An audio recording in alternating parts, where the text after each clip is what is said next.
then this thing over there. Getcha.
Alright.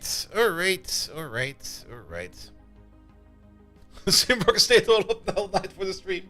I had a weird sleep tonight. Like, I slept for 4 hours. Afterwards, I was wide awake and was like, alright, guess I'll start the day. Then I worked for like 2 hours after doing 2 hours of some other stuff. Then I was super sleepy again, and then I slept for another 5 hours. And then I woke up just before my daily and was like, yeah, it's Friday. Oh, what the fuck, man? It's just write the day off. Whatever happened today did not happen. Alright. That goes over there. That's ready over there. Anything else we need? The only thing that's left for me to do is to pick a new sponsorship for next week.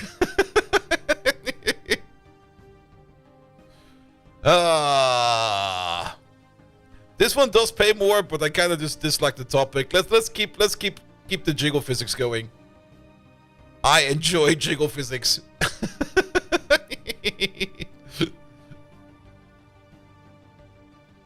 No.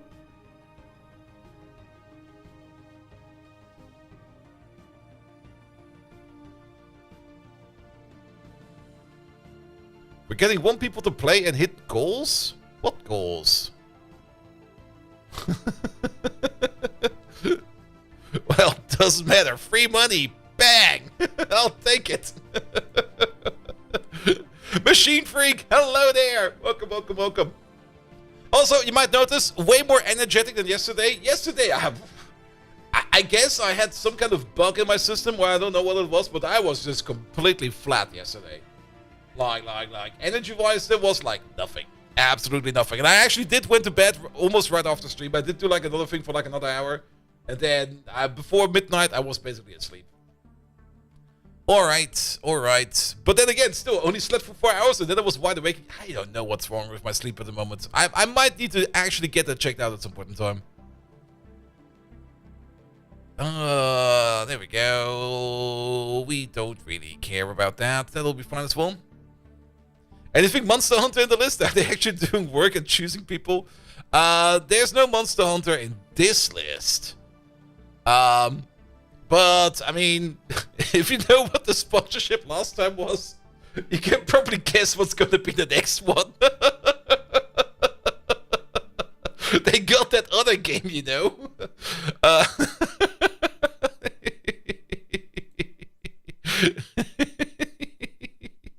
Orihara, hello there. Welcome.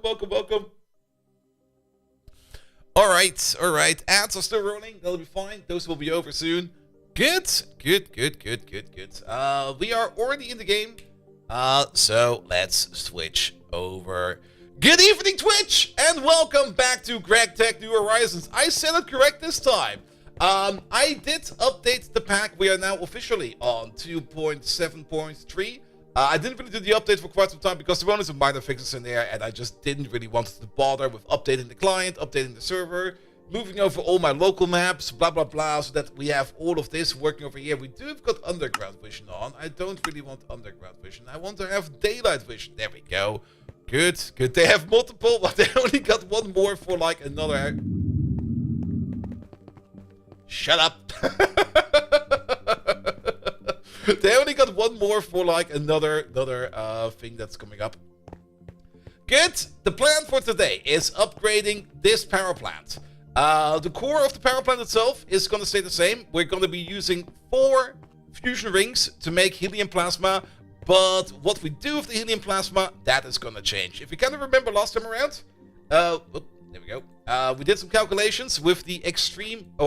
We did some calculations in my brain on the extreme heat exchanger. But I then later on went all the way over and I actually opened up a spreadsheet and did the calculation myself. But it was already clear to me that this is most likely going to be a better solution, because instead of consuming the plasma directly, as we do over here, we will be consuming the plasma in the heat exchanger and we will be turning the plasma into steam. And then we can use the steam to drive some steam turbines. And we can drive a whole multitude of these steam turbines. But more about that soon. But yeah, the setup with like multiple more machines is definitely going to be more power efficient. Power efficient? I guess power efficient is a correct term over there. Than the setup where we just consume the steam, the plasma over here directly. Good, but before we get to that, let's have a look around. I think the only thing that has changed in here is that I kept the light on Moody, or on whatever the setting is. Usually we kind of go for like, where is it? Video settings, sun and moon, no brightness, Moody. We usually go for like super duper bright brightness, but I think it will be fine because at this time around the base is, well, mostly lit. There's still some parts out there that are not lit. But I think it will be a little bit more visually pleasing if we keep it like this. If we do kind of want to switch it around, just tell me. I'll up the brightness if you guys want the brightness up again. I have no worries about that. Also, let's make sure that we can see the YouTube chat over there. There's the YouTube chat. There we go. Good. Let's go outside real quick. This building over here, we know about that. That's the thing we've done last time. If you have taken a look at my Discord, you might notice that I talked something about taking care of a building over there. You might already see it over there, that we have a new building peeking up around over there on the render distance, which we will take a look at soon. One thing I kind of wanted to work on was getting more ethanol produced. I actually wanted to go the way of the schnapps, but turns out it's way easier to make ethanol out of, what do we have in here? Out of biomass. There we go. This biomass. It's a very special biomass because if you look for biomass, you will notice there's 2. Biomassa. There we go. We have biomass cell, and we got fermented biomass cell, and we got forestry biomass cell. It's the latter that we want to use over here, because the forestry biomass cell over here, you can just put that in a distillation tower, and you can straight up turn that into ethanol. Whereas the biomass cell over here, if you put that into a distillation tower, that will be turned into biogas. Both of these require biochef, I guess, from the beginning. Yeah, no, this one requires mulch. And mulch, I think, is made out of biochef. There we go. So both are technically made out of chaff, but just a little bit in a different way. One goes left way around, one goes right way around. But either way, we're now making ethanol, quite a bit of it. We got almost 82 million liters stored over here, which is going to be doing us great. Because it kind of turns out that we do need ethanol for quite a lot of processes. If we go all the way around. Run faster, my boy. Run. Steer. Why is there a block of grout over there? Is that a skeleton? Can Enderman drop clay? What the hell? Well, while we're in here, you might notice something. There's a staircase in it now. And not only that, we got our first floor resident. Staircase is nothing special. It's just your average staircase. Even connects all the way into the cellar. So we actually have a proper connection this time into the cellar over here. But the staircase, it's a staircase. Don't you worry about it. It does what staircases do. It goes up. And if it does not go up, it goes down. But it will never go sideways. But we do got our first floor resident over here. And this is also where I wanted to make the schnapps until I figured out that I can make ethanol in another way, which is just way easier. Because then we don't have to deal over here with the big barrel brewery or with the bacterial vat or with like another distillery over here. We can just do it in a different way. Nevertheless, we might see some more offices, whatever it's going to be called, pop up in here. That's also kind of what I wanted to do over here. I kind of wanted this place to be like some sort of office building with like some more dedicated facilities in here that are kind of stacked on top of each other. You should not really stack too much into a chunk or into multiple chunks. But I don't also want this to be building this too dense together, so I think it will be fine. Good. Turkey Pilgrim, hello there. Welcome, welcome, welcome. But now that we got some ethanol going, we also got these machines over here spinning again, and oh boy, are they making pollution. We're currently milling some redstone over here. We are milling some chalcopyrite over there, some spessartine, as well as some grossular. And then on the other side, we got 2 of them spinning. One of them over here is working off pentlandite. And you over there, you should be spherolite. Spherolite is very important. But yeah, the more advanced ore processing over here is working. We still need to build one of these machines, and this machine over here is still more or less just a placeholder. We could probably pick it up at some point in time. Maybe we notice like one of these over here is running a little bit slow. Probably this guy over here, because this guy over here can only run on UV power, so it will already be inherently slow. And now it's raining. What the hell? But to make the stuff that they are processing over there, we do need ethanol. And was it in here that we need the ethanol, or was it somewhere else? We do need it in here. It's a crucial part for the process that we're making over here in terms of making potassium etoxantate dust and sodium etoxantate dust, as these are required over here for the flotation cells. Alright, I do hope that this rain over here will stop soon, because it's fucking loud. Also, we're out of food. Is it just me, or is the sound a little bit louder than normal?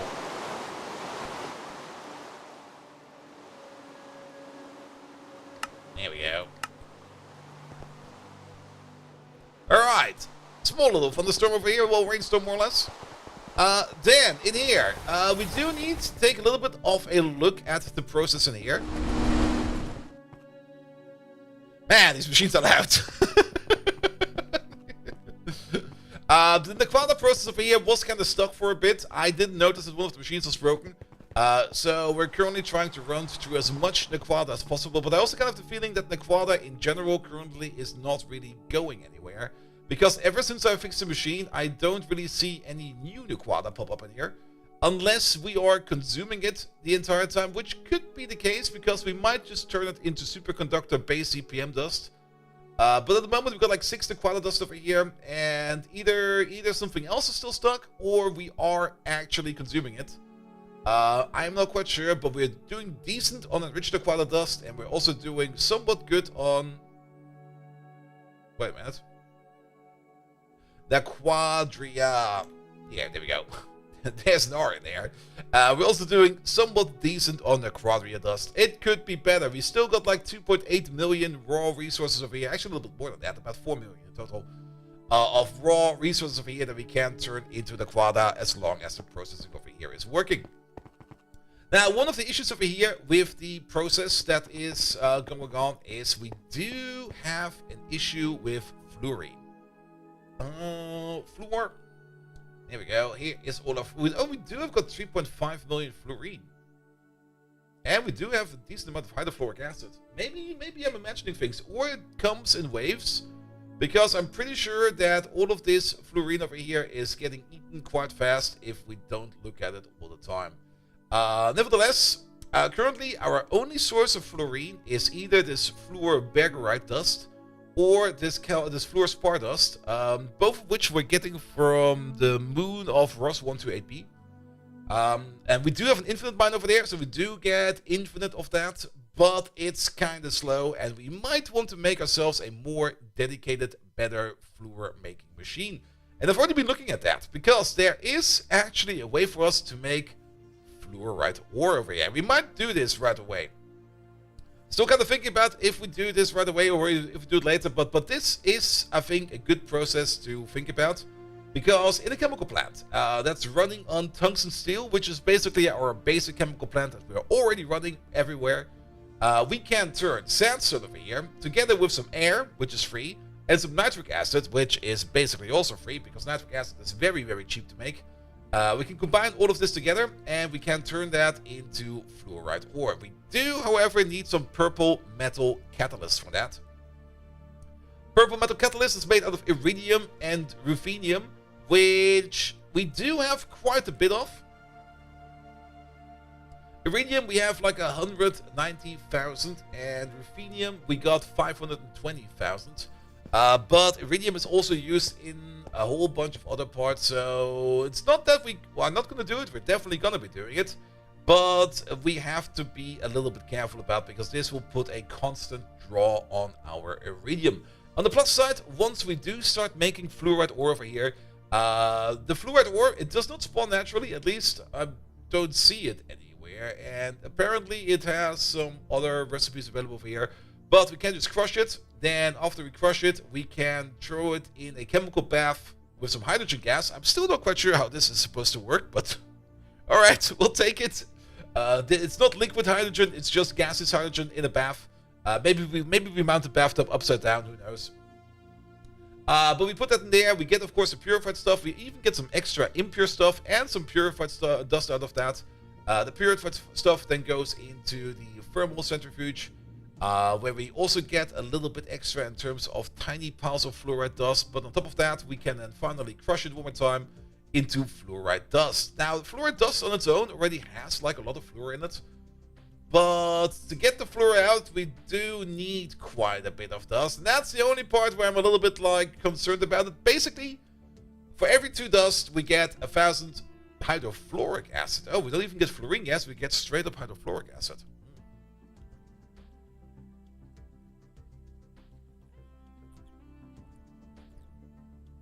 Ah, caffeine. On top of that, we get some gypsum dust, maybe some silver, maybe some gold, maybe some tin, and maybe some copper. The latter 4 over here, I don't really care about. The gypsum dust, I don't really care about either. Gypsum dust we can use for... well, we can turn it into some fire bricks, we can turn that into quicklime, and we can get some sulfuric acid back. Ooh. Yeah, we'll think about that. Good, but we will definitely have to check up on the Naquada line over here. But that's where we go and have a quick sleep, because it's nighttime. Here we go. Wake up, dude. There we go. Great. Stop, please. Thank you. Because we got a new building over here. Look at this thing. It's the big blue Tupperware box. At least it looks a bit like a Tupperware box. This is the new power plant. It's a bit bigger.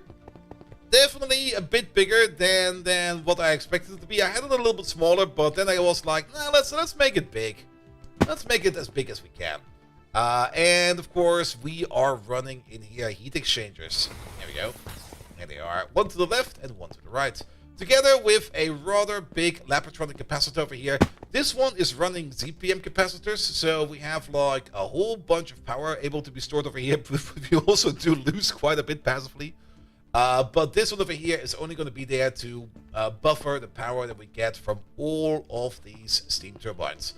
And it's a bit of a cycle. The whole thing over here is interconnected, or not really interconnected. It's basically one long serial connection that is looping around. It will start off with any of the heat exchangers over here. We will be pushing in over here some molten helium plasma, or some helium plasma. And at the back end over here, we get some helium gas. There's always a little bit of helium gas in there because I did do a bit of a trial run with this thing over there. And very much important, at the bottom over there, we're going to be filling it up with some distilled water. The distilled water we can also recycle from the turbines, but just in case we get a spill or we kind of lose something like that, we're going to have a distillation apparatus over here that will make us even more distilled water that we then can push into the system. Good. So, what happens in here? We go back to the extreme heat exchanger. We go to the recipes over here. We're going to take a look for helium. There it is. We put in 500 helium per second. We eat a total of 1,000. We got 2 of these. Sorry about that. We add some distilled water to that, and we get some dense, super critical steam. Not superheated steam, we get dense, super critical steam. And dense basically means instead of this being like 36,000 liters of steam, technically this is 36 million liters of steam. But apparently because of how the game is implemented and how the game does not really like to handle large numbers that fast, especially if you push a lot of steam around. They kind of just went with this thing over here makes dense steam, and they kind of divided this whole thing over here by 1,000. So that liquids over here are becoming a little bit more sane and less insane. But nevertheless, the energy value over here is still very true. So we put the plasma in, we put the water in, we turn that into dense supercritical steam, as well as helium gas. The helium gas we can recycle if we want to. We're definitely going to be doing that. And then the dense supercritical steam goes into this XL Turbo Supercritical Steam Turbine. There we go. Let's maybe also press this button real quick, because then you will update. This is a little bit of an annoying bug. I'm not quite sure why this keeps on happening. I would love to keep looking at it like this and not like this. But I guess the moment the building turns itself on, all of these will also update each other. But nevertheless, this guy over here, let's have a look over here, XL, there we go. XL Turbo Supercritical Steam Turbine. Runs as fast as 16 large turbines of the same type, takes the space of 12. Right click with a screwdriver to enable loose fit. It's not running on loose fit. Optimal flow will increase or decrease depending on fitting. Loose fit increases flow in exchange for efficiency. Dense types of steams are so energy packed they only require 1/1000th of the original flow. So basically, yeah, we can. This thing can eat dense steam, and it will be going into these huge uranium turbines. It took, I think, about 3 days total time crafting to make the required amount of huge uranium turbines, but we got all the huge uranium turbines in here that we need. And if you take a look at them, they got the same efficiency for plasma and steam. But because this is going to be super critical steam, we are going to be making about 250 odd-ish EU per tick per turbine in this one over here. And we got a total of, I think, 16, if I remember the tooltip correctly. I mean, it should be 16, right? Runs as fast as 16. Okay, it runs as fast as 16, so let's just assume it's going to have 16 of these. So this thing over here is already going to be making like a metric fuck ton of power. Let's just keep it like that. It's going to be making a metric fuck ton of power. It's actually going to be making a little bit more than that, because we're going to be overflowing it a little bit. Not like a lot of it, but there's going to be like a little bit of overflow.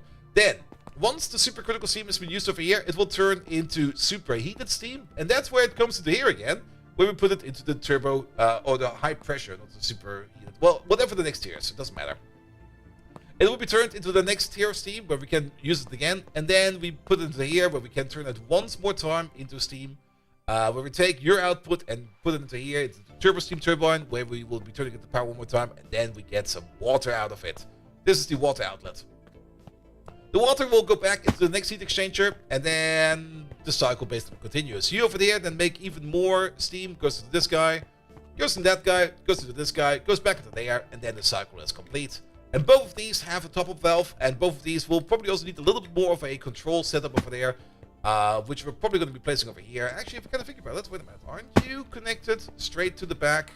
I think you are. Yeah, that's the input hatch. And that's the extreme heat exchanger. We can immediately read from over here how much water we have in the system. And if we have enough water in here, we can just run this guy. Because we do have to be careful. If the extreme heat exchanger over here does not have enough water in him, it'll explode. But it's the only part that can explode. But if we put in some kind of controller that will read the amount of water that's in the hatch, and only turn it on if there's enough water in there, then I think we'll be fine. Good. All of the power that we make from there will go into this guy over here. And then we will still need to export it from over here. That part still needs to be built. We already got some wires going in here. From everywhere, and these are some fake bunkus wires. These are like 4 times ZPM wires, because we don't really expect that, but we are eating from this machine with a 64 amp ZPM dynamo hatch. So I went for the very thick wires. Sadly, I think a 610 wire. I think a 610 wire is actually a thing. Is a 610 wire a thing?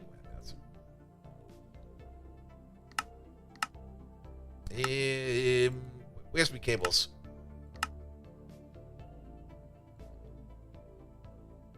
That's the base wire. There we go. It's a 6-10 wire thing.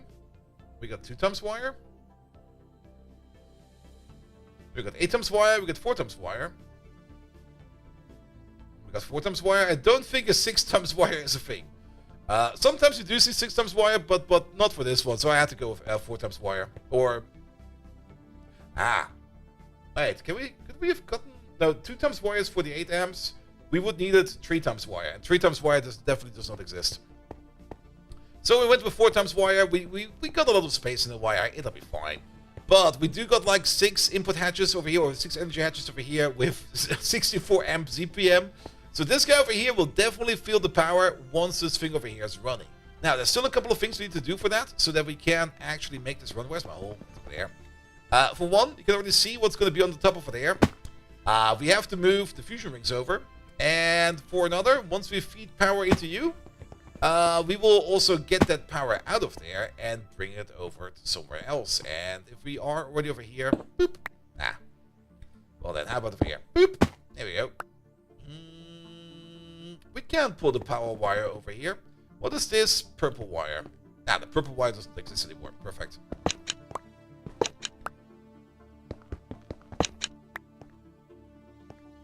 Yeah, the new powerhouse building is just great.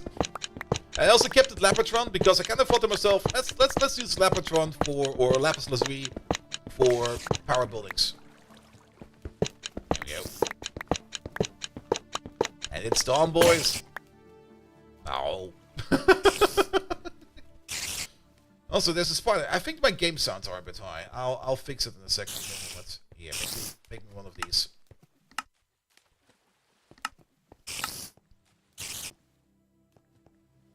You do 50. 50's fine.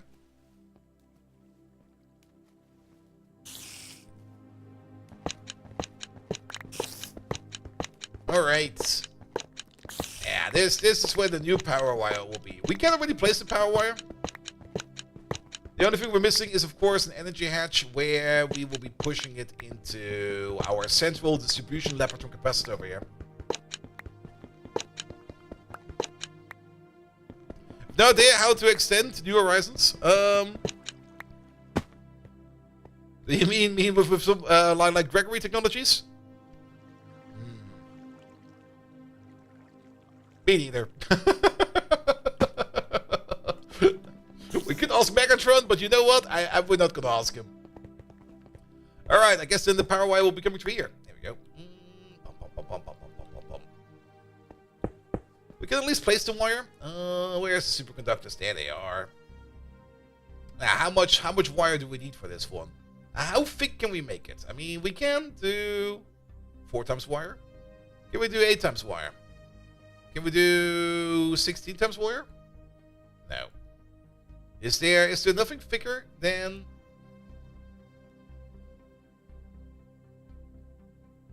I guess 8 times is... Oh, wait, there's 12. There is 16. Okay. Do we want to go 16? 16 is too much. I was kind of thinking about going for 4 dynamo hatches of ZPM. And that would be 128 to 256.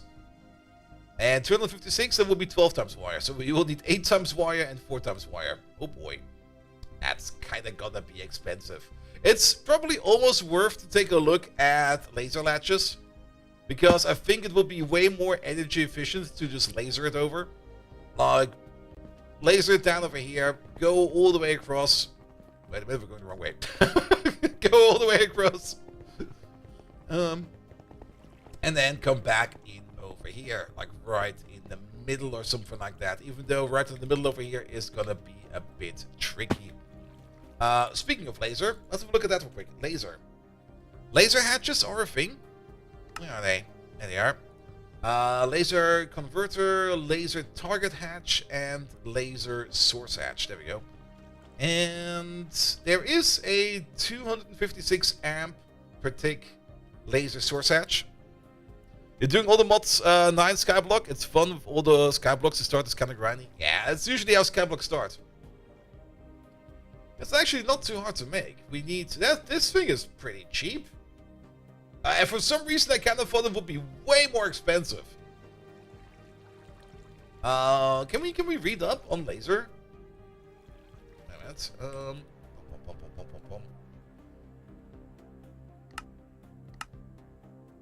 Laser. Mass processing assembly line, mass processing. Look what you would. What's the maps?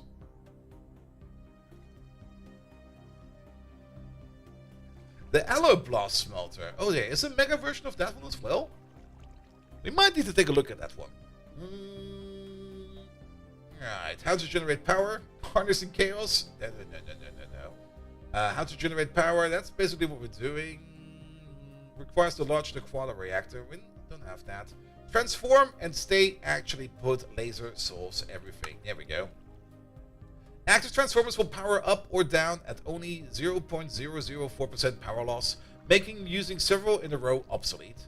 If you can afford it. Unfortunately, it's kind of expensive. On the other hand, if you try to use, you can use it to turn your lasers from your laser hatches, which is probably better use. It doesn't need maintenance hatch, just the IO hatches. Alright. But is this what we actually want to do? Laser solves everything. Laser hatches are a high-end way of sending lots of amps of power, so much in fact that it starts at 32 amps. It goes all the way up to even more. They're also so powerful that only few machines support them outside from the ever wonderful GregTech. The large Laportron supercapacitor, I think that's called, the Mega EBF, the Mega Volume Folder, and the PUS.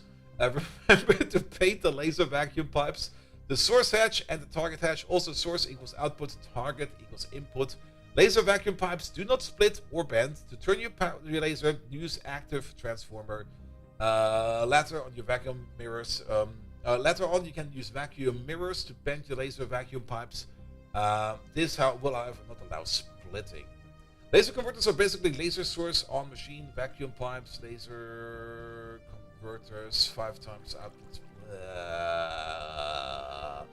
Tags. Make sure to put it into receive mode, or do it the other way around if you want to go up. Basically, a transformer that can convert lasers to and from cables. You can also use them to turn the lasers. Okay, blah blah blah blah blah blah. You can use the low power laser pipes if using low power hatch or converter, but keep in mind you need to connect them with wire cutters yourself after coloring them. Be careful when using very high amp hatches, as every laser hatch has 1 EU per second times max amps passive power loss.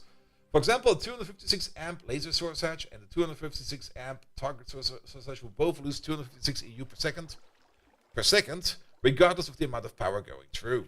Alright, that is not too bad. Or we just use superconductors. Could you add above the Fractal logo food and drink sponsored by? Maybe.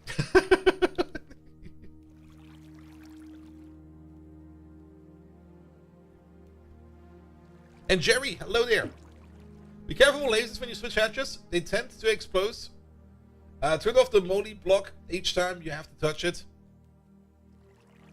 Or we use a thick cable. I kind of want to use a thick cable. I mean, it's not that far. It's also the reason why I kind of made the power plant all the way over here, because we only need to put a thick, very thick cable from over here all the way to over there. There we go. So it's not going to be that far, and it might be good. All right. How about the quada? Is the quada backing up again? The quada. Pum pum pum pum pum pum. I think we either A, still have an issue, or B, it's... Before we start working on this, I kind of want to take a look at the quada real quick. Where's my hole? There we go. Also, it's dark again. Let's have a quick sleep.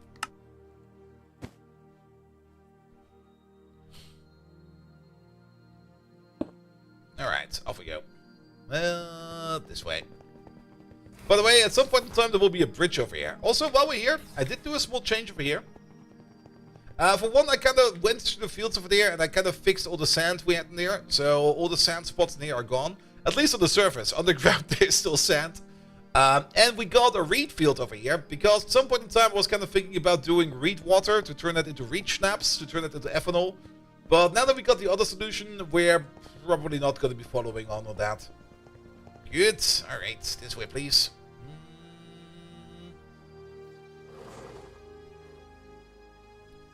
There we go. Let's have a look at what's going on over here with the quada.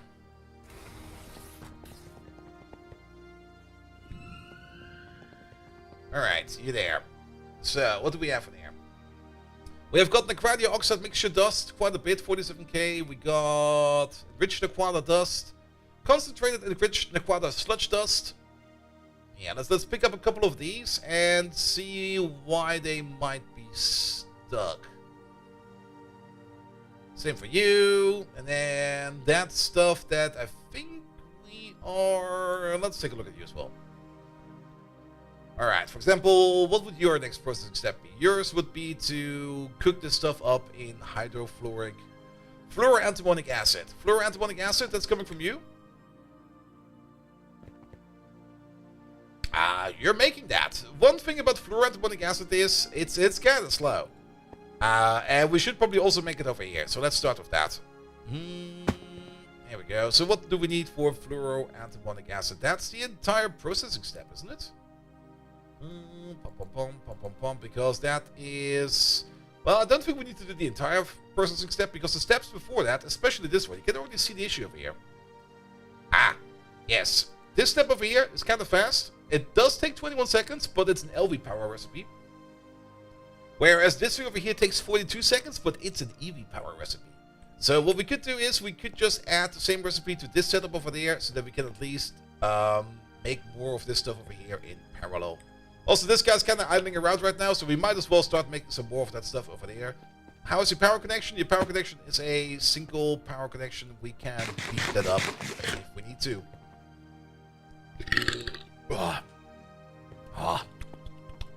I still taste lunch. Alright, what do we need for that? We need, not a quad pipe, but we need some output. We will definitely need some output for that. Normal output hatch? No, let's go for big boy hatches. ZPM hatch. Also, what kind of glass do we have in here? We got the rhodium plated, palladium reinforced. Alright, that should be fine. And then hydrofluoric acid and antimony pentachloride. I think we already got some hydrofluoric acid in this system. Not over there. What about here? No, we do not. Okay, let's maybe start off with these two then. Bring this stuff over. Bring that stuff over. And we can see immediately that... Come on. Yeah, we got tons of this stuff in storage. So the only thing that's missing over here is an output. Let's turn you off for a second. Let's find a spot. Also, why is my inventory such a mess again? It happens so fast every damn time. That will be our spot. Put you over there. Do this over there. Let's get ourselves... Yeah, let's put these cables back for now. We're going to be using these cables later on. Don't need any of these. Don't need that. Don't need that. We're going to need ourselves a import. Here we go. That'll be you. And some speed. That will be you. Put you over there. Put you over there. Let's map you to this stuff over there. Get yourself a cable. Pum, pum, pum, pum, pum, pum, pum. There we go. Good. That should be fine. Before we do that, let's maybe also increase power.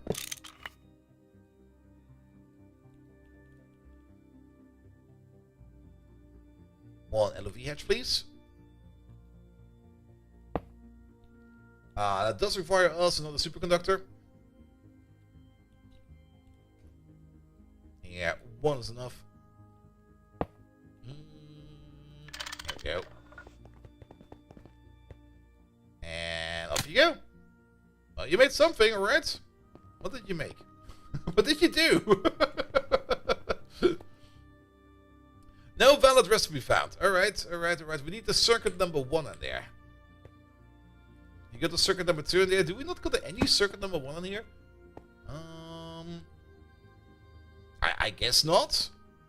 I guess not. There's no circuits whatsoever here. We can use you. Here, circuit number 1.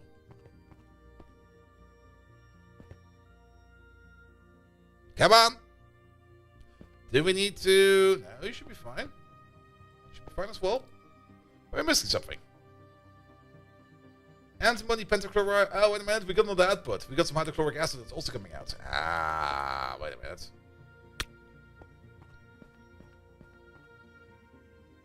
do that over here.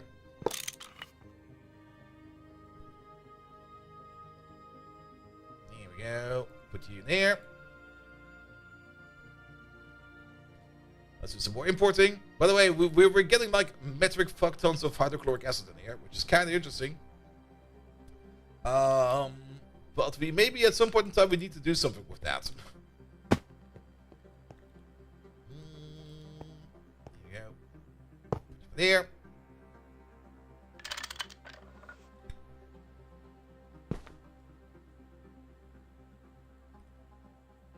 Put you into there. There we go.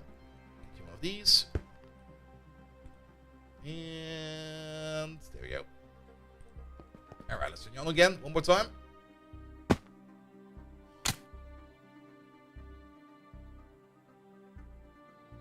Dude, really?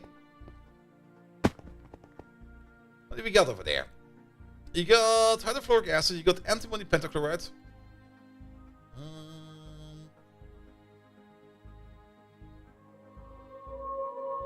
Wait, did I do the wrong thing with over there? We want to make this stuff over there. Yeah, we want to... we did look at the wrong recipe. It's antimony pentafluoride and hydrofluoric acid to make the fluoroantimonic acid.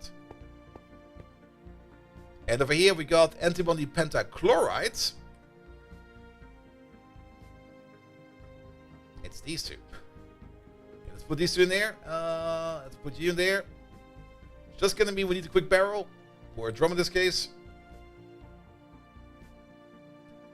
The other output we didn't really need, but I think having an extra output for our hydrochloric acid, I think is fine. Here we go. Look at that. Now we're making more of it. Speaking of, no, that should be fine as well. I'm a little bit concerned that you were not full. But I might just... Yeah, you're not that full of antimony pentafluoride. Did we not store that in here? Oh, there might be a drive all the way... we're not going to look for that drive. We're not going to look for the drive. Fluoroantimonic acid. You over there. Fluoroantimonic acid. Let's see what you're going to be making after this run. You're still making more fluoroantimonic acid. Alright. Well, at least we're now making more of it.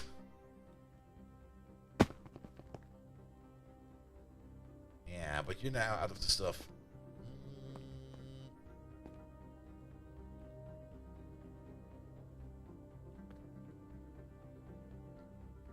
Antimony pentafluoride. What are we consuming again? Antimony pentafluoride. And that is definitely going in via an input bus. So there must be a storage for that somewhere. Which means we probably just ran through our backlog. Let's see what's going to happen after you're done over there.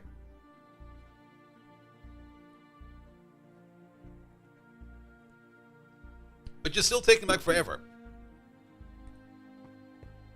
So let's give it a little wait. In the meantime, we can probably get this thing over here back in there, because we already know this process should be working.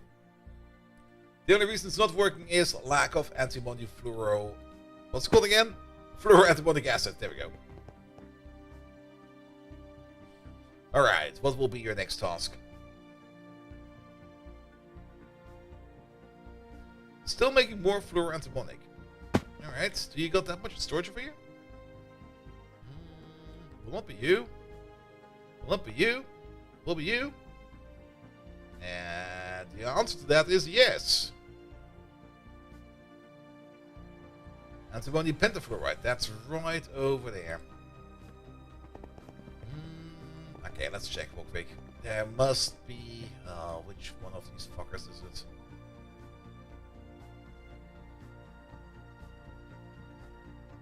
I guess it's one of these over here. Nitrogen, platinum, ethylene, rhodium, formic, ammonium, palladium. Quality Naquada, P507, enriched Naquada, low quality Benzene, aquada rich, oxygen, fluorine, aquada, phosphoric, ether, phenol, hydrochloric, waste, salt, low quality hydrochloric, antibody, pentafluoride. Alright, we do got a big disc for that. And as of a Linux user, are you aware of the XZ incident last year? Yes. If I were not, I should probably not be using Linux anymore. Also, is this a blood moon? This is a blood moon. But that should be fixed by now, right? I mean, as far as I remember, I read the post, I did the system update, I checked for the update, it was there, and then I just ignored it.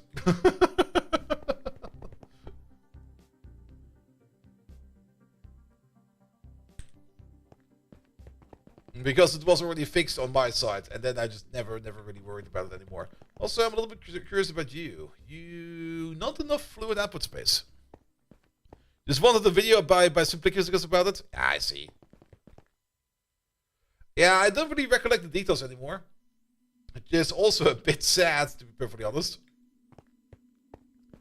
What was the origin again? Was it just a weird code injection from the side? Or how did it go again?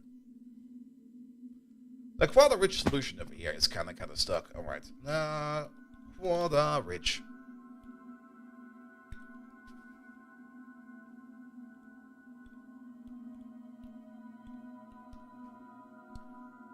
Enrich the quada goo, the quada rich solution. There we go. That goes into the autoclave with some sodium. Alright, is the autoclave stuck then? No, autoclave seems to be fine on the fluid output space.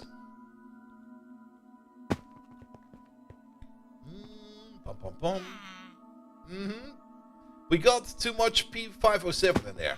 I see. So for the P507, did we not put a solution for that in already? We're making it over there, right? No, that is not where we make the P507. We make it over here. What we should do over here is we should no longer active import it into the system. We should use that as a storage system over there. Some code injection from the compile file. Yeah, that's how I remembered it, which is always something you have to be very concerned about. Yep, take you out. Put you in. So the priority over here to something high. If you take an item out of the network, it will go by lowest priority first. And if you put it in, it goes by highest priority. So this over here, we will only be picking up P507 from over here if we can't pick it up from anywhere else. Good. Then we could get ourselves a quick drone. There we go. And we have to look at the P507. Can we sort this by... Actually, by name will be fine. So we have a bit of disco going on over here. Yeah, where's the P? Give me the P, please. There it is. Boop. Was it oh yeah, it was the Microsoft dude. I was wondered why he get like 200 milliseconds slower. Thingamajig. Yes, I remember that. Put that in there. Oh yeah, we still got some extra P507 over there. Oh boy, we're in Mexico mode today. Look at this. No valid recipe found. There we go. Process that stuff. It was mostly only the test version and some different distros. Yeah. It's also something that I am always very concerned about at our office as well. And I mean, every bigger software project always depends on pre-existing code from the outside. That's a fact. There's nothing really much you can do about that. And that's fine, because that's how you make software. Now, of course, whenever we use something else, we usually we don't just blindly pick up code from the outside and let it update. We do have our production mirrors, and whenever there's an update, we do go through that code and look at the changes to see if we can spot anything that looks like something unfamiliar. But there's always, sometimes you do, and it happens more often than you might think, where you see any kind of project out there that's just loading some random binary blobs from the outside, usually calling it test tools, and then they go like, we need this for testing. And you go like, really? What does it do? And you usually don't find an answer to that, which is sometimes a bit scary, but we just deactivate those parts and just kick them out. Whenever we spot something we don't understand, we just kick it out. So most of the time when we use third-party software, I mean, most of the time, people usually add stuff onto it, we just kick stuff out all the time. We just go like, yeah, we like this, but not that. We don't know what it does, but it breaks without it. Yeah, that's the worst kind. And that should also not be a thing that should ever happen. If you don't know why your software is working, why the fuck are you making software? Alright, but yeah, the Naquadah chain seems to be working again every now and then. So, is this part of it working again? Not yet, but I think I saw you over there work, right? Yes, you're working. That's going into Naquadah stuff. Nice. Alright, yeah, the Blood Moon is really not helping in the color scheme of things right now. It's kind of hard to see if these machines are on or off now. But you're doing something, some fluorantimonic stuff. You're doing some fluorantimonic stuff. I'll be fine. I think you're off. You're not green. You're doing something. What are you doing? Naquadah, enrich Naquadah rich solution. There's 2 riches in there. There's 2 dicks in there.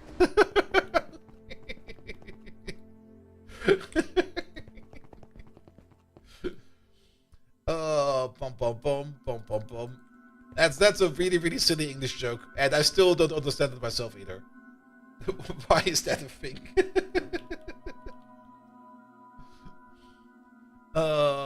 Enriched Naquadah oxide dust, concentrated stuff. How about actual Naquadah dust? Naquadah dust is still not really. Ah, wait, something is moving. We made something over there. What did we make? Ah, not Naquadah dust, but something else in the process line. Naquadah sulfate. Let's go into Naquadah. That's all we want.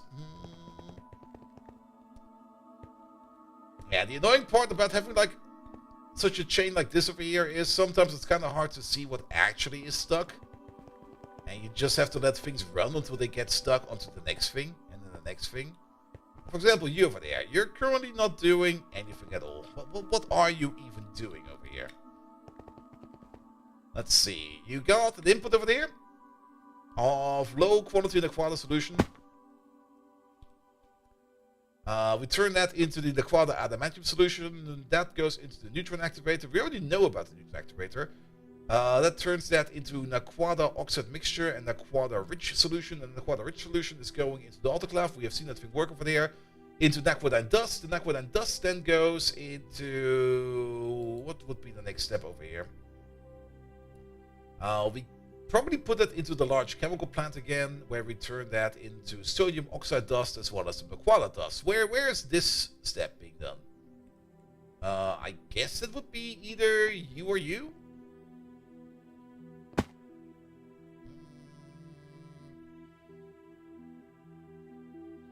Naquadah dust. It's not being processed over here. Naquadah dust. It's being processed over here, but apparently we don't have any. Really?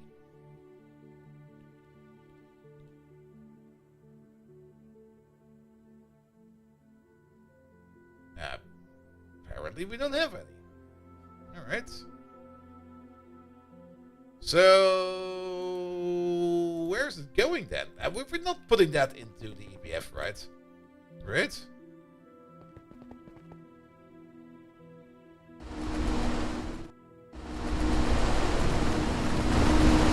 No, we're not. And not enough fluid output space. You're still having issues.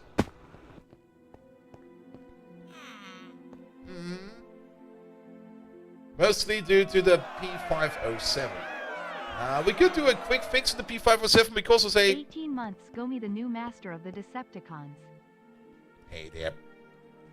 Hey there, Thunder0010. How you doing, mate? Welcome, welcome, welcome. Alright, let's get ourselves... maybe not the biggest bunkers card. Let's take the smallest card. And put you to there. This will not help us too much, but it will increase the capacity of this thing over there, which means we can just run the recipe a little bit longer. I am still a little bit concerned about not having enough storage space for even more P507. But at least this way around, you can start doing some more stuff. You are saying no recipe found over here, though. And for that, we need the Quada Rich solution. So, are we out of the Quada Rich solution over here all the time? Not really. We're definitely not out of the Quada. We're out of sodium hydroxide. What the fuck? Really? What do you mean we're out of sodium hydroxide?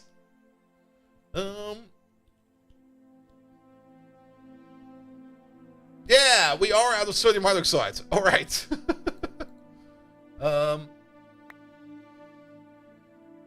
Alright, that's how that works. That's how that works.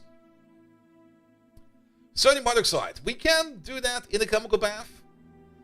Or we can do that in a large chemical reactor. A large chemical reactor would probably be the preferred solution, where we take some sodium, we take some water, we get some sodium hydroxide dust out of it, and some hydrogen gas. Sure. Also fun day yet again. Thank you so much for 18 months. How you doing, mate? I hope you're doing fine.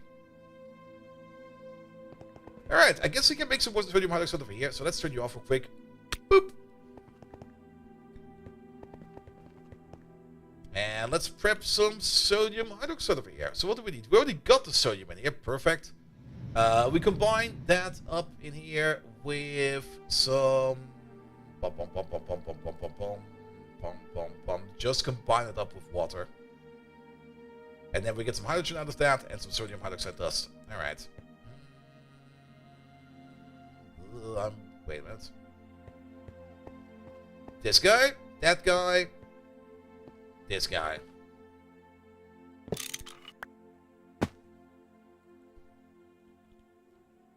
Good. Where is the big boy output? There we go. One of these, please.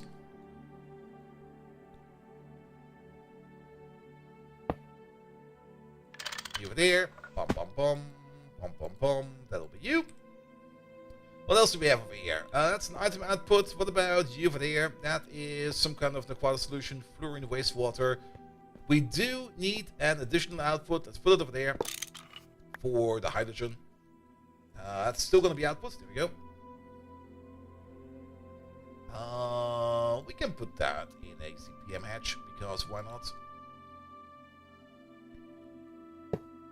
That didn't work. Do it like this, please. Alright, you over there. This one over there, please. Hydrogen over there, please. Done, done, done. Let's get the connection over there. We do need an import. We might even need to vent the stuff, especially the hydrogen. If we make... I mean, hydrogen is one of those things I don't really mind venting at all. That's the way that goes. But if we can prevent it, even better. Are we propagating hydrogen over here? That would be dual interface, fluid storage bus. There we go. I don't see it in here, so let's make sure that we can also access the hydrogen that we are now going to be making over here. I guess we're going to need the storage bus for that, because I'm not quite sure if we are even storing hydrogen. If we are, good. But if we are not, even better. Because now we are definitely storing hydrogen over here. Get the hydrogen cell. Put that in here. I'm also not quite sure what's happening over here. Ever since the update, some of these over here are looking a bit weird. I guess these technically do no longer exist because they are... I have no clue what's going on over there. Some of this is a bit off. Maybe the update was jank. Who knows? Alright, put the hydrogen one in there. That one is partitioned to hydrogen. Here we go. Which means we can now turn you on again. Boop. Not enough fluid output space. Really?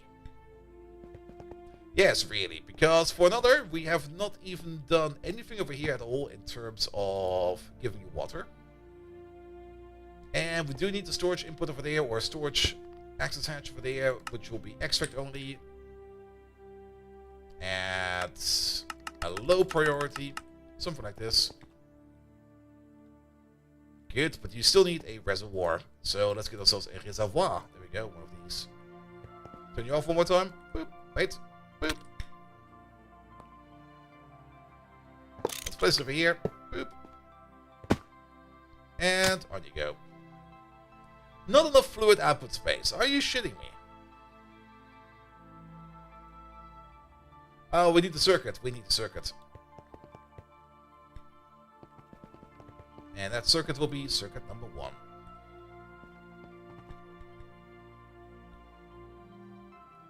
There we go. Look at that. That's a lot of sodium hydroxide.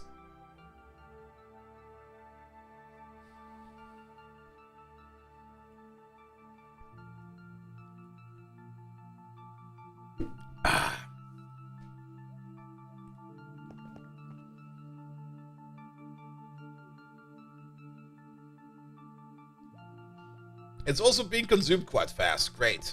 Even better. And that should at least now keep you going over there. There we go.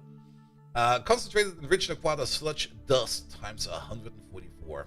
Is that what you make over there? Really? What about the Nequadine dust then? Wait a minute. That's coming out of the Nequada rich solution. Oh, we probably got 2 solutions over here. And we do have got 2 solutions over there because we got in here the Nequada rich solution and the enriched Nequada rich solution. There's 3 Dixon.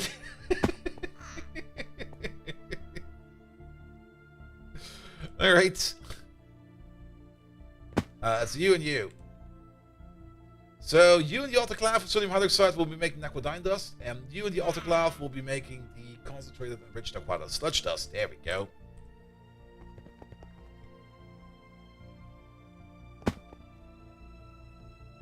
Nequadine dust. There we go. That's so fast. Look at that. And we're also getting a whole bunch of P507 back. Even better. Good. Then, you over there, you're doing trinium sulfate dust, waste liquid, enriched Nequada rich solution, Nequada oxide mixture dust. You over there, you're doing Aquada dust. There we go. Finally.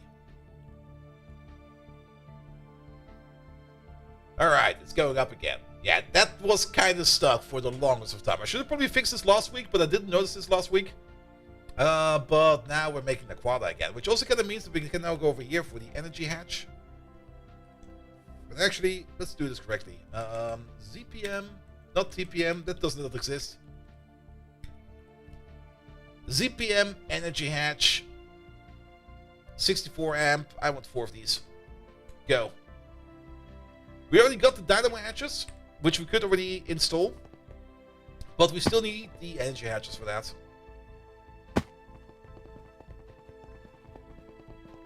Alright, let's use the underground passageway. At some point in time, I might need a conveyor belt or something in here. Like something that helps us move around in here.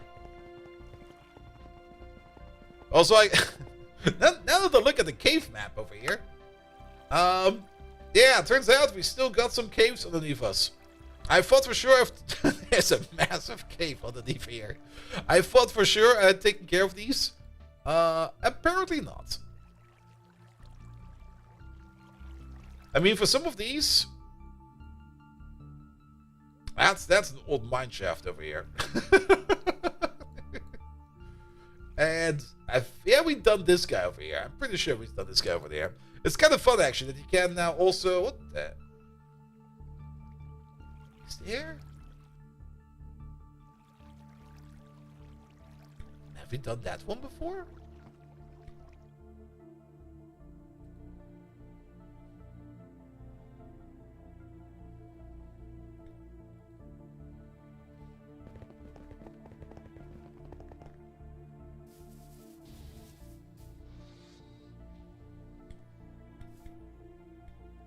I guess it's over here.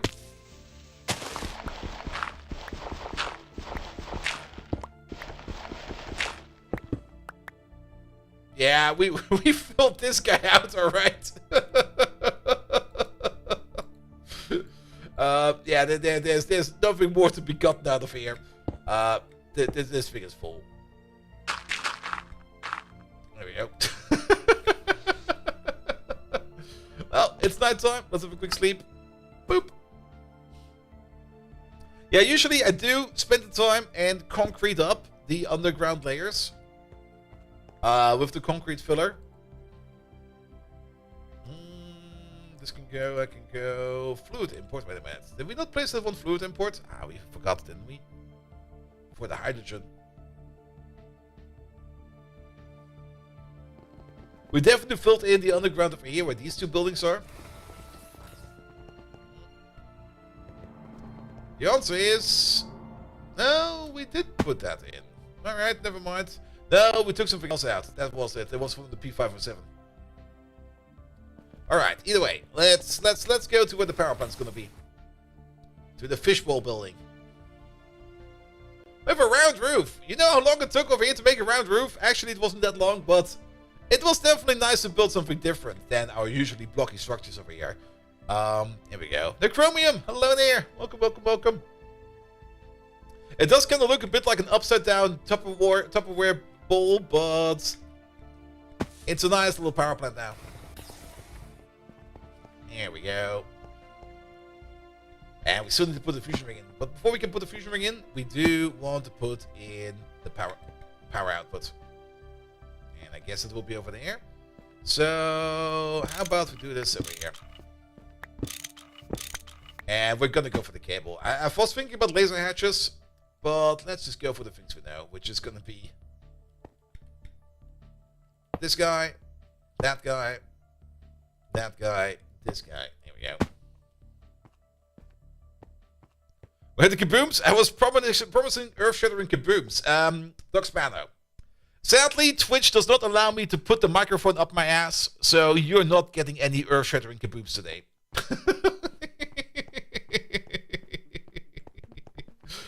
Doc Spano, how are you doing? Welcome, welcome, welcome. In this entire thing over here, the only thing that can go kaboom is your tier 3 sub for that. Wait a minute. That microphone only cost me like 50 bucks.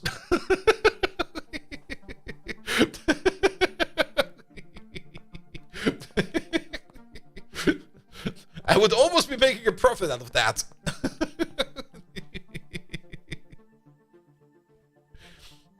Doc Smiler, the only thing that can go kaboom over here are the heat exchangers over here. But we still need to program them, so they're not going to go kaboom yet. But yeah, we still need to move the diffusion rings over there, but that will be done all the way at the end. For now, let's make sure that we can get the power cable over. And the power cable will be coming out from over there. Not from this thing over there, from this thing over there. Let's go back to Super. Let's maybe also put these back in there. We don't need them right now. And we need the Super ZPM wire. I don't need the Super Fuel. Super Fuel, that was while we were still doing like our coal-based power plant all the way back when. Alright, 4 times wire. 2 times wire. Was it 6 times wire I wanted to make? Or was it 12 times wire? It was 12 times wire, wasn't it? Because, wait a minute. Ooh. 128, 256. Yeah, it was, wasn't it? Oh boy, this is not going to be cheap. Here we go. So this can then be made into 8 times wire. Okay. And then 8 times wire together with 4 times wire makes 12 times wire. Alright. And then we're gonna need 4 times wire out of each of the starters. So it's gonna be 4 times wire over there. I guess 4 times wire over there. Which we can then turn into 8 time wire. Over there. Then into 12 time wire over there. So you connect like this. You connect like that. You connect like this. Also, how lovely black is this wire? I can't see shit over here. Does look a bit like an upside down Spider-Man. And then this will be the main power wire that comes out. A Vanta black wire. Yeah, something like that. Okay, we have to make sure that we go the right direction. It's going to be this way. Because this wire is expensive. It's also going to be the...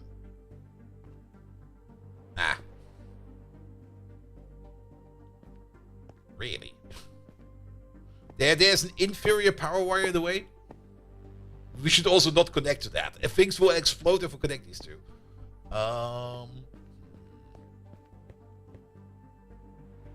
I don't really want to go around, you know. Can we move this wire around somehow? That's this wire over there. Actually, we can. Let me just check up on some things real quick before we start crossing wires. So this thing over there is a dynamo hatch. This thing over there is a dynamo hatch. They're both 64 amps, so they're both equivalent.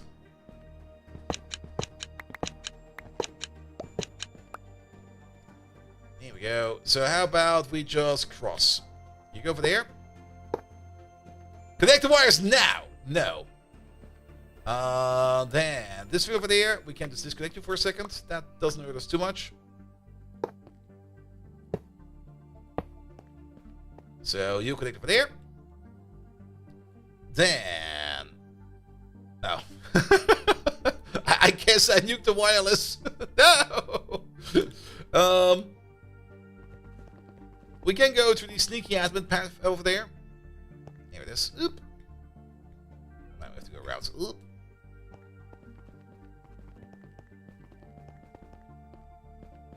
Use the PC over there. Here we go.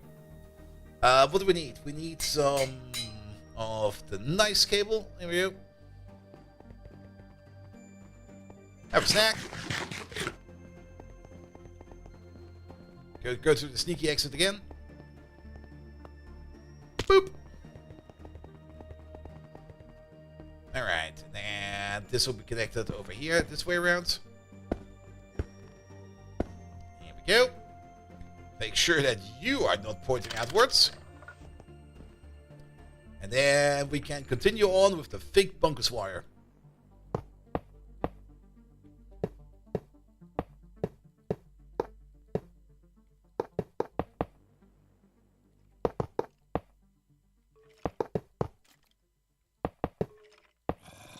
Out of wire. We don't really need to go that far, we need to go over here. We do need to prepare this area though. Yes, we could use this area over there. Do we already have the energy hatches for that? Oh, you're still out of range? Okay, did we actually break something? Wait a minute.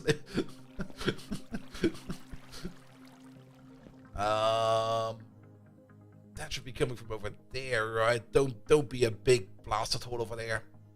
Alright, that's looking fine. Oh, be coming from you. Device online. Oh, now you work! God damn it. What do we need? The energy hatches. Are they already done? We're still waiting on one of these. We are still waiting on a little bit of liquid helium. That's being made, right?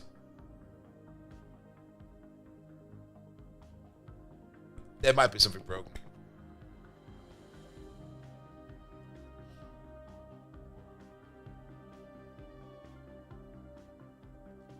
Let's see, that's over here, this way around. Here's the road. Left. Oh no, you're all active. Ah, you're working on the quad alloy ingots. All of them are. Yeah, they're just being blocked. We do still need to make the better freezer. We also do need to make another one of these big boys over here with a different configuration internally. But what about that mega alloy blast furnace? The mega alloy blast smelter. How does that thing look like? Ooh. That's not too bad. Do you get any bonuses from running with better coils? Speed bonus. 5% lower recipe time per tier. Additive. Every coil tier above TPV. Above TPV. That takes a while. Grants a speed bonus if the equivalent or better class tier is present. Energy discount, 5% lower energy consumption per tier, multiplicative. Can also use normal ABS coils in place instead if you don't like the bonuses. We do like bonuses. The glass limits the tier of energy hatch. UEV glass unlocks all tiers. Supports TechTech multi-amps, blah blah blah blah blah blah. We could think about this. It's also called a fluid alloy cooker or the MAPS. Do you get any special recipes? No, not really. But it might make sense to make one of these, because at the moment we got like these four over here doing all the work for us. So we want to make one of those, but that will definitely be a different kind of build because this thing is huge. It's also 360 coils. That's a lot of coils. So, I mean, if we can make that thing, I would rather make that thing with tritium coils or the fluxed electron, which you get after that. We need to be over here. Yep. Alright, is the energy hatch done yet? Okay, still crafting. The helium is done. I guess we're waiting on the cable over here now. Ah, come on. What are we waiting on? Ah, there we go. Motor. So if you have all the parts, does GregTech allow you to build the building in one chunk? Building all those by hand seems much. What do you mean by one chunk? Like in Factorio? I mean, we do have to... I think I know what you mean. I mean, probably for the bigger buildings, there are options where you can not really fully automatically build them, but where you can just more or less let a tool place the blocks for you. And then you just have to smash the tool against the building. But for most of these, I've just built them mostly by hand. There are, of course, and we don't have any schematics in there anymore because I switched the client again. I could load them over. But for example, the corporate tower over there, that was built with schematics in mind, where we just copy over schematics. The builder's wand also helps quite a bit in doing stuff like that. It's not too complicated. There's probably better ways to build, and I've seen other streams where they use even better tools. But actually a little bit... Is the copy-paste tool in here? Cover copy-paste tool, but... Trackmans nodes, advanced stocking buses, not really. I've seen other mod packs where you have like absolutely magnificent copy-paste tools. But I guess they do need a higher base version of Minecraft, which we just don't have. Yeah, for the smelter like that, there is this guy over here. The multi-block structure hologram projector. Triggers constructible interfaces. So shows multi-block construction schematic. Use on the multi-block controller. Sneak use on controller to build quantity of schematic in items affects tier module type. So we can use this thing over here to do the build. But to be perfectly honest, it's kind of a bit again like Legos. I do enjoy building these buildings by hand. But on the other side, I don't enjoy debugging these buildings because sometimes you complete one of these builds and then you're done with them and it says like structures incomplete and you go like, why? And then you get like no answer and you go like,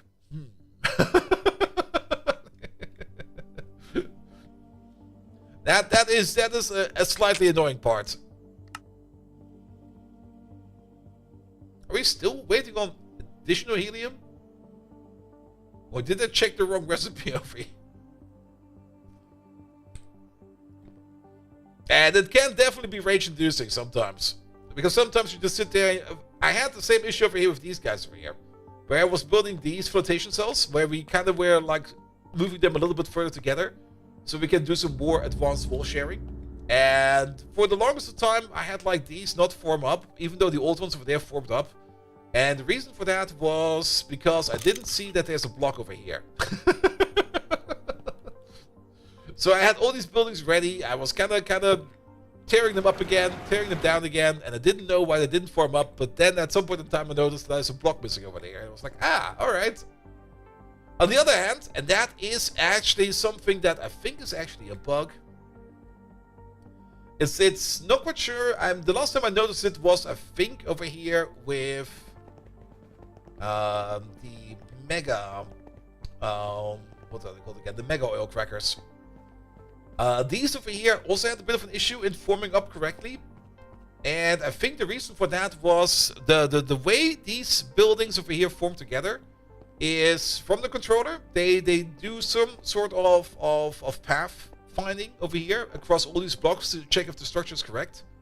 And they also got like these sub-checks, because some of these buildings over here can have like multiple tier glass on them, and based upon the glass you can then put in different hatches and stuff like that. And also based upon that is also the energy hatch. And I kind of sometimes notice that sometimes when these builds over here or these buildings are scanning themselves, that they kind of skip the energy hatch and then they kind of assume things that they expect to be there. And then they think you need a certain type of glass, even though you got the better type of glass installed and a better type of energy hatch, and then they just don't form up, which sometimes can be very infuriating. Also, for the longest of time, I had the issue with both of these alloy mega oil crackers was that this corner chunk over here, like this exact glass block over here, for whatever reason, it would not recognize this. It would always complain about that this glass block over here is not there, but it was there.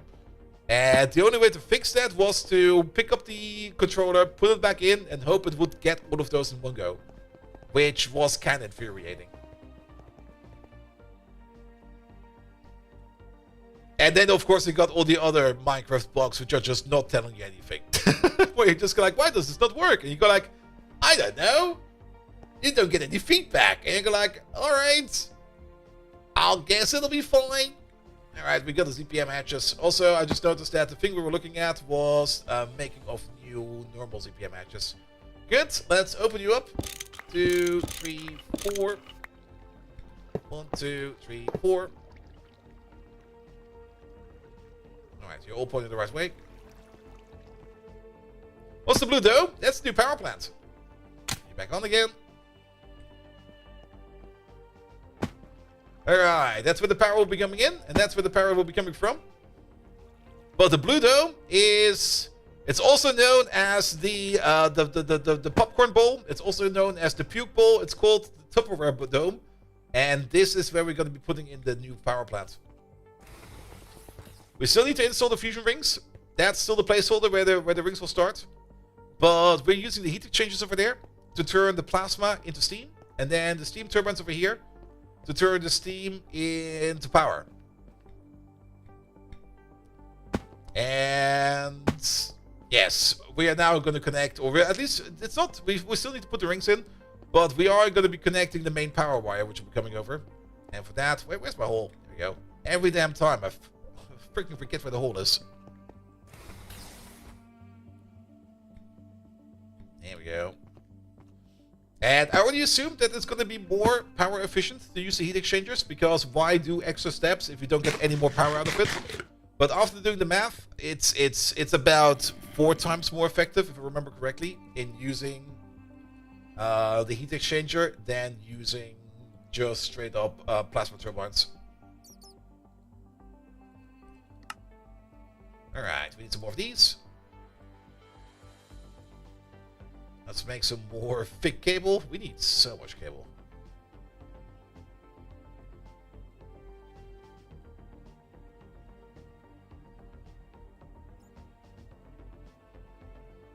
Also, did it unravel all the other cable? It did, didn't it? What the hell?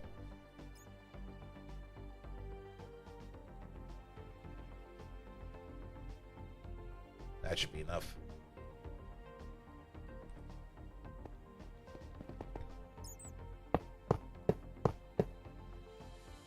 Ever thought about increasing the height of the battery? You might have not seen it, but the battery for...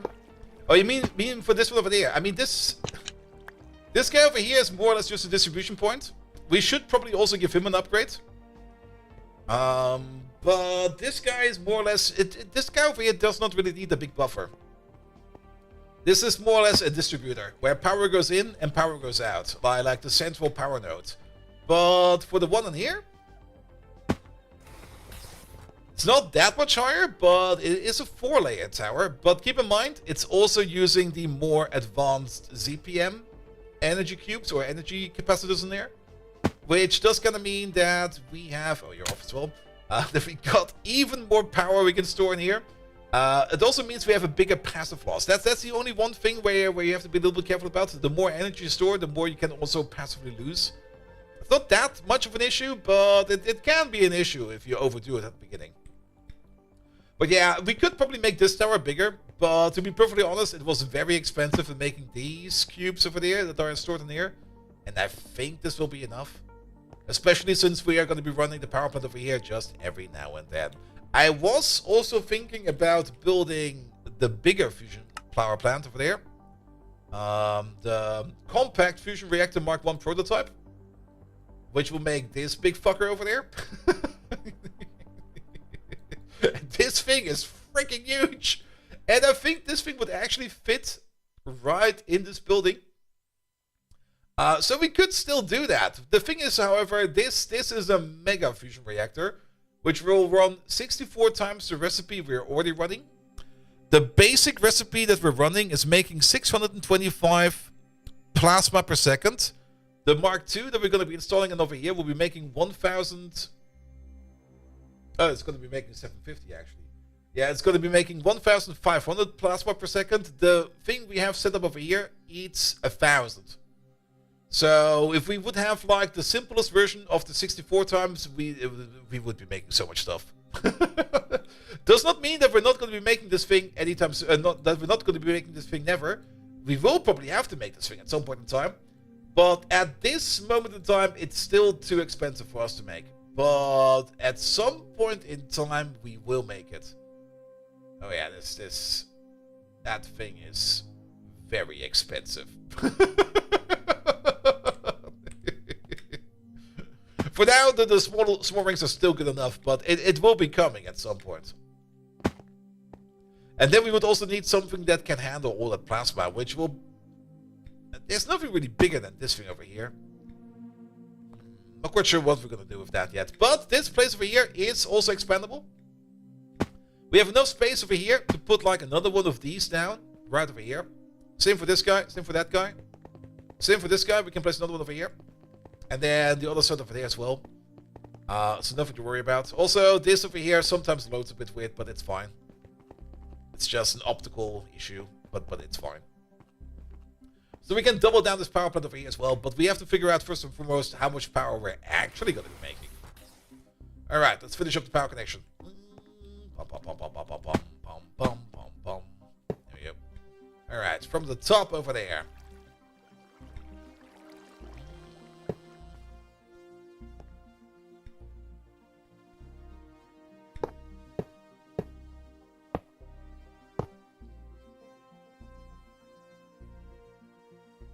This way. That way. This way. Alright, you've arrived. And then technically we could unravel you a bit.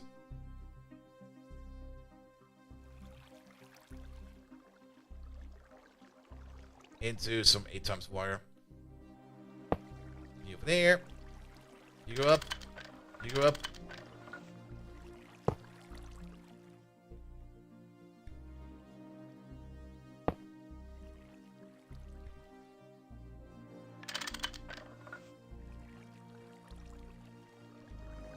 It's so hard to see. Why is the wire so freaking dark? I think they're all connected.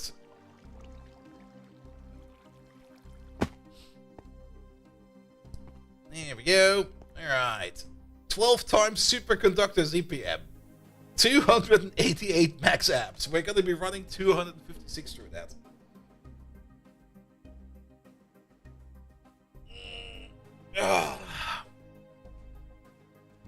It's also night time. Let's have a quick sleep.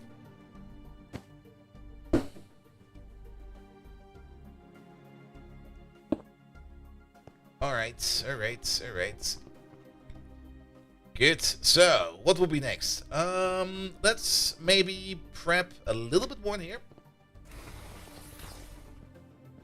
Mostly power connection over there and power connection over there. Which means we need one more dynamo hatch. ZPM, please. You could also run this Luft one over there, but a 4 amp dynamo hatch would be enough. Let's also unravel this wire. I do like that we can just unravel this again. There we go. Because you still need power, and you also need more pipe, but you mostly need power.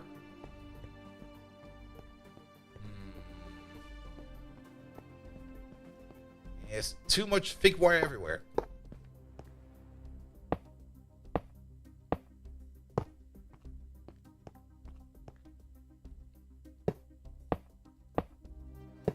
Yeah, let's go along this side.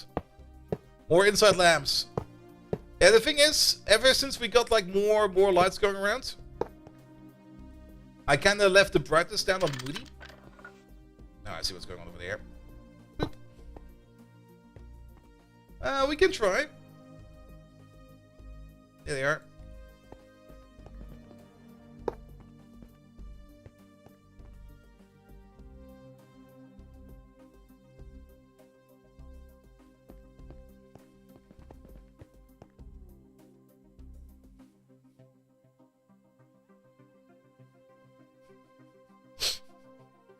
Ah.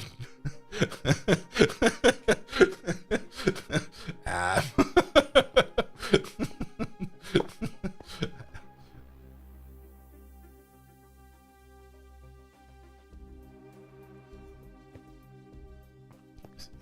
It's an anti-lab. It's the night vision fucking around with it.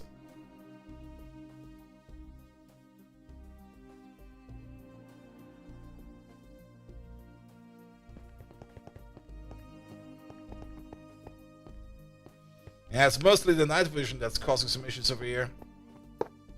There you go, over there. There you go, over there. Wow, it's just dark. Wait a minute, you're on the wrong side. You need to be over there. Boop.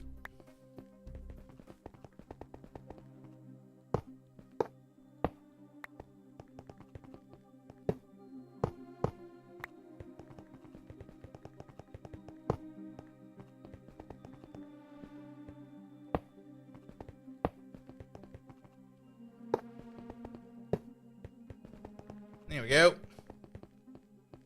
It's not really that helpful at all. We're still keeping the night vision on. There we go. And now it's blue in here. Dabba dee dabba die. Maybe it's also coming from the blue top lamps over here. Oh no. I mean, we could just increase the brightness over there to... It's currently on moody. We usually set it like all the way to bright over there. There we go. Because then everything looks like this.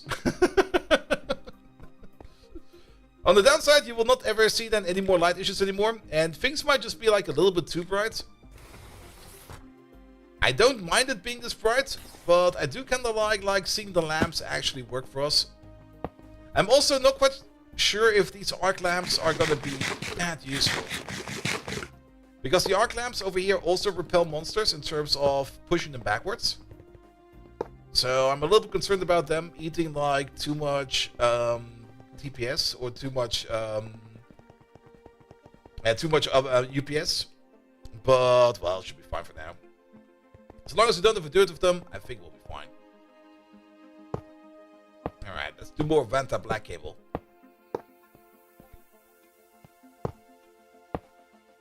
Not over there. That's fine.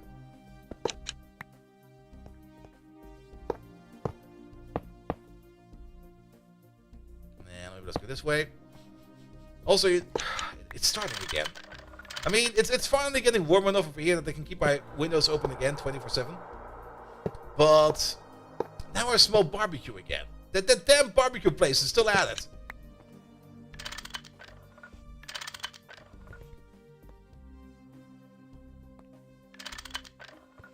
Alright, did we give you a reservoir? We sure did. You still need to be fixed. Need a sponsored mukbang stream. I mean, technically, I could complain about it. That it's like a nasal violation. Now, what's it called? That an olfactory violation. But to be perfectly honest, I would rather have the smell of barbecue than anything else. All right, we need some more pipe. We need this big boy pipe. It also feels way too German to go around to complain about, man, your grill is stinking up my place. Come on, man. No, I'm actually kind of fine with it. Alright, put it into the line mode. Then this way. That way. This way. Good, that's going to be more distilled water top up. And then we're missing like one pipe over there. Oops.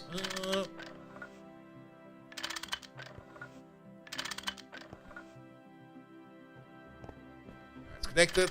You go this way. How are you better connected than you? Well, so be it.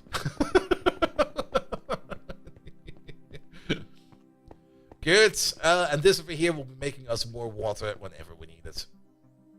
We do need to run this for like a bit, though.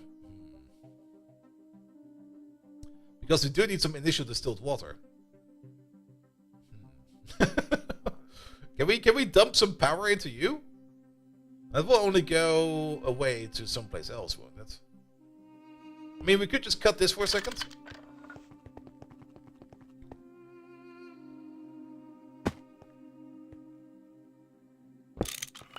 Here, open up the corner.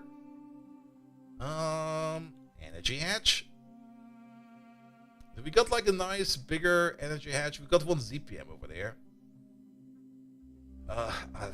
I guess we can use this one real quick.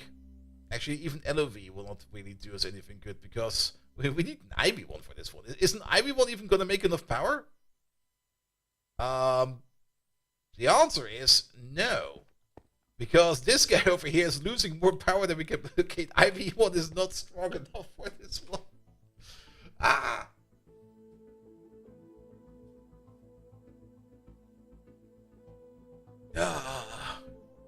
You got the Korean style barbecue out there? No, not really. It's not all. It's also not really a barbecue place. It's a kebab place down the street that just has the smoke vent from like its kebab oven just coming out the front, and it just smokes up the entire street. And it's not really like it's actively hard smoking. It's more like just like all the meat, the meat venom, the vapor coming out of it. Yeah, we were losing 12,500 EU per tick. If we would connect an IV one over here to just have some power stored in here, that would do nothing.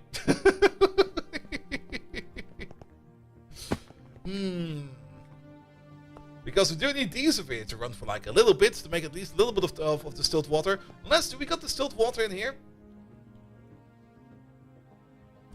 Distilled water. We got a couple million here, about 99. Alright, well, we can do the drum trick. It'll be fine. We're just gonna do some drums.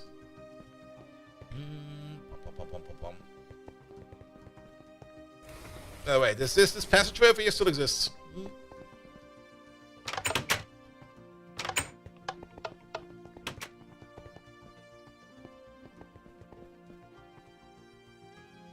Alright, drum. Some drums. All of this can go back. We don't need you anymore. Man. Distilled water. Just give me everything.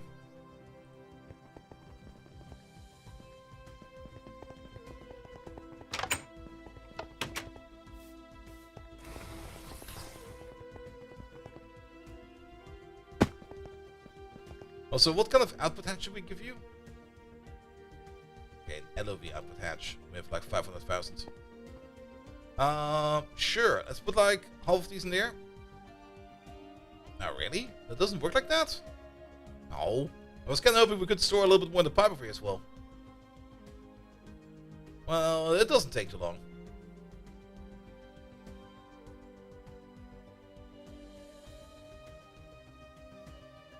Oh, is it backed up? Sure is.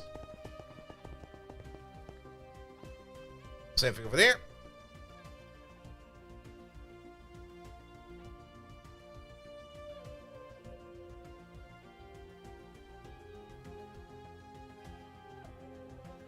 There's one pipe less in there. You immediately notice that. Yeah, at least fill up the rest. Same for you. Have these. Here we go, and then these will be fine. Good. Now at least we got some distilled water in these, so you could technically work. We still need to make sure that these over here do not accidentally explode. So what do we need? We need some covers over here. We're gonna need 2 fluid detector covers, and we're gonna need 2 machine controller covers.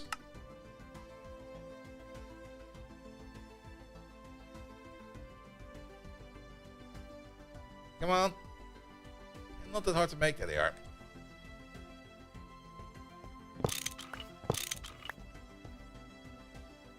Pum pum pum, pum pum pum. Machine controller will be over there. The fluid detector will be over there. There we go. And then gives us a signal. What do we need again for our extreme heat exchanger. Here we go. We're gonna look for helium. And we need 230,000 distilled water in there. Wait, 230,000? Was it not million? No, 230,000, right?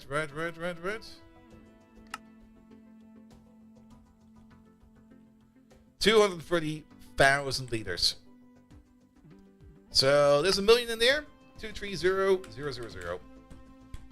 Alright, only if you have this amount of water in there, then you will be active. There we go.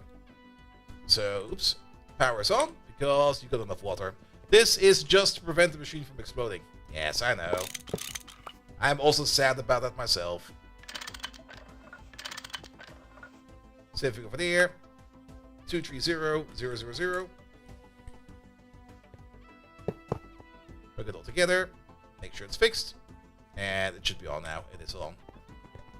Good. Now the only thing we need to do is add the helium plasma. We still need to make that helium plasma. That will be done over there. And then we do need a couple of in-betweeners. For one, we do need access over here to... We have access over here to the ME network. Which means we will be able to push the helium in there. And the deuterium. And for another, we need to make sure that the powers are connected.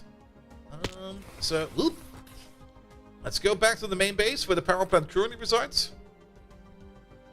Well, not really the main base. This is already the main base, but the main place where power is being handled, which is all the way over there. Ah, it's currently running. Perfect. How much longer are you running for? Like 20 minutes. Good. That's actually perfect timing, because once this cycle over here is complete, we can then start to dismantle the rings over there.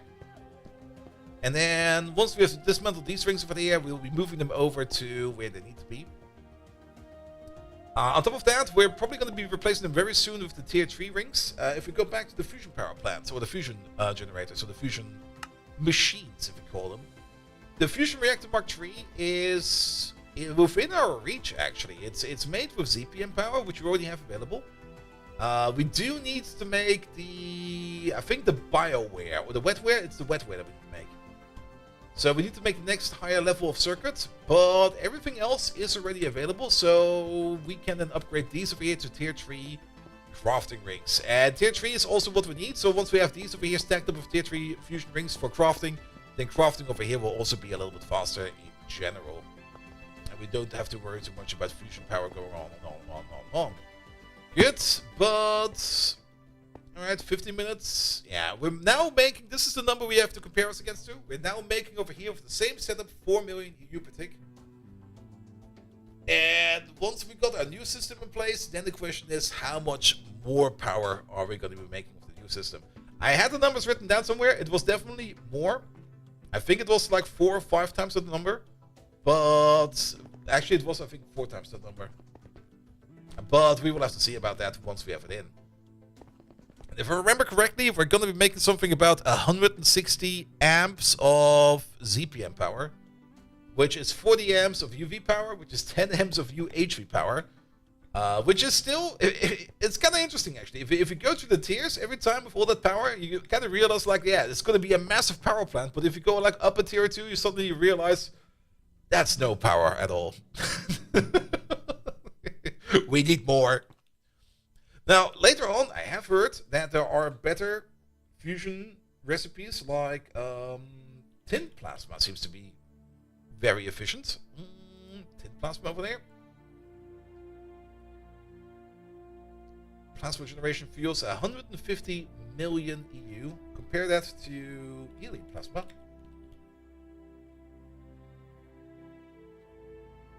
Oh yeah, tin plasma is twice as powerful. How do we make that stuff? Helium-3 and molten silver. Alright. Into tin plasma. First we get the power, then we get the goods, then we get the women. I think you can skip like step 1 and step 2 if you just get money.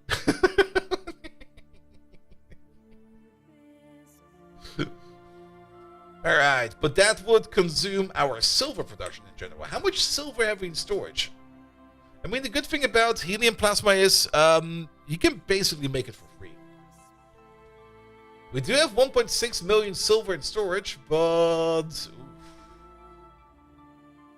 I'm concerned. Also, what is excited dimensionally transferred exotic catalyst? Just combine all the plasmas together. What is this building? For a recipe that mixes plasma together, you're kind of boring.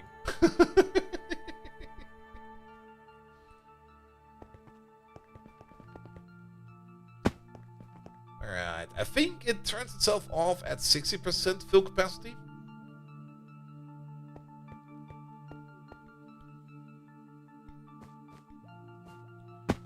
But if that is made with helium-3, what else can we do with helium? Ah, there's 2.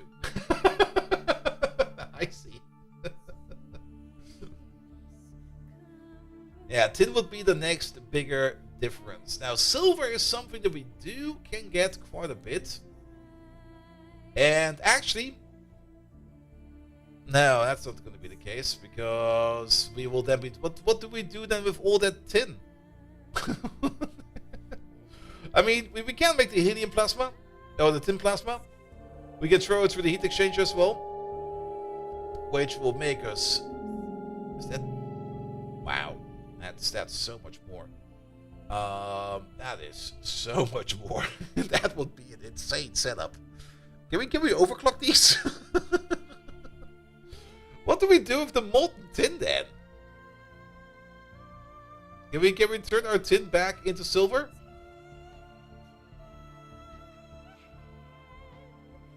We can solidify it again. What's the dimensional transcendent plasma forge? Alright.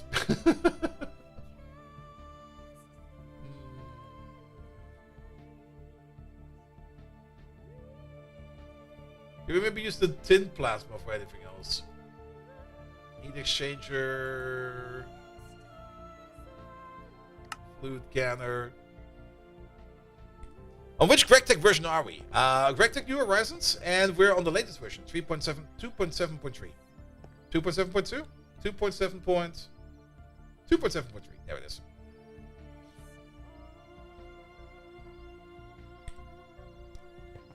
Alright, perfect, you're off. Time to take you apart.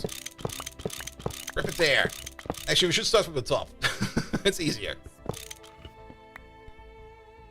And we have to be a little bit careful that we do not take... Yeah, we should not take apart these blocks over there.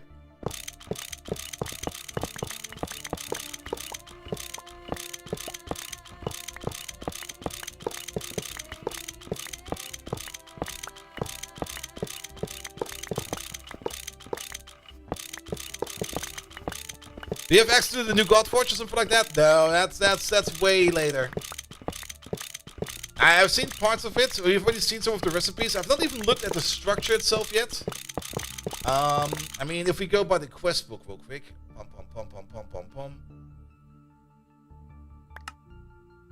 We are here, tier 8.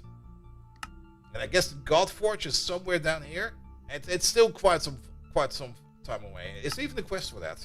Is there a quest for God? Infinity stuff, Helioflux stuff. To play God, that's the B quest. Alright, I guess we already done that one. Simulating a solar system, a second ring has hit the God Forge, there it is. UMV field generator is required for that. But that's for the second ring. So not for the first ring, and that's somewhere down here. So, we're nowhere close yet. We have to be a little bit careful over here in picking up stuff. We don't want to pick up the output hatch, because there might still be plasma in there that we want to use. Yeah, this one over there.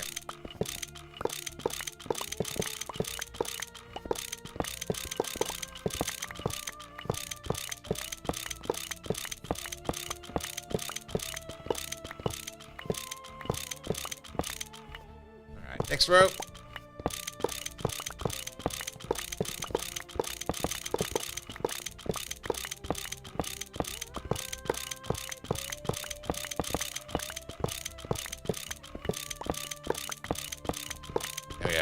best looking in your opinion?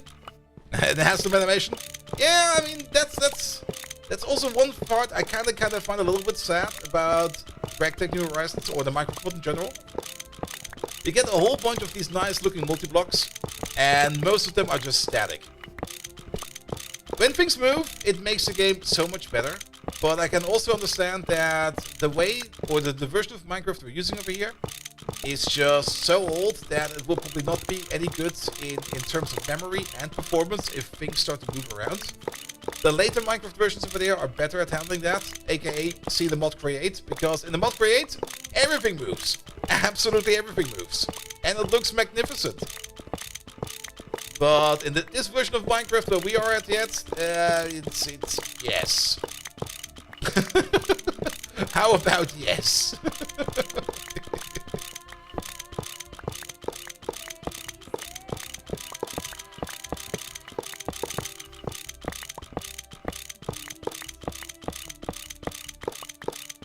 Move it, pick them all up. We do have to be careful about our inventory. In terms of, let's not overfill it. Yeah, let's get rid of these drums real quick. There we go. That thing can go away. So that we start losing blocks over here.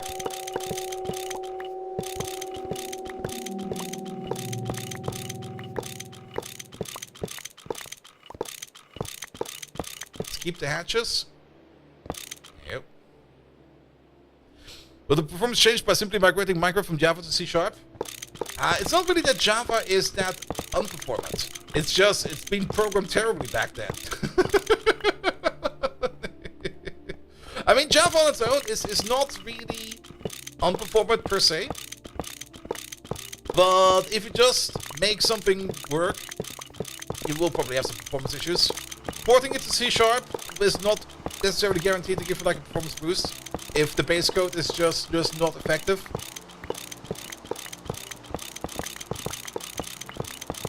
And that's also one part about Minecraft why I'm currently not sure about the current state of it. Because we're of course playing the Java edition.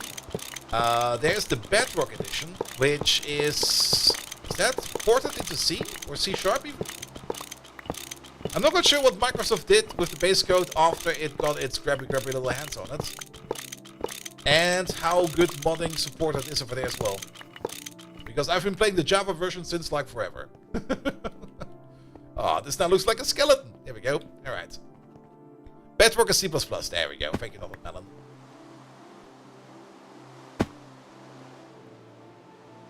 Same language as Victorio. No. I'm pretty sure that Victorio is written in better C++ than Minecraft. Come on, man. Have some respect.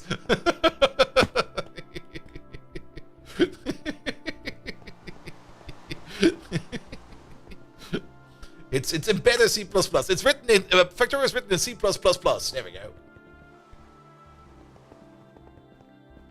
C++ Ultra. All right. The most important part is I think we're missing one fusion block. I mean, the fusion blocks are not too expensive to recraft, but I think. How many is it per reactor? 32. Yeah, we're definitely missing one. Where the fuck did it go?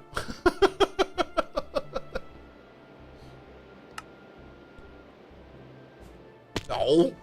Oh, there it is. There you go. All right. And then these blocks over here, we still have in storage. Nothing to worry about. All right, let's move the thing around.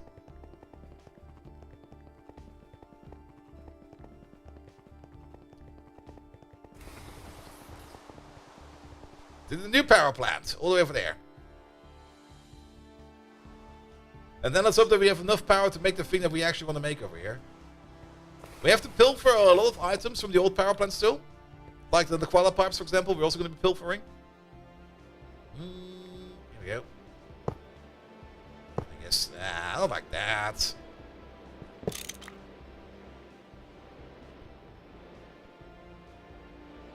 I mean, we're a little bit under time pressure. Also, we do need some power initially over here. We need something to start the fusion reactor with. Shit, I did not think about that. Maybe we can reverse the polarity on the capacitor bank. Yeah, I'll be fine.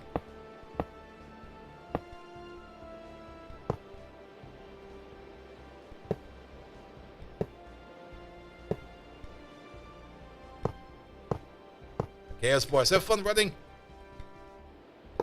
Nope, not like that. There must be a better way to do this. I'm being an idiot again.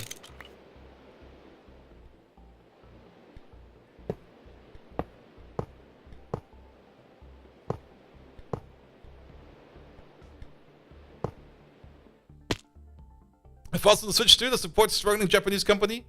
I have no thoughts on that at all. I've heard some I saw the memes, mostly about the pricing.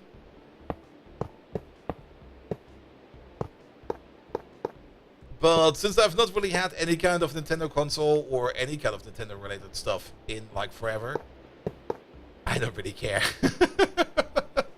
On top of that, how to put it? Since Nintendo already has been like a bit of an asshole most of the time when it comes to content creators as well, I just, at some point in time, I just completely stopped giving a fuck about them. Alright, there will be energy hatch. Especially them hardly DMCA striking like any kind of content creator when they kind of use their music. Which I can understand for a bit, but also at the same time, come on, man. It's free advertising for you guys.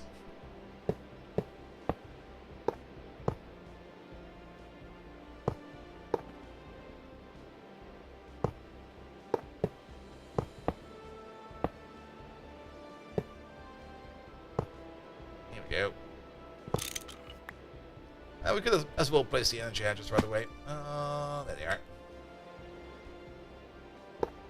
Over there, over there. Does Greg have blueprints? Yeah, there's sadly no such thing as blueprints.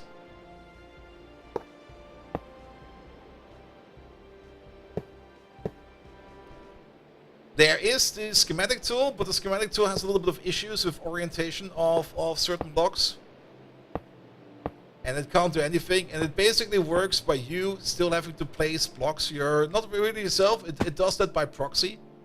It kind of works, but it could be so much better. I have seen in other mod packs that there's like a copy-paste tool, which does a very good job at it. It still has some issues sometimes with orientation, but those are only minor issues. And it seems to be able to copy-paste even complex things. Mostly things in Create. Stop everything the PO2 servers are live? I don't really care right now. I mean, Path of Exile is fun, but at the moment I would rather wait on a couple of updates before I indulge myself again. Alright, that's one ring done.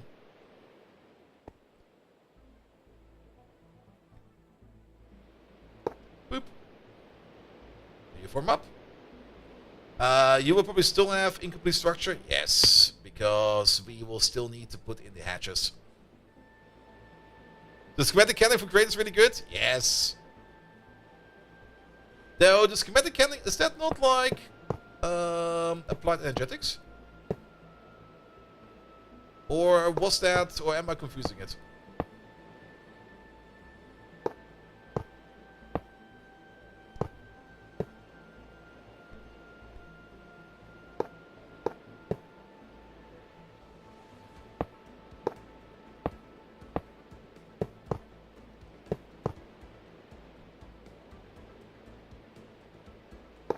The A2 is the one called spatial storage. Yeah, applied energetics 2 has definitely has spatial storage, which is also pretty fun to work around with.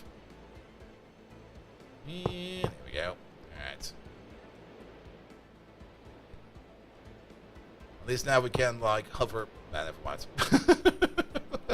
No, we cannot. Can we get the energy hatches out again? There we go.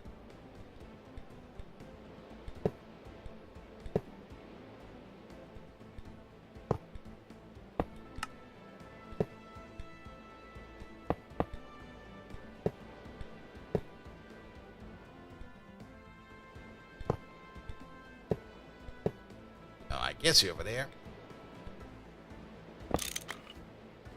I mean, on the plus side, technically we would only need to fill up the energy hatches of the fusion plant to make things go.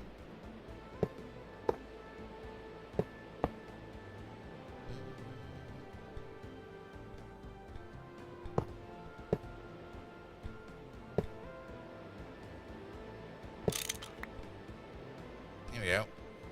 There's a hover mode. Okay, let's look for hover mode. Pom pom pom pom pom pom. There must be a hover mode. That's a hover harness. It's called... what's it called again? It was some kind of mode. Change mode. Better builder wants? No. Mode switch key. I think it's this guy. Let's put you over there.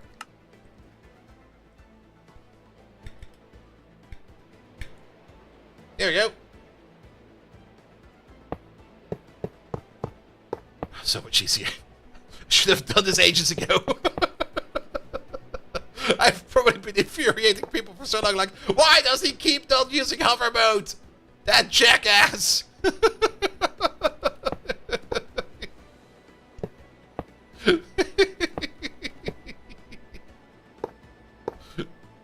Alright, we got hover mode.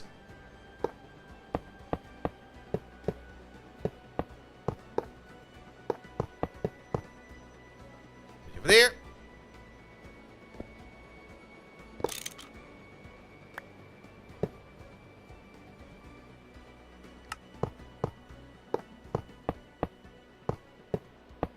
This almost makes it too easy.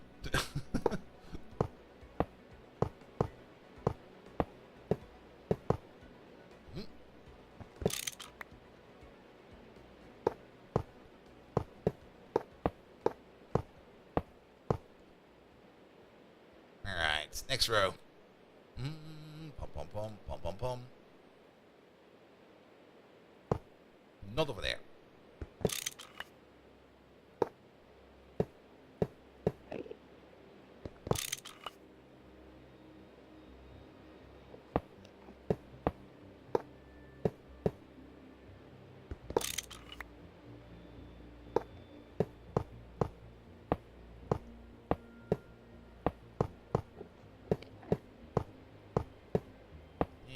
Go.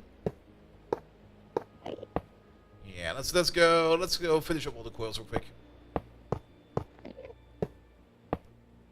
And then we can finish the outer part and the inner part in one go.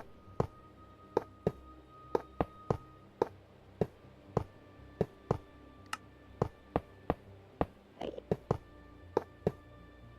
then final row of coils. There we go. That's a nice height.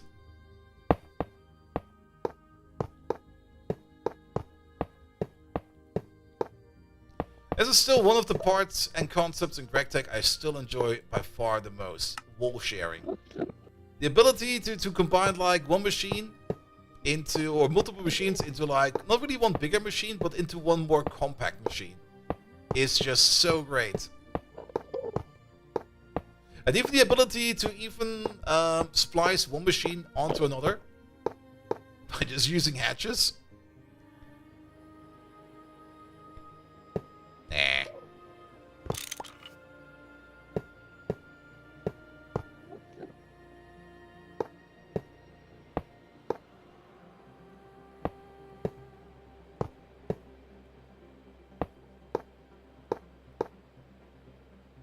Alright, that's all in. I have also not thought about energy hatches for these guys yet. It'll be fine. We're not gonna run out of power, I hope. If we do, then we'll think about that once we run out of power.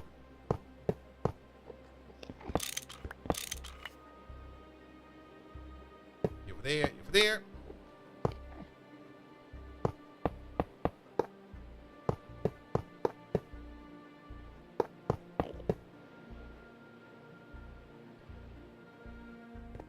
Go.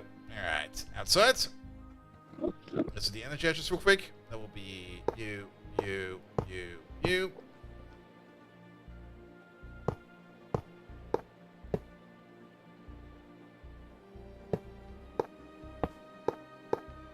That's a miss.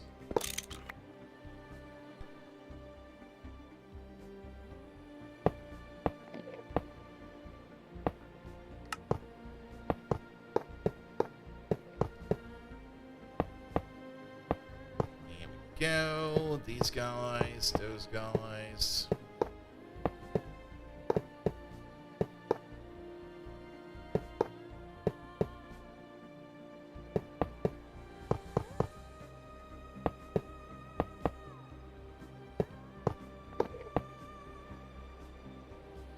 Huh, okay, now we're out. Good.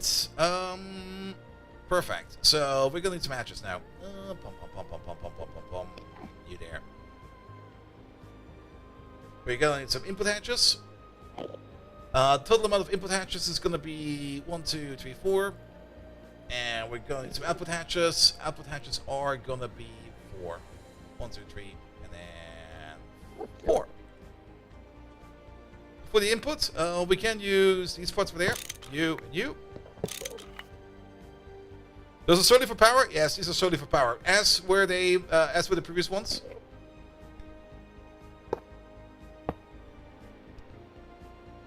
But now they're really only for power. Not over there. Input, input. And then output-wise. I mean, we could just do it like this. Not over there. That's a horrible place to do that. Actually, no, we do need to do it over there. Like you over there and you over there. Actually, keep this one. Output over there. Output over there. Go to the other side.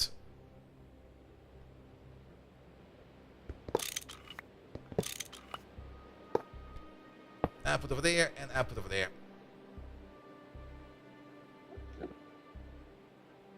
And I guess we did lose like a couple of these blocks because we are missing 2 somehow. Sure, doesn't matter. We got some of these still in storage. Yeah, we got loads of these.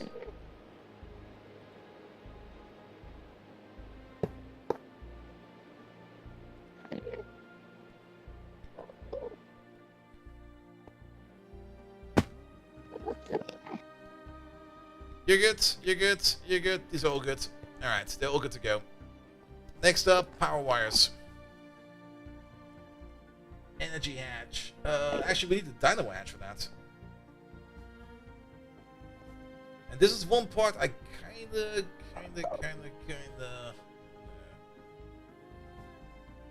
We can grab the dynamo hatch from the old place. There's more for us to scout, to scavenge over here.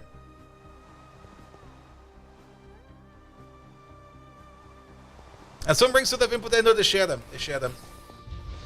The same way as we did it over here with these guys over there.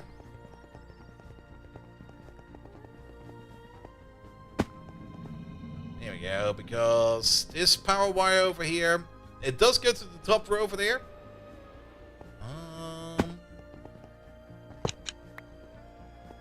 There you go, turn you off for a second.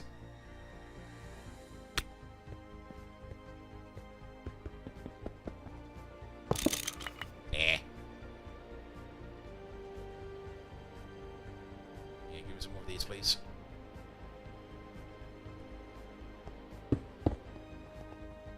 Basic power. Put you back on. There we go.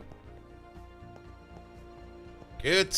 We could also use the same cable, because why not? At least at the bottom part we could use the same cable.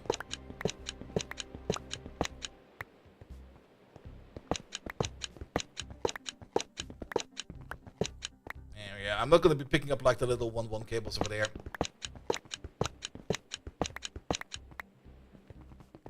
Alright. Cable time.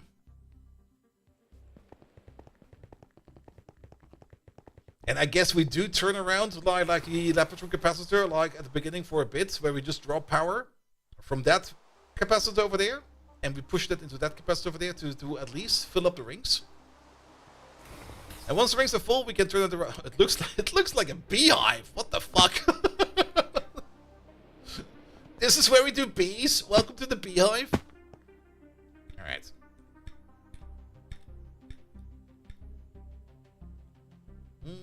start with this thing over there. Let's unravel this one. Here we go. The only downside of hover mode is it's kind of slow, and we can't press shift, or at least don't shift block things over there.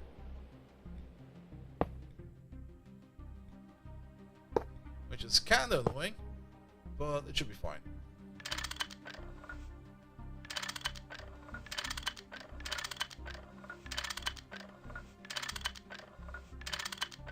Alright, that's the outside connection. At least for you. How are we gonna do this over here? Actually, we got the capacitor right over here, so we can just get the wire in over here. Go this way. Go that way. Go this way again. Go that way again. And then we're gonna be connecting up with this wire over here. Each of these technically can draw up to 2 amps. So that's gonna be 2, 4, 6, 8 times 2, 16 amps. The ZP wire on its own can hold 24 amps. So that should be fine.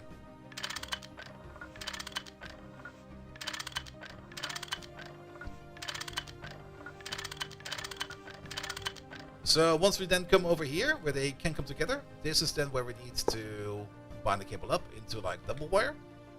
We're gonna do that later. Let's do each of these real quick.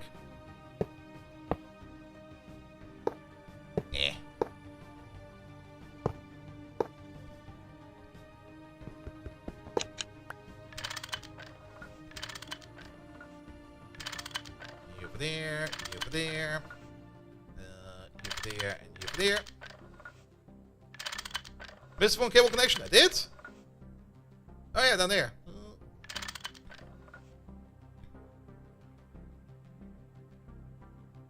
Other sides. We are slow. And if you hold shift, you get like the bigger rectangle over here, which makes placing these cables a little bit easier.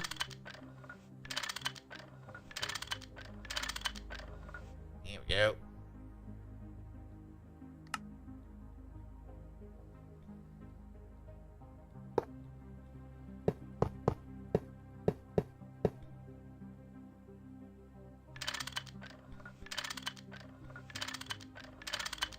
That looks good. Let's do the outside real quick.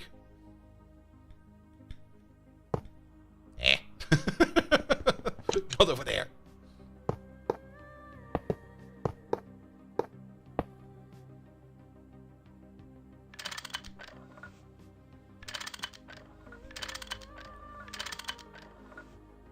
Alright, and then the inside. We still got more cable we can unflatter. There we go. We'll reflatter it afterwards.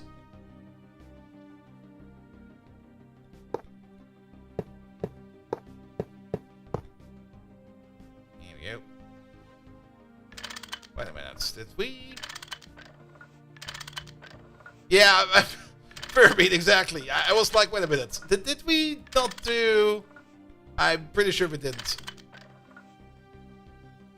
Like, putting that cable down, I kind of came to the realization that we are probably... Yes.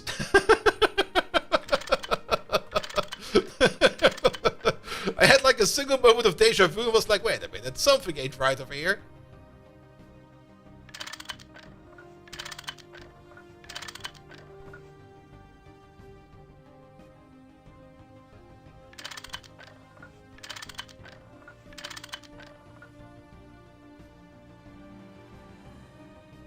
Okay, you're good. You're good. You're good. We already checked you, but let's check you again. You're good. Inside. You're good. You're missing. You're good. You're good. Alright, so the other thing that's missing is this one over there.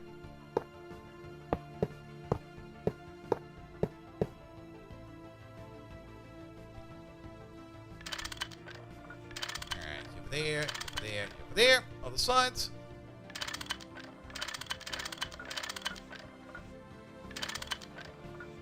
And we're all connected. I guess the main output will be coming in from over here. This will be you.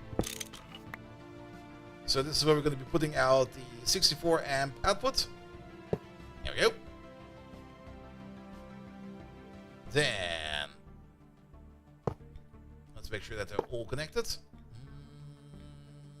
we're gonna go this way. And then that way. And this way. Same for you.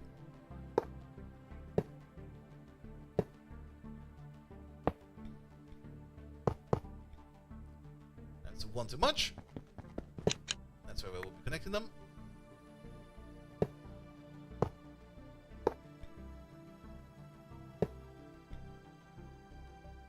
Alright, from here on out, it will be 2 times wire. We already have a little bit over there. Because we connected these two. And then we connected these two. And I guess the 2 times wire, we can probably now turn the jetpack off. There you go. Ah, much better. Because now we can just hold shift and drag. Not really drag, but it's just a little bit easier. This one actually be a thicker wire over there. So we're gonna do this. We're gonna do pom pom pom pom pom pom pom. We're gonna do that. Good. Now we're good over there. And now comes the 4 times wire.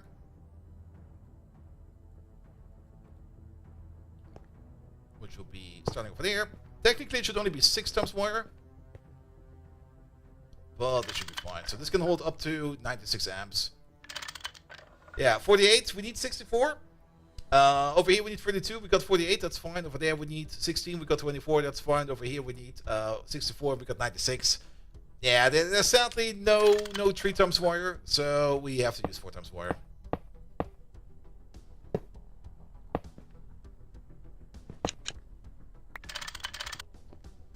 Here we go.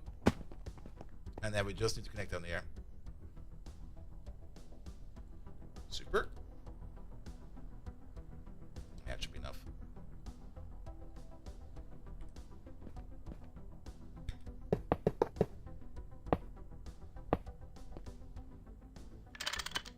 Good. At least now we can charge up the reactor if we had any power in here. Currently, we do not have any power in here. What else do we need in here? We do need the ME connection. We do need the pipe connection as well. Let's do the pipe connection next. Because I think by now the pipes that are feeding the turbines over there should be empty. So the turbines should be turning off. Yeah, turbines off. And we're going to be using the old pipes over here because these pipes are good enough. Wow, that's fast. Alright. Where's my crowbar?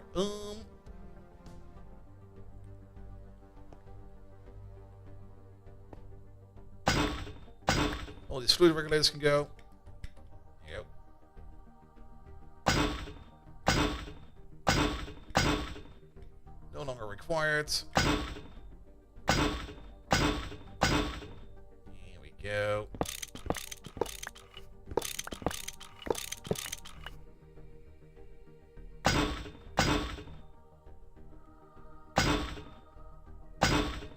We're still gonna need fluid regulators, but actually no, we're not even gonna need fluid regulators anymore.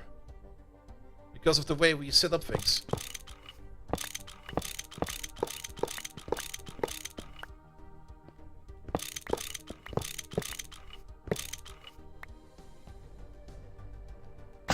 There we go.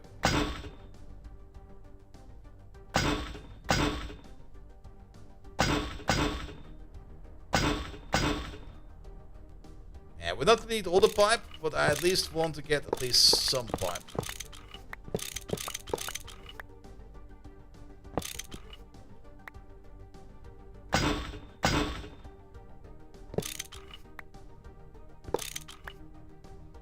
Very hard to hear, very quiet. Are you sure about that?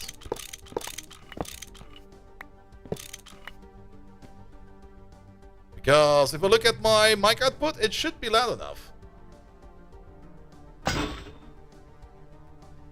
Sometimes yes, really. Probably sometimes if I just do something like this, then maybe because my gate will not pick it up.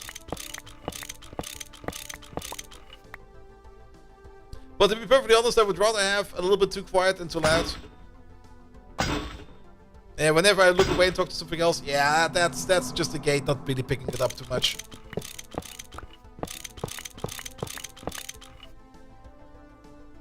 And the thing is, I don't really want to be hiding behind my microphone all the time like this. I mean, I got a face, you know. I want it to be seen.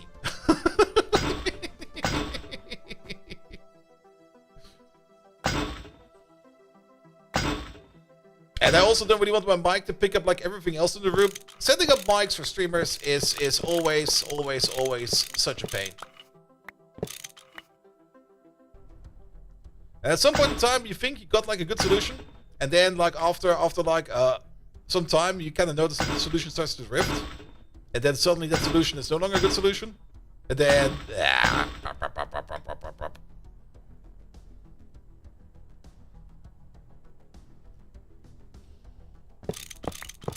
I mean, I was maybe also kind of thinking about just hiding like a microphone underneath my beard, like one of those very close to the speaker microphones. Those work quite well as well. Just like clip it all over here, and then nobody will notice.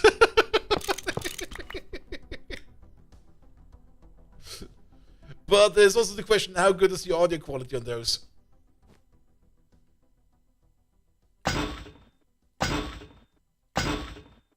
Then again, if I have one of those, I will probably forget that I'm wearing it, and then I will go to the bathroom, and everybody will be like, "Oh, Bolt, we heard everything," and I'm like, "Oh no." What do you mean everything? Everything? No.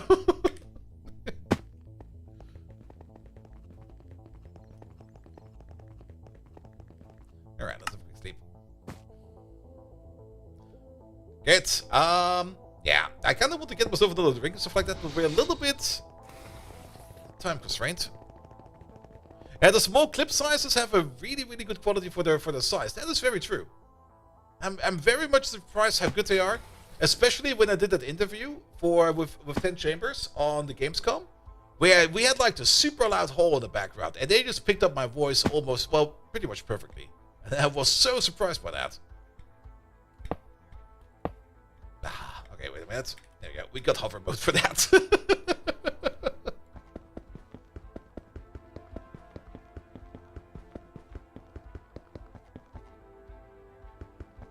That's wire. It looked like pipe. That's pipe.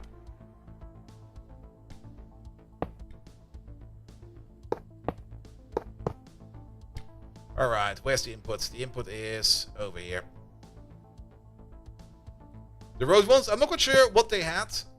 I didn't look at it too much when they basically the technician came over and they just plugged it on me, and it was done so fast. It was like, "Oh, you're already done? Yep, already done. Let's go."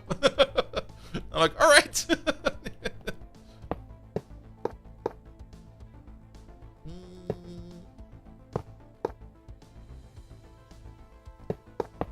Yeah, we no longer need the fluid regulator because 2 of these will be outputting exclusively to you, and the other 2 will be outputting exclusively in the other one. Motherfucker.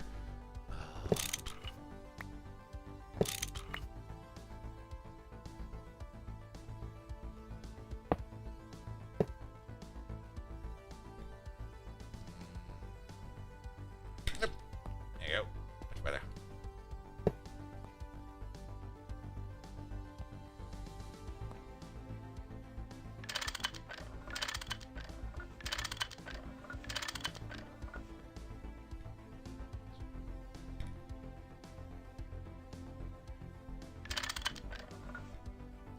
Alright, turn on line mode, and then...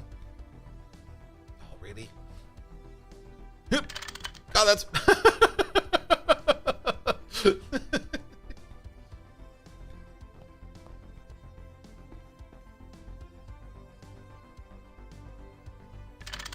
we go. This way. That way.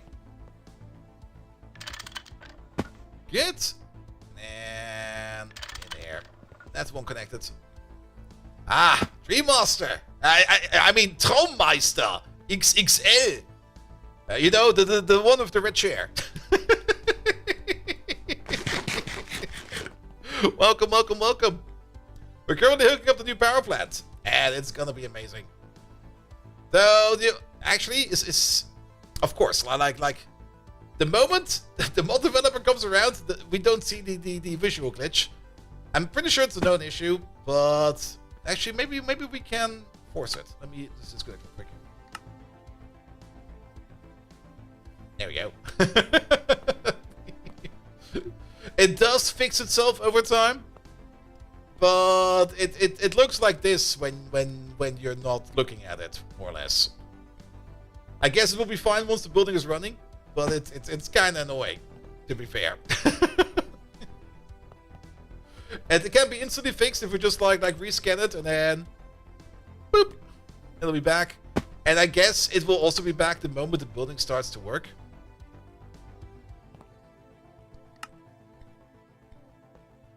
But yeah, it's a minor, it's a visual thing.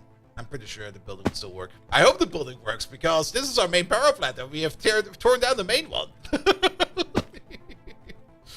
Then again, if it really doesn't work, we can still just move the turbines over here and we just place them somewhere. It doesn't really matter where. Alright, then, other side. Oop, there we go.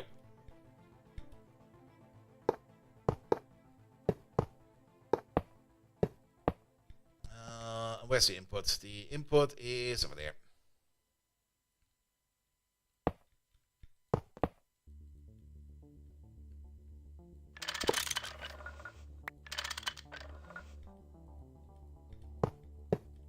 There you go. Turn it off for a second. There we go.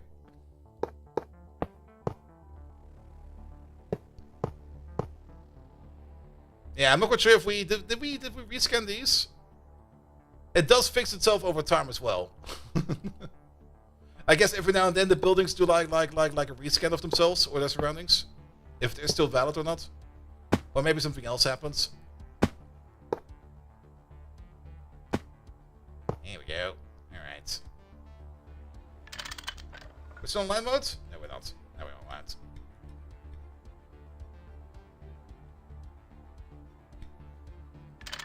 No, wrong way. There we go, correct way. All of these. All of those. In you go. Good. Alright. That looks fine. That looks great. Now the only thing that's missing is going to be the helium and the deuterium. For that, we're going to need some exports. Export. Some of these. Give me all of those. And we're going to need some cable. Both cables, please. I'm not quite sure where we're going to have the connection to the bottom side. I mean, all the inputs are on the same side, right? They're all over here, yes. We already got this hole. We might as well use this one over there. We only need to connect to one of these wires over here. We could do so. Yeah, let's use this. Let's use this hole over there, and this wire over there.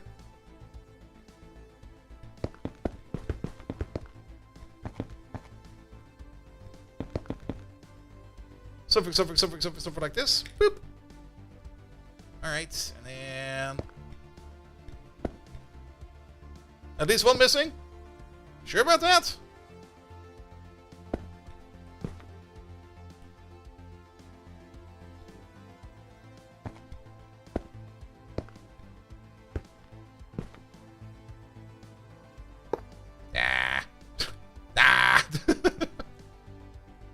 It's a little annoying that shift is going down, and at the same time the special operation for like picking up stuff. So we're still gonna have a little bit of the hover flip flop. Oh, at least one connected pipe. A pipe. Oh yes, yes. Check the other side real quick. Yeah, it's fine. All right. And then.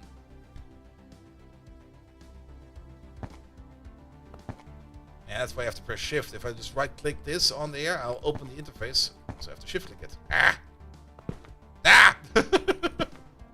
There we go.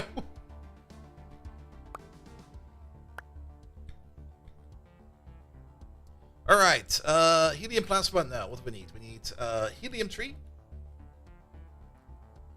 WU.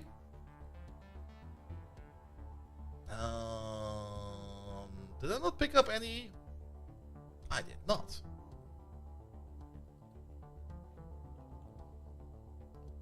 There they are. Actually, I did. I just saw them. They were over here. God damn it. Deuterium. Bum bum bum bum bum bum. Isn't jump and crouch at the same time as keeping in place? Jump and crouch is going upwards still. That's fine. We basically got it now. That will be deuterium it again. Have these. And let me guess. Helium 3. Here we go. Filling up. Alright. Reactor's not running yet because we don't have the power yet. But everything should now be in place. These should still have their connectors over there. Perfect. Good. I guess we could put the redstone logic on top of this thing over there. Would be great if we could just use a wire. I would love to use a wire. We could technically use a wire. Because everything we need will be close by enough. Then again, I don't think we can put wire on glass though. No, we cannot. We do need a little bit more over here. Doesn't really matter what it is. It's just gonna be like 2 ZPM hatches. Maybe some dynamo hatches. Can we look for some dynamo hatches? Do we have some ZPM dynamo hatches? We do got a 4 amp. No, we need energy hatches for this one. Energy hatch. There we go. These hatches over here don't really do much. The only reason they're here is, well, for one, to be misplaced over there. But these things over there are just there to be placeholders. Because we're gonna need a couple things now. We're gonna need some covers. We're gonna need 2 of these. Pom pom. We can also maybe get rid of some of these things we really don't need anymore. Oh, this can go, that can go, this can go, that can go. Don't need this. Then we're gonna need some wireless receivers and some transmitters. Can we make another 4 of these, please? We could just salvage them from the old machines, but it'll be fine. Then 1 to the left, 1 to the right. Here we go. Reactivate you. So, let me get the calculator out real quick. 2 times 10. Well, 2.16 times 10 to the power of 12. And then we basically need this by the power of 11. That is this lovely number over here. Boop.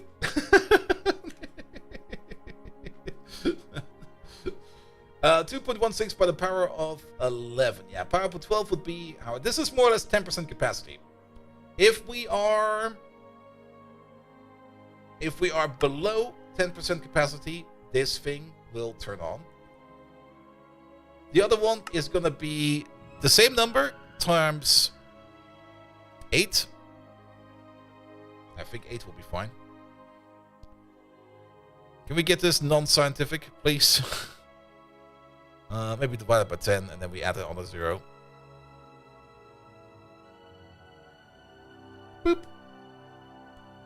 No, wait. Boop. Not quite sure why it lags, but it lags. That's going to be the upper range. Here we go. I'm pretty sure we can also just type E12 in there and it will work as well. But this will work. So that's the upper threshold. Lower threshold, upper threshold. Alright, I guess we can make it up here. We got these over there. Perfect. We're gonna need ourselves some, what are they called again? Some frames. Yeah, some steel frames will do. We're gonna need some plates. Do we got some steel plates or something like that? Maybe not the most expensive of plates. Maybe no Incolloy. We have some basic steel plate, please. Palladium plates are way too expensive.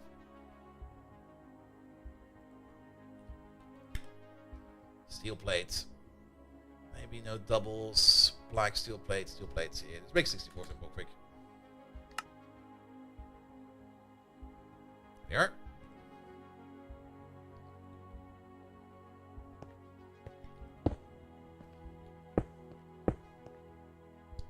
Alright.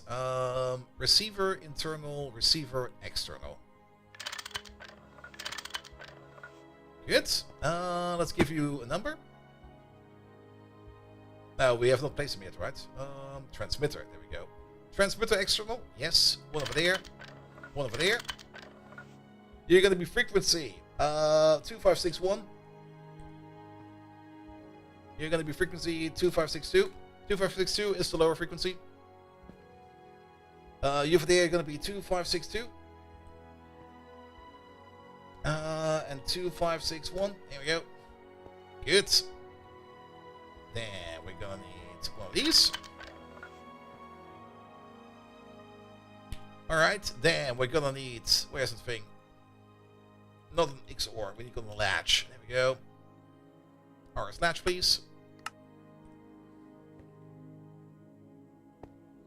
And then we're gonna need one more transmitter, which I guess will be over there. And you're gonna be 2563.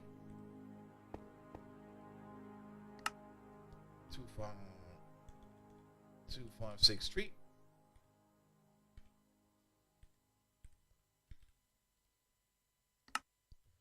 Two, 5, 6, 3.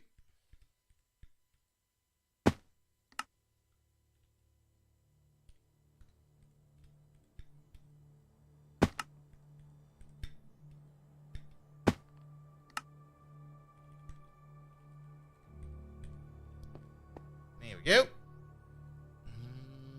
Match still being made. While we're at it, we are also gonna need ourselves some redstone wire. There we go, we got like 5 of them. That should be well enough.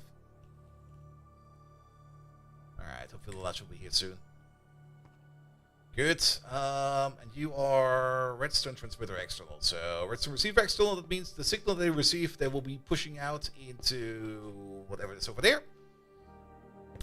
We will have like a wire over here. We will have a wire over there. This one is on because we're definitely underneath, and that's also the correct side, we're definitely underneath our power threshold. So if the fusion reactor would be ready, it should be on.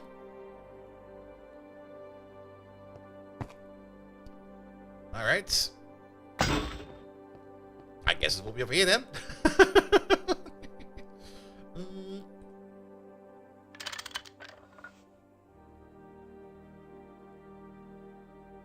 Let's give you... Actually, let's keep you at 0 for now. I just want to see if the redstone wire over here... Yeah, it connects. Good. 2563. There we go. So once we connect the redstone wire to that thing, these will start to work, but we still need power for that. Which means we will now need to turn... Actually, that's the only thing that's missing, right?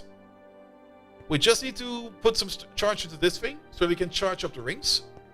Once the rings are charged up, we can turn around yet again the electrical capacitor. Because then this place over here will start to make some power. So, where's my server? Here we go. Backup, start. There we go. Starting the backup.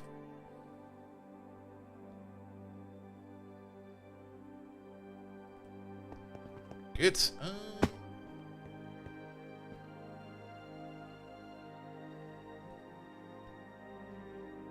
Then let's get rid of some of these wires real quick. Actually, we can just disconnect them.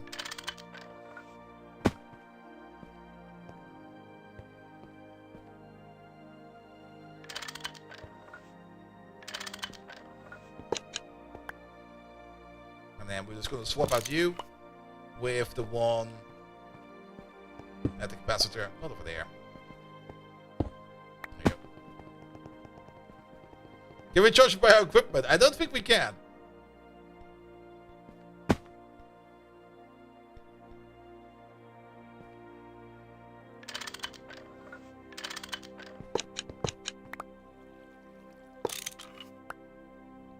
Alright, that will be dynamo hatch for there.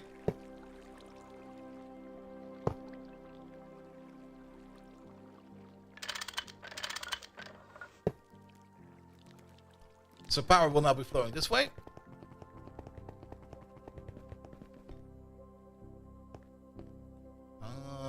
Into the energy hatch.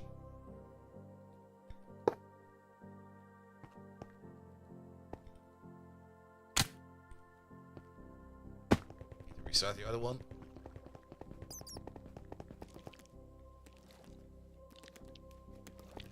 Oh, now spider. Ah, it's a poison spider. Ah!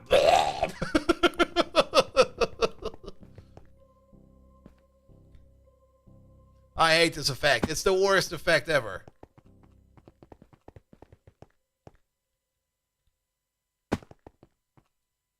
Alright, you're charging now.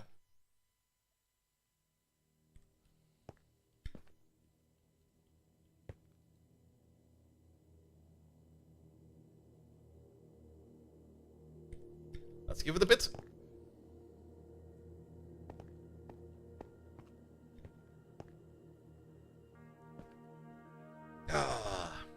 I'm just going to grab myself a drink real quick. I'll be right back.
Ah, that's looking way better.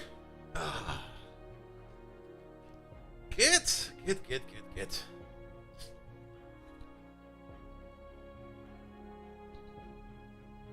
Ah.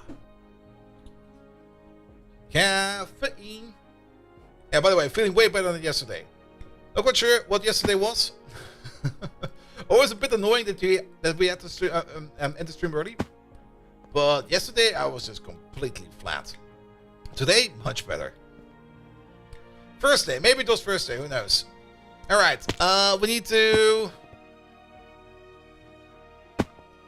rejig this again, one more time. There we go. Pick up you. Go to the other side again. That was these two over there. Make sure that we put the correct thing in. That will be the energy hatch over here. There we go. And then also make sure that, let's see, you point out and you point out.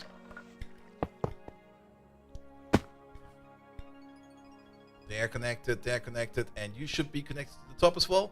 It's so hard to see. The cable is so freaking dark, but that's fine. Need to reactivate you now. You still have... We drained it.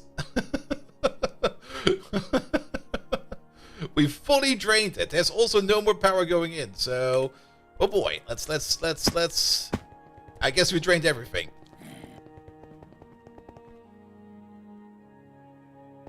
guess that everything is in here now. Yeah. 27 million. Use capacity 1.27%. Nice.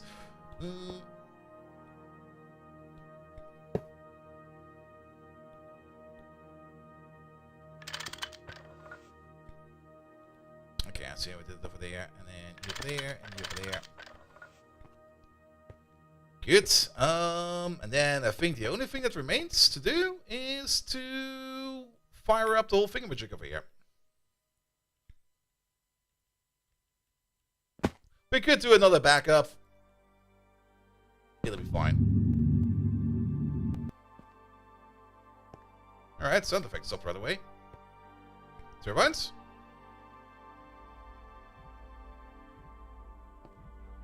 I can hear something happening. Oh, we need to turn them on. Boop. Boop.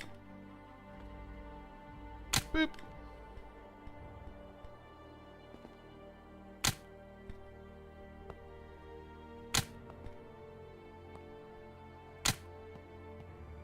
There we go. Now we're swinging. Average in is, well, it's not as much as we were making before, but I'm pretty sure it's still spinning up. Yeah, efficiency is only at 50%. That's a low efficiency.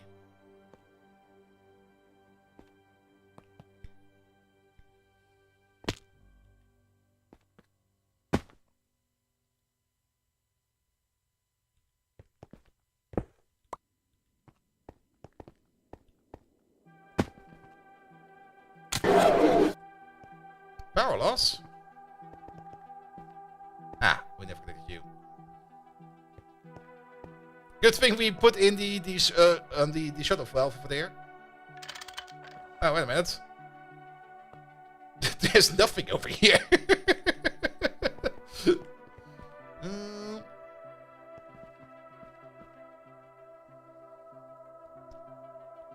No, that's a dynamo hatch. That's this guy over here that's missing. Alright, do the quick swap.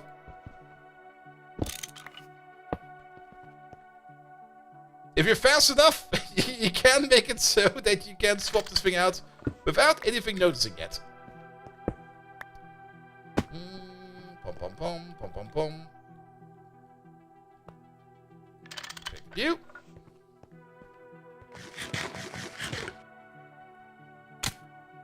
Make distilled water. Make distilled water.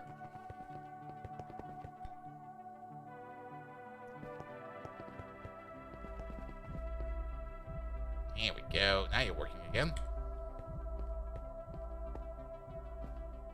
Which is kind of surprising, because you should be getting some distilled water from over here. And I think these over here do have the issue that they turn themselves hard off, which is kind of annoying. We need some kind of logic over here.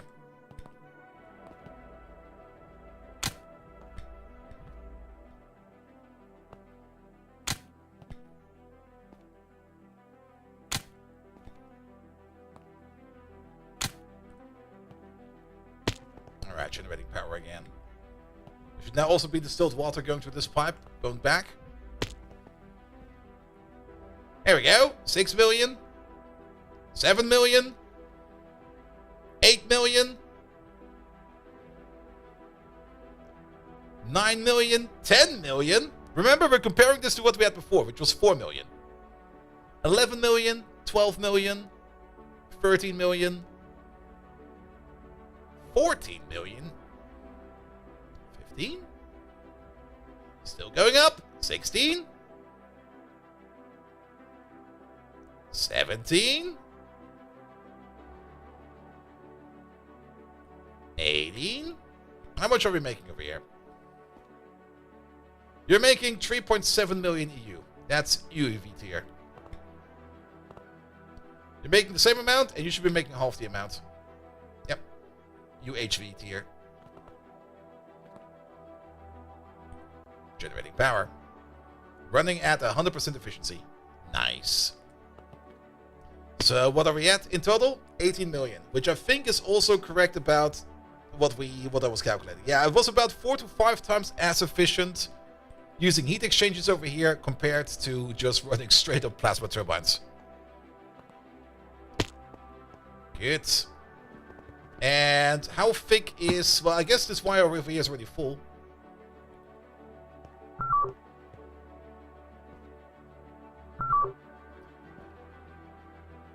Yeah, at the moment, 28 amps are running to the wire. I think this wire over here is way too oversized. It is way too oversized. But we're making, let's just say 18 million. At the moment, our power range over here is... What is that? Yeah, wait a second over there. ZPM. Does the wire tell us what we have? 131 is ZPM power. So 18 million. I'm just going to go like 18, 1, 2, 3, 1, 2, 3. Divide that by...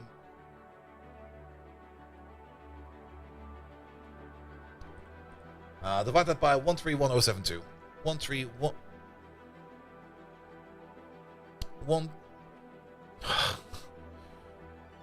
131072.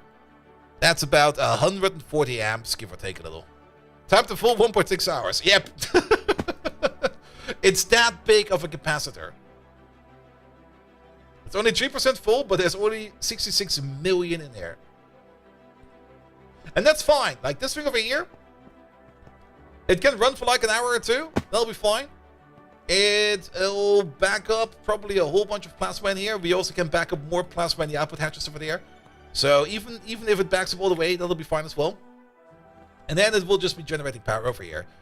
Things we do need to do over here is we do need some kind of control over here to make sure that this thing turns on once our hatch over here gets some liquids in it.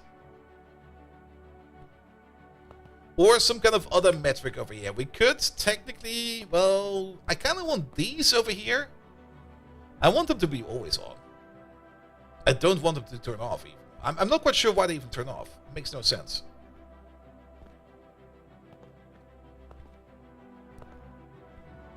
But let's keep them like this for now. This will be fine. What's all this power needed for? For the next tier's upgrades. I mean, our old power plant was only making, what was that? Making 4 million? So about 32 amps of ZPM power. We're now making 4 times the power, 5 times this power, more or less. Actually, way more than that. We're making 20 times the power. Every power tier takes 4 times the power than you can currently make. So this power plant over here is going to be good for the next power tier, and then also stretching along a little bit into the power tier afterwards. But then again, we can still double down this power plant as well. We can add like another one of these next to there, another one of these next to there, etc. We can also double down these down there. We can put down another one over here to the side. So we can expand this one over here a little bit further to make even more power. Then we will be sitting at 320 amps of CPM, which would be equivalent to 80 amps of... What comes after that? 80 amps of UE, which would be considered equivalent to 20 amps of UHV, which would be 5 amps of U whatever comes after that. Still not as super duper effective, but then again, we also have things like tin plasma we can think about if we want to make even more power. But for now, this is fine. And I do kind of like this massive beehive over here in the middle. The only thing that's a little bit troublesome over here is it's currently floating around. The next tier is just going to make you more and a smaller footprint. Not quite sure if it's going to be smaller, because one thing that is different is we're probably going to need more turbines. I mean, the turbines over here make power based upon what kind of turbine you use in here. At the moment, we're using a uranium turbine in here. And uranium is a tier 11 turbine. If we use like something that's better than that, turbine tier 12, can we something look like this up? Is that a thing? Not really. So we have to look it up by hand. Large, huge, there we go. There is... We can probably look over here like tier 12. Ah, that works. Not. Can we do it like this? Tier 12? Oh, that works. So next one would be Gaia Spirit, which will be even more effective. Or we could use Ethorium. Or we could use Cosmic Neutronium. Cosmic Neutronium is only 10% more effective than what we're using right now. Keep that in mind. Also, let's compare that to... Yeah, let's put you over there. Let's compare that to the one we have. These turbines are very, very... How to put it? Yeah. The uranium over here is excellent for steam. If you compare this, if you compare steam alone to the Cosmic Neutronium one, it sucks for steam. Look at that. Then again, does it really suck for steam? It doesn't. It kind of does, and at the same time it doesn't. It's slow when used in steam. Yeah, don't do that. But the uranium over there is way faster than steam. You do have to kind of figure out which is going to be the best turbine for whatever you want to do. Of course, there's also tier 13, which is going to be high durability compound steel, which will be even worse for steel. For steam. But I guess they're better for plasma? They're equal for plasma. Well, they do make a little bit more. Zirconium and then infinite for plasma. That's how we went. Let's see what else we have in here. Tier 14. Nothing. Tier 15? 16? 17? 17 exists. Which is Infinity. There we go. Yeah, Infinity. It is more efficient. But it does eat less steam per second. Do we have anything after that? 18, 19, 20, 21, 22. Oh, 22, 22, 22. Transcendent Metal. Base efficiency of 350%. Yeah, I guess at some point in time we're going to be running these things at loose mode. Because else you're just going to have to make like this massive building. Burn the plasma and don't convert it to steam. I guess at some point in time you really stop caring. Steam uses a lot of turbines. Yep. It sure does. But for now, this over here works for us. Also, I mean, the good thing about these XL buildings over here is you don't really need to worry too much about the turbines because you can just add the turbine over here via an input hatch. So if one of those turbines burns out, it will be automatically replaced with this thing over there. Which is good. Which is really, really good. Also, why do they need the muffler if there's nothing coming out of the muffler? Come on, man.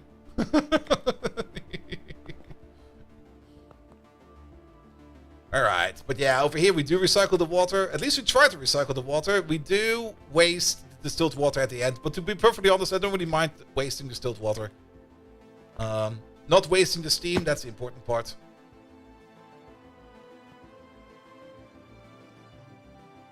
Here we go.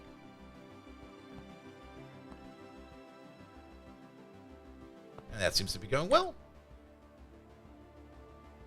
It does fluctuate like a little bit because we are eating more. We're eating more steam than we should, than we can optimally handle. Like these turbines over here, they kind of work a little bit on harmonic curves.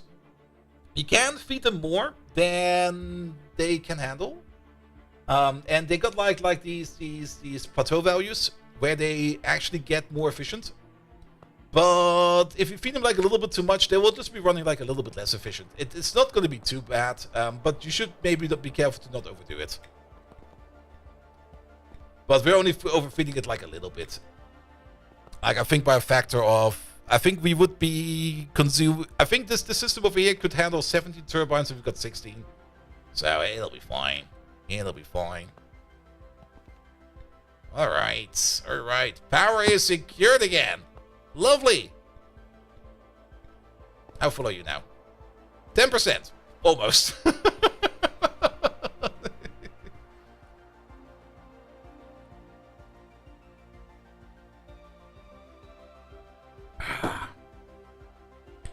Good. Lovely. Very lovely. Let's check up on you real quick. Are you still doing fine? Yeah, you're still doing fine. Yeah, and this guy over here, as always, this is more or less a distribution point. This one over here just distributes power to like all the other places in the base. Alright, alright, alright. Great. And that also means we have this part over here cleaned up like a little bit. We should probably at least reconnect the wire over here. It's back to you. Yeah, you're currently empty. That's another thing. You are now technically no longer required. We could just connect you up to this wire. Pipe is loose? Was there a pipe? Oh, you mean the main one? Yeah, I should probably fix that real quick. I don't really fix them that often. Was that 3 maintenance issues? Maybe. Let's have a look.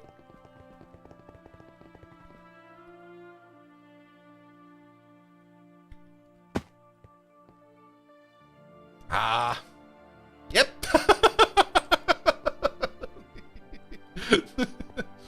My bad.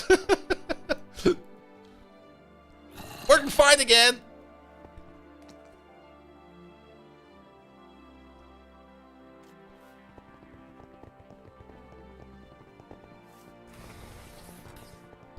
All right. But yeah, we should at least reconnect the top one over there. Fallen Angel, hello there. We've just booted up the new power plant.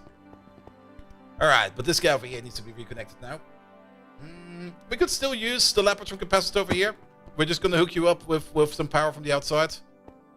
But we would still need an energy hatch over here. So let's not make the energy hatch. Actually, dynamo hatch. ZPM. How much does it need to be? I mean, we don't need the full thing over here. A 16-1 should be more than enough. It's going to be like... Yeah, 61 should be enough. So then we can get the crafting over here done again. Then again, if we do, actually, wait a minute. Well, let's make the 61 again. Maybe do a 64 amp one, and we will be hooking you up to the power wire from over there. Because we're still going to have the crafting rings over here. So we're going to be making more fusion rings over there, but these will then be for crafting only. Because we're going to need them for crafting. So that means, let's have a look. We will no longer need this wire over here. This is obsolete. And let's maybe do it from top to bottom. This entire building over here is obsolete. Well, not the building, but all these turbines over here. Which also means that we're going to be picking up a whole bunch of turbines now. Oh boy.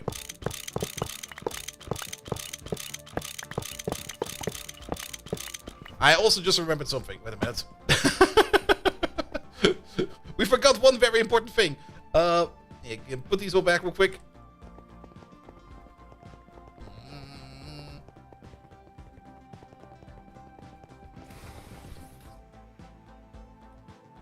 It should still be fine.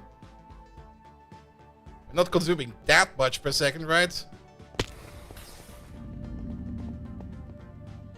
Alright, there's still some space in there. Yeah, we should maybe do something with the output over here, you know? Import time. 1, 2. Give me some speed. Give me some cables. One over there. And one over there.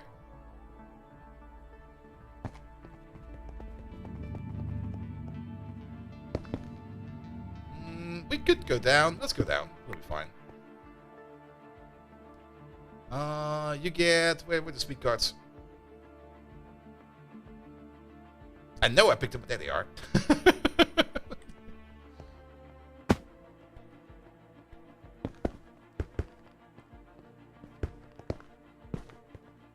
Here we go. You over there.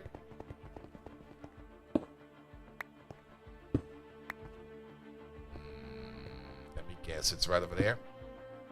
Sure is. Well, we can go around the corner. It'll be fine.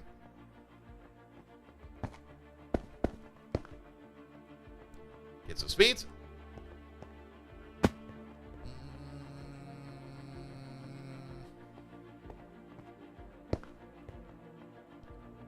Pum, pum, pum, pum, pum, pum, pum.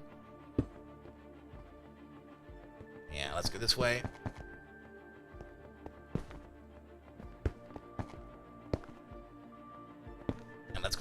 this, it'll be fine. Good, so that we can recycle our helium. Alright, we got a couple of gopher holes in here. Let's fill them up.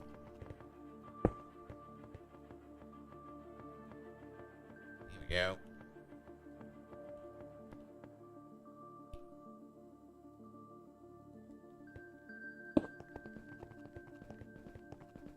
Alright.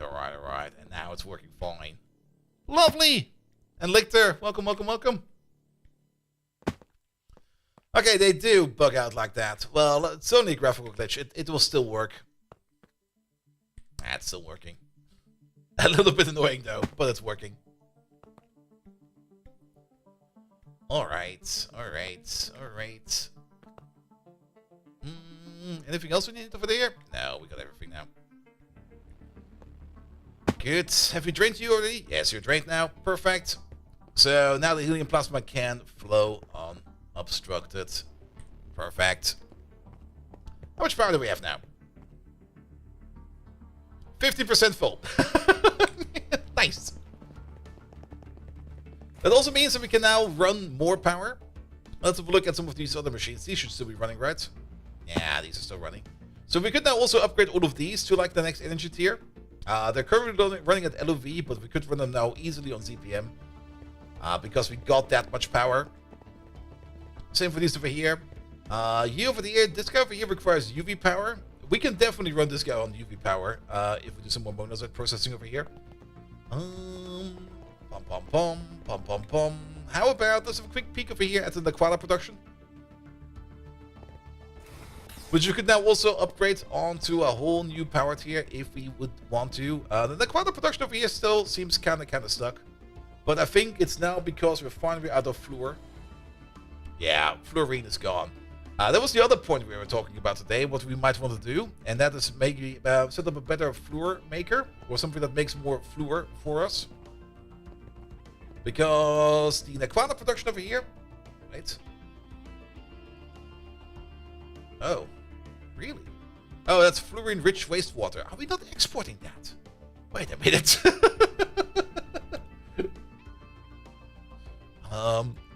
We got a recycler for that in the main base. Storage bus. Fluid interface. Fluorine-rich wastewater. There we go. Can we export that, please? That's probably the reason why we don't have any fluorine, because it's just all stuck in wastewater. Let's run over to the main base real quick. Zip. Yeah, a door over there would make so much sense, but we have to go all the way around. But again, we do have fast legs, and we do have to be on the ground. That would be... you? Yes, that's where we get our fluorspar dust from. By processing all the wastewater over here. Do you not have any speed? You do have speed. It's just... wow. Suck it up, don't you? Yeah, it's going that fast. Yeah. Remember all that fluorine we didn't have?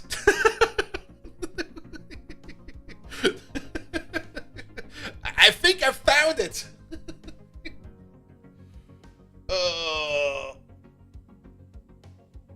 So maybe we don't need to make our fluor making machine yet. We will need to observe this if this is going up or going down. We probably also still have... yeah, we got even more of that because we still got all this dust over here as well. So I don't think we need to worry about it yet. That means we can focus on something else right now. Alright. And I guess the thing we should focus on is finishing up those rings over there and tearing those apart. Dynamo hatch. Yeah, I do actually want a 64 one. There you go. And then we can keep tearing this thing apart over here. Up to it.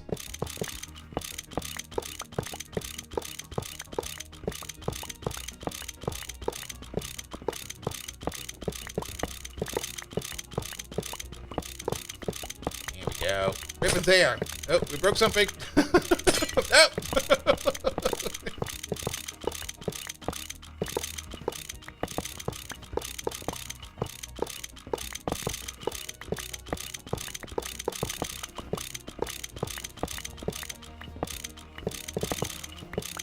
It's actually kind of sad. We made these not too long ago.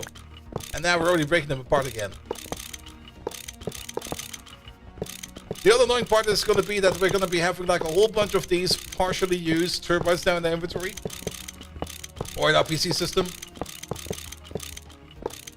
But I guess so be it.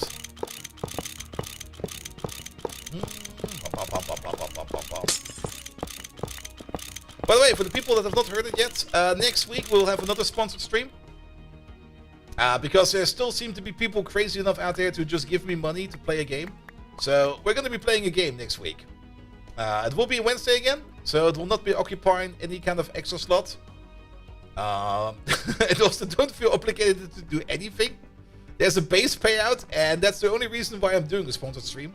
Because if it's got a base payout, where I don't need to convince anybody to do anything, that's the best kind of sponsored stream in my opinion. Because I really dislike any kind of sponsorships that require me to make you guys to sign up to anything, because I don't like that.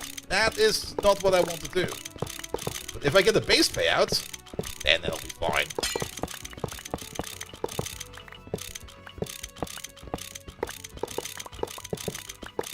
There we go. Now, if it comes around, I might pick up the sponsorship once it comes around again for HelloFresh. That one technically does not have a base payout, but it comes with some free food boxes. I can never say no to food, to be perfectly honest. Nom, nom, nom, nom, nom, nom, nom, nom, nom. But I'll keep you informed around that one once it comes around.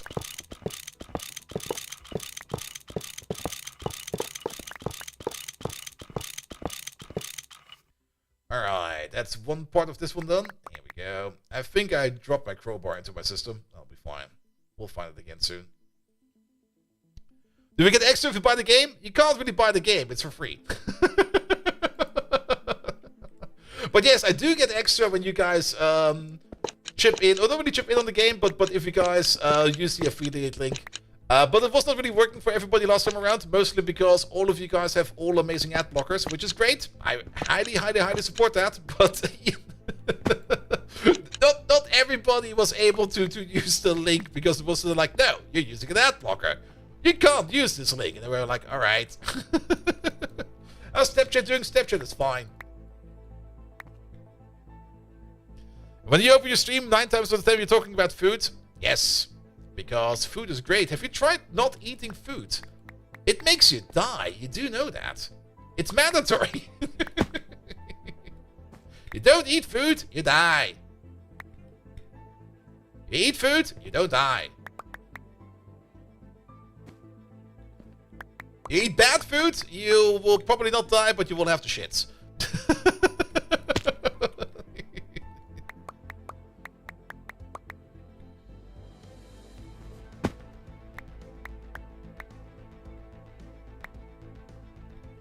Alright, we have to be a little bit careful over here because we do need a little bit of this. That strand over there, that is required.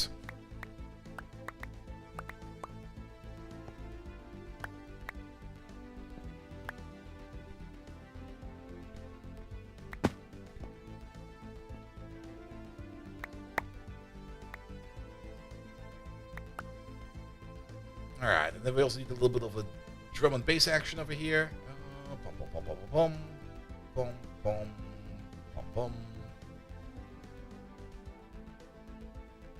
A 9 out of 10 doctors surveyed recommended food as a cure for hunger. The 10th was the militant vegan and recommended animal feed instead. Alright, that's some deuterium from over there. Some helium over there. It would be a shame if we would be wasting this. There's like 1 million in there. Here we go.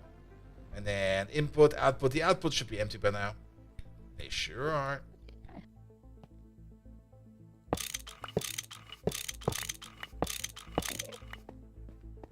Good. And then over there as well.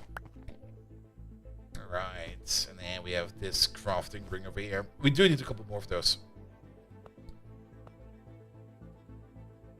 But maybe also be great if we could like upgrade them to like tier 3. But I think before we can upgrade them to tier 3, we probably have to put down a couple more tier 2s. For example, lima beans, they're not food. It's a crop that you feed to food. Just eat pineapple. It's got a negative calorie balance, apparently.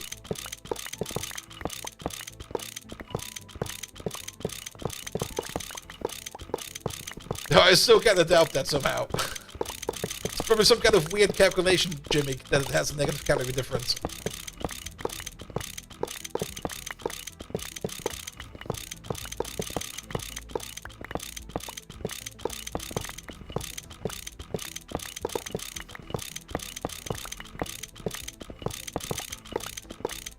Here we go.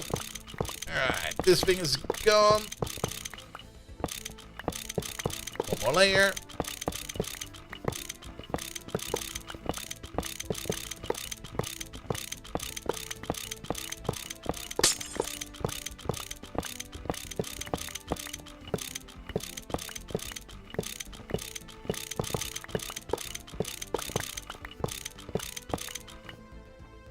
There we go. Bon voyage.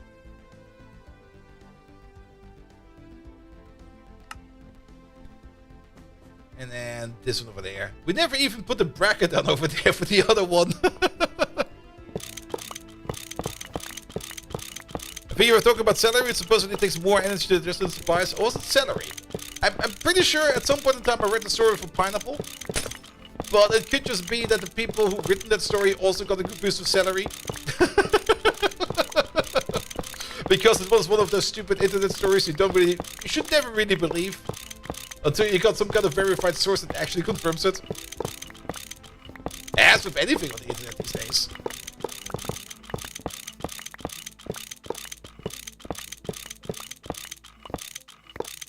Here we go.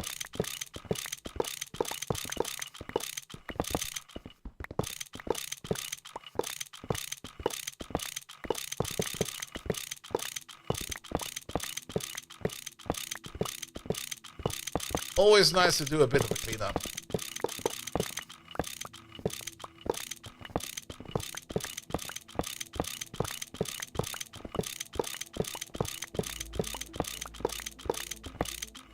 Alright, there we go. Put all of these in there. And there's a lot of idiots online who attack anything to do with pineapple because they fear the vague possibility of pineapple on pizza. Yeah, the amount of people that are militantly opposed to pineapple on pizza is kind of interesting. I mean, it started off as a fun gag at some point in time, but some people just take it too far, way too far. All right, this is technically still a crafting one, but I don't think. Oh, you do still have some in there. All right, never mind. We will give you a connection, which would technically be this one over there.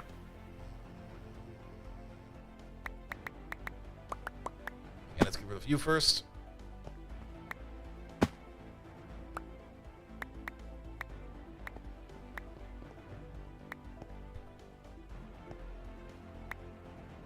The Stellaris music really wants me to play Stellaris again, man. I'm just still waiting for like the new updates to come out before I even touch it again. Which is also the reason why I'm kind of playing some more Star Sector lately. It feels like Stellaris, just way smaller. Wait a minute. Up. There we go.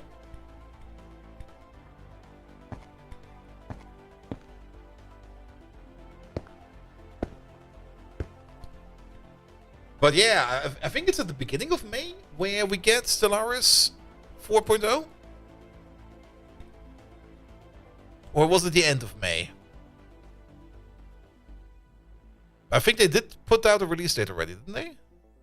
Or am I imagining it? May 5th. There we go. It's on the Steam page. So basically in 4 weeks. Give or take a little. Alright, you're connected again, so we can use you for crafting. Here we go.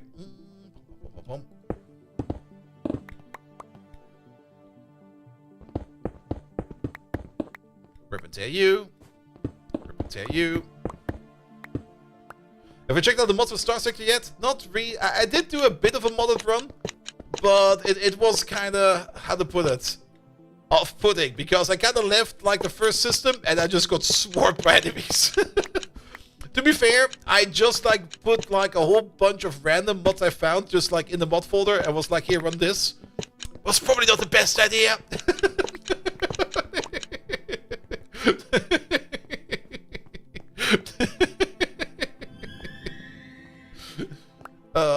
But there was also another base game update, I think like last week or something like that. So I'm playing that.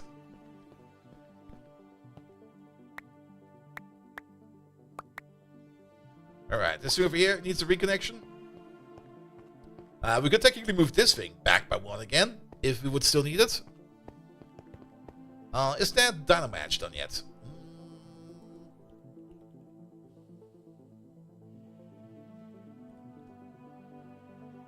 And to be perfectly honest, after I started like playing it for like a second tour, with the knowledge I had from the first tour, there's so much stuff I'm now doing so differently.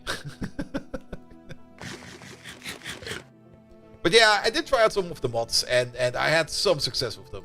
But I'm still not quite sure what I even want modded in. Let's put it like that. I just look at all the mods and go like, yeah, these all look nice. I don't even know what I need of these. Alright, we can turn you back on. You're out of power, that is fine. That was CPM, right? Yeah, CPM hatch.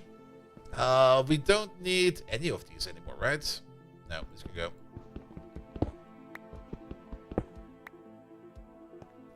Combat just gives everything a much longer range, which feels nice. Yeah, that's kind of where I kind of did a bit of a switch, because I kind of went more into close-range torpedo ships. Like these little brawler ships that just run in and just make a mess of everything. Oop, that was probably not the best.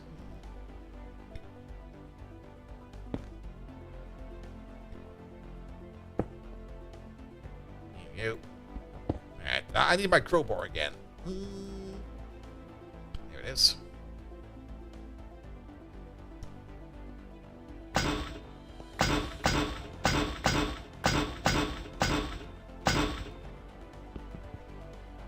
These get wrenched.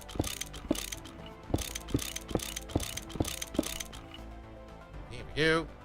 But I'm still very much enjoying the game. Let's put it like that. Because Star Sector is a lot of fun. And I guess that's the most important part about it. Alright, we're going to be extending this cable around all the way back into here. We're going to be feeding you with that. That's a dynamo hatch. That's a energy hatch. Let's take you out. That's a dynamo hatch. That's an energy hatch. Bum bum bum bum bum bum. Lapo, give me a corner piece. Put you over there. The main new energy hatch will be over here. That will be energy hatch to fire you up. There we go. Alright, let's get the cable around. We got some 4x cable over here, and then 1, 2, 3, 4. That should be enough. That should be all that we need.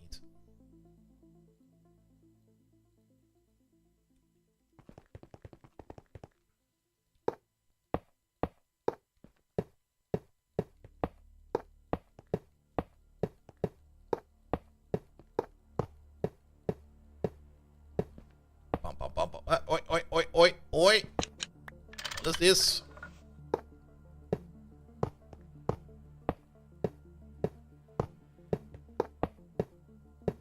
Yeah, I'll fix it on the way back.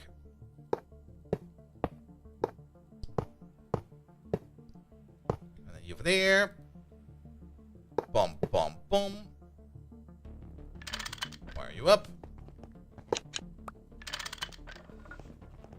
Alright, you now get power from that capacitor. So we got the capacitor stacked. You're on, right? Ah. There we go. You're now slowly filling up. Good. And then we basically need to rewire these over here.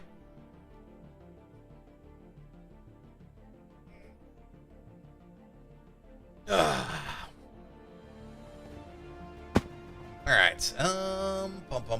ZPM wire, ZPM wire. Yeah, let's put these back, we don't need them right now. And we're gonna do the same thing over here as we did over with the other one, which means let's just clean this up like a little bit.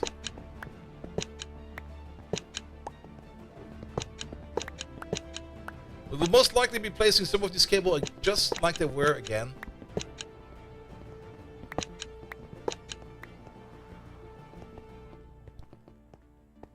Alright, let's maybe start with the counterpart over here, the 4x wire.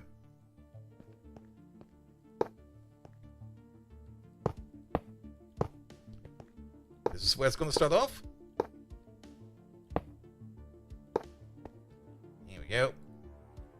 And then you connect into that.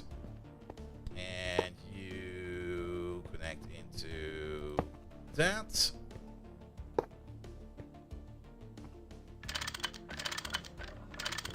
There's a bit of a reason why we do it like this. We can probably save a wire or two.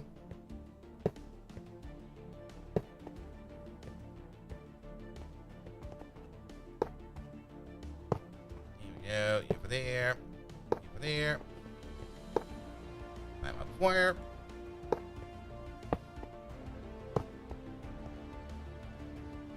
Two times wire. Boom, boom, boom. You'll be over there. There'll be your connection. Nah, I see why it didn't connect up. I was kind of surprised about that. Well, there's just a wire missing over there. Two times wire over there.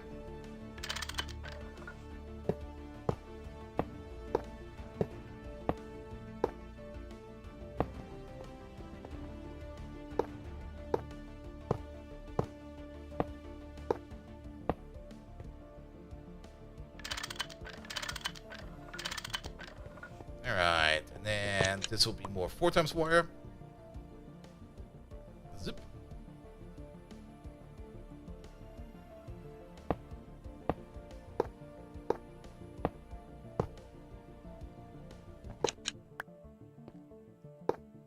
Here we go, and then we get something like this. This should be one more 4x wire. Oh, there you go. Good. And now it looks kind of nice over here as well. That means that you over there have power again. You still have all your power. You've never really restarted yourself after that. We could clean up these little nudges over there, but since there's going to be new rings over there, we're just going to leave it like that for now. What happened? Why do we have a mouse hole? What the fuck? There we go. Yeah, this is basalt brick, right? Yes, it is. Alright, put these back. Then we can also fill up some of the floor holes, technical blocks. Here we go. Give me these.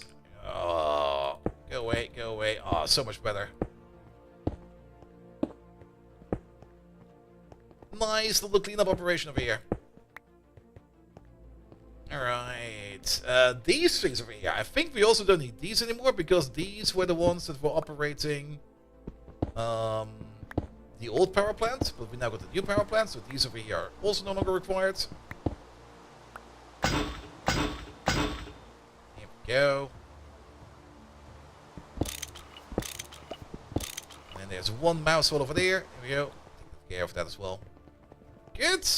Alright, cleanup procedure complete. We can now maybe focus on what we want to do next.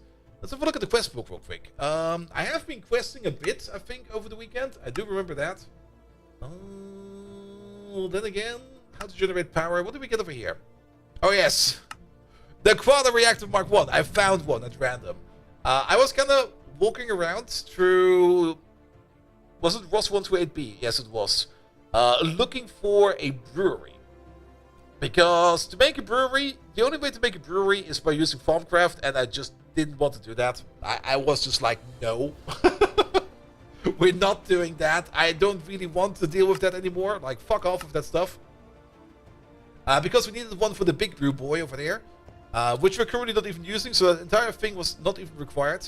And the way I got myself a brewing stand in the end was by running MV loot bags. I think it took like 10 of them, which I also enchanted. I got out of that endeavor. I got the crossbow over here, the Heart Seeker. We now have that equipped as well. We also got a ball of moss, so we can make something else in our weapon establishment, like auto regeneration. I got one brewing stand in total. Oh, it has a drop chance. That's a very low drop chance. But we got it in the end. And then, of course, we got a whole bunch of other bullshit from in here.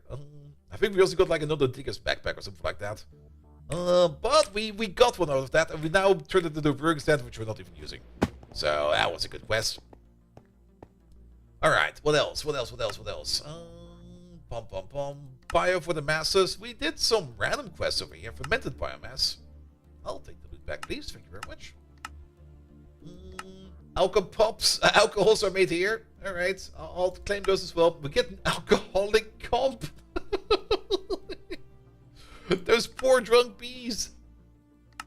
Profane stings. Sure, I'll claim that as well. Yeah, put these back. We don't need these anymore. Spawned cow. Sure. Good. What else is available? Novice, farmer turkey. Oh, the brewing stand. I'll take the loot back. Sure. Oh, we don't even have to. There we go. Yeah, there's a lot of funny boosters in this mod. Yeah, we... How much shit did I get? Oh. They don't stack.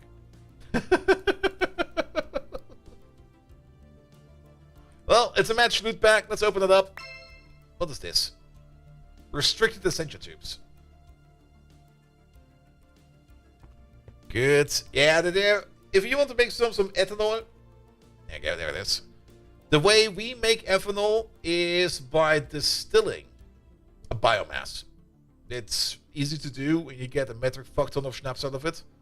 The other way to do that is by either distilling rum, pirate brew, beer, dark beer, cider, wine, vodka, alcopops, which I think is a very German word, corn, doppelkorn, sugar wine, generic high proof, real Jägermeister, fake Jägermeister, and wood vinegar. Also, real Jägermeister comes with an exclamation mark. I guess Pirate Brew is by far the most ethanol holding out, or it has the most ethanol of them all. But to be perfectly honest, this just works. This is just biomass. This is just mulch and water. And mulch is just biochaff in water. Does the trick for us. And now we've probably got enough ethanol and storage over here for the end of times. Where do you get the pure shame if you get needed to distill real Jägermeister? You get them in bars. There we go. How much ethanol do we have? Yeah, we're full. Absolutely full.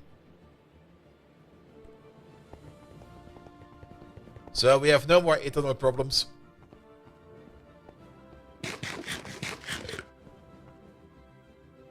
Where are you? Are you invisible? Well, he killed something. Something with pop. Here we go. And then kill all the things. Yeah, we can do this one. Silverfish. I'll take that. Creepers. Yes, please. I was also running through a whole bunch of dungeons because apparently in certain secret rooms in dungeons you can also find like a brewing stand. I was not able to find one.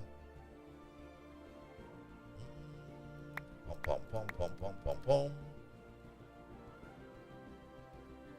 Can we actually do anything with these coins? If there's a Jägermeister bee, oh good god, that would be a very drunk and very aggressive bee. Coins, coins, coins. Is there anything cool and new in here which we could spend our coins on?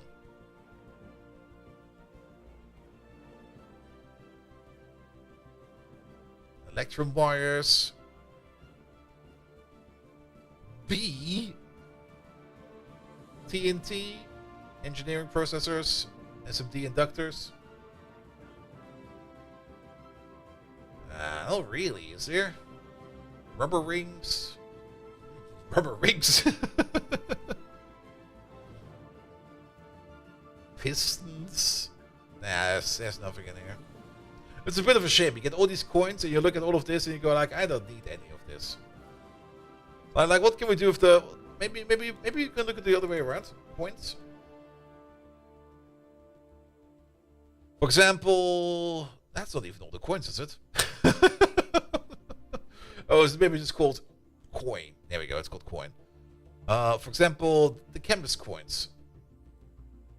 Yeah, we can turn it into sulfuric acid, ethanol, iron trichloride, methane, oil, fluorine. Alright, fluorine might be interesting. If we are really need some fluorine.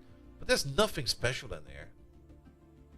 This can only be turned into dragon essence, uranium ore, nether quartz. Yeah, but this is just like a basic stack of ores, coal ore, steel, ingots, tin ore, but this is all conversion. Okay, GregTech ore into Minecraft ore.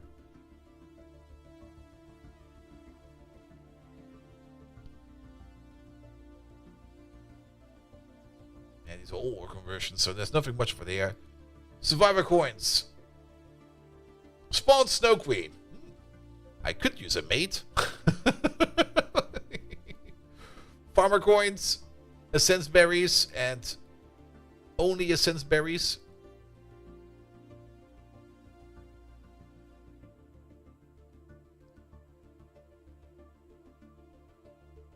Yeah, it's a bit sad. Same for the loot packs. I mean, the loot packs are great, but later on, like on the higher tiers, you just don't get them anymore.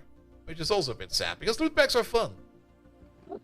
Alright, I do know one thing we can do. Wait a minute. That's actually a thing that we wanted to do like quite some time ago. And that is over here. A vision of the future. The Toxic Everglades. I kind of want to check this out. We need some containment frames for those and the activated ALK disk. I think those containment frames I've made at some point in time. We never made those, but apparently we need 10 of them. And we still can't make them because we don't know how elite nanoprocessors are being made. Okay. Elite nanoprocessors. What do we need them for? To make the field generator HV. Alright. You over there, field generator HV. We basically need this. We need that. There we go. Use crystals. We could of course use our portable interface machine, but it's right over here. Here we go. Alright. Field generator. HV. It's yellow. There it is. Place you. Alright, containment thingamajig. 10 of these, please. Go for it. I'm not sure what we were missing last time around to actually be able to make this thing. I think it was the Aquaria. I think the Aquaria was missing.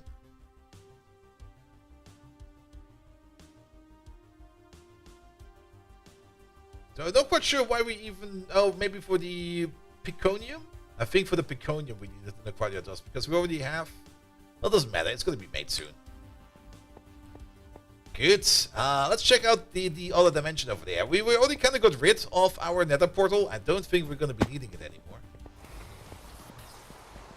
Lovely weather. Let me just sleep away the rain over here real quick. Channel my inner hobo.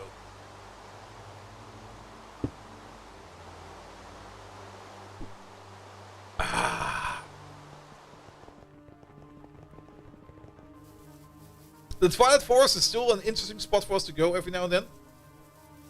So we're definitely going to keep that portal, which is right over there. Oop. Oh yeah, this little mishap.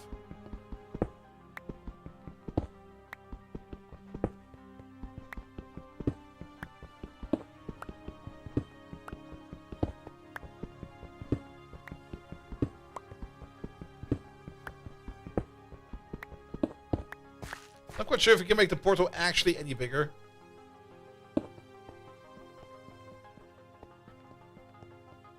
Let's clean up or fix this thing over here. Nether brick. I mean, the nether used to be like a very good source for us for resources. Especially at the beginning. Because the way we were mining in the nether, since you could basically put down like any kind of auto miner, you could put them all the way at the roof. And then from the top to the bottom, you could just pull down so many resources. There we go. I'm not going to fix the details. It'll be fine. Alright, are these things done yet? Okay, HV sensors, molten 0 and 100. I guess the molten peconium is taking the longest. Where is it being made? Alright, you did that then. What about that alkaline discus? What was it called? The alk discus activated. Okay, we have that one available. Apparently we can use this to make fire.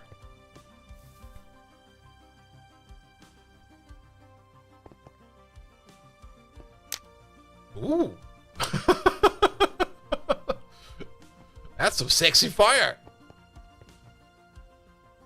Can we burn fields of this? Like, we don't need this over here anymore.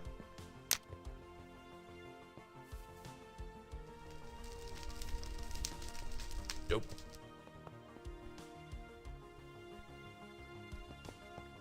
The house we're definitely not going to be tearing down. The garden we might be tearing down.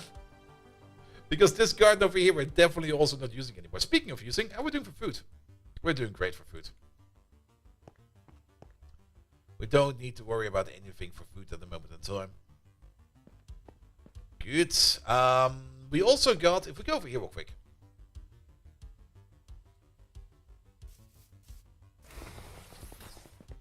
I got like 4 of the miners packed up in my personal storage chest.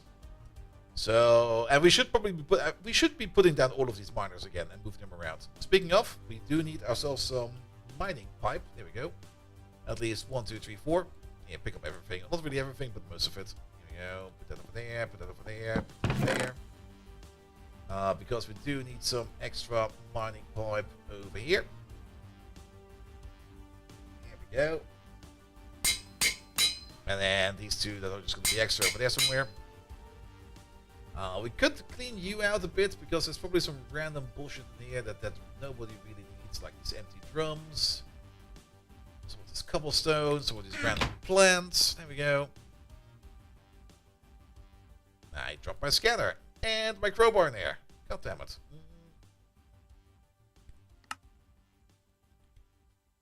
At least put the scanner back.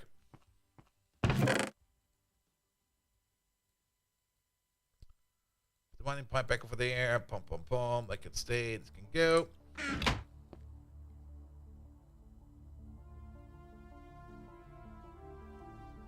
Pick up you. Chisel we don't need. This we don't need. That we don't need. This we don't need. We don't really want to click the sort button over here because then this entire setup over here goes away. We could merge these together. Very true. But I kind of like it like this because you can basically tell if something is missing or not by looking at it in one go. Hey there, Soul. How you doing? Welcome, welcome, welcome. Alright, that's all in there. What about these things now? What's happened today? Well, we mostly made the new power plant. Which is in this lovely blue blocks over there. And it's still running. Let's check up on it. So, we're now 46% full. We're still running at 16 million EU. It's still going to take like another hour to fill up. But the power plant seems to be going fine. Nice and blue. Yeah, I mean, everything that's power related is Lapatron. Which is Lapis. So, I kind of made this out of Lapis and Lapatron stuff. And we got a little beehive over here of power. We might need some struts over here to somehow secure it to the roof. You know? It's currently kind of flying around a bit. We should put some struts in there. Let's put some struts in there. To make it look a little bit nicer.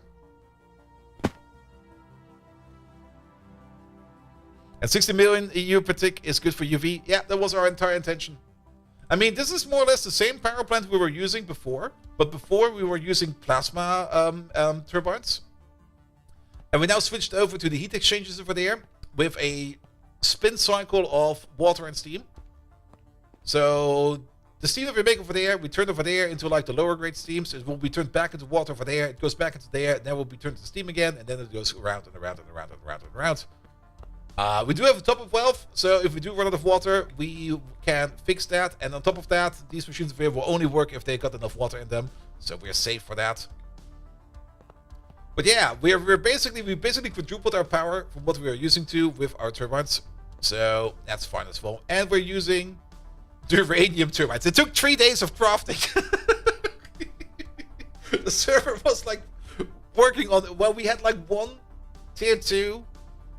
Fusion reactor making the uranium that we needed over here to make these turbines. But yeah, they're gonna be with us forever, probably.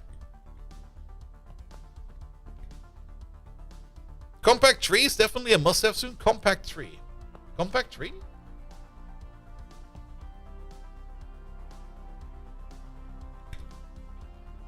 Compact tree. Ah, you mean the drawers? Yes, we could make some drawers. Oh, you mean this thing over there? Yeah. The compact fusion. Yes. Yeah, well, this thing over here, at some point in time, it's not really that compact, is it? I was kind of thinking more about making the Mark 1 first. Because this is more, I mean, fusion scales 1-to-1. The only difference, of course, is recipes it supports. And Hachu Riri. Wait, that was not quite correct. Hachu Yuri. Hachu. I'm gonna call you Hachu. Hello there, mate. And how did IO scanning go? Grandpa Hatch. Sure. I'll just call you Hatch, mate.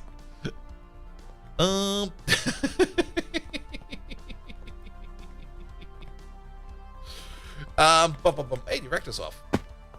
Are we at 80%? We're at 50%. Why's direct off?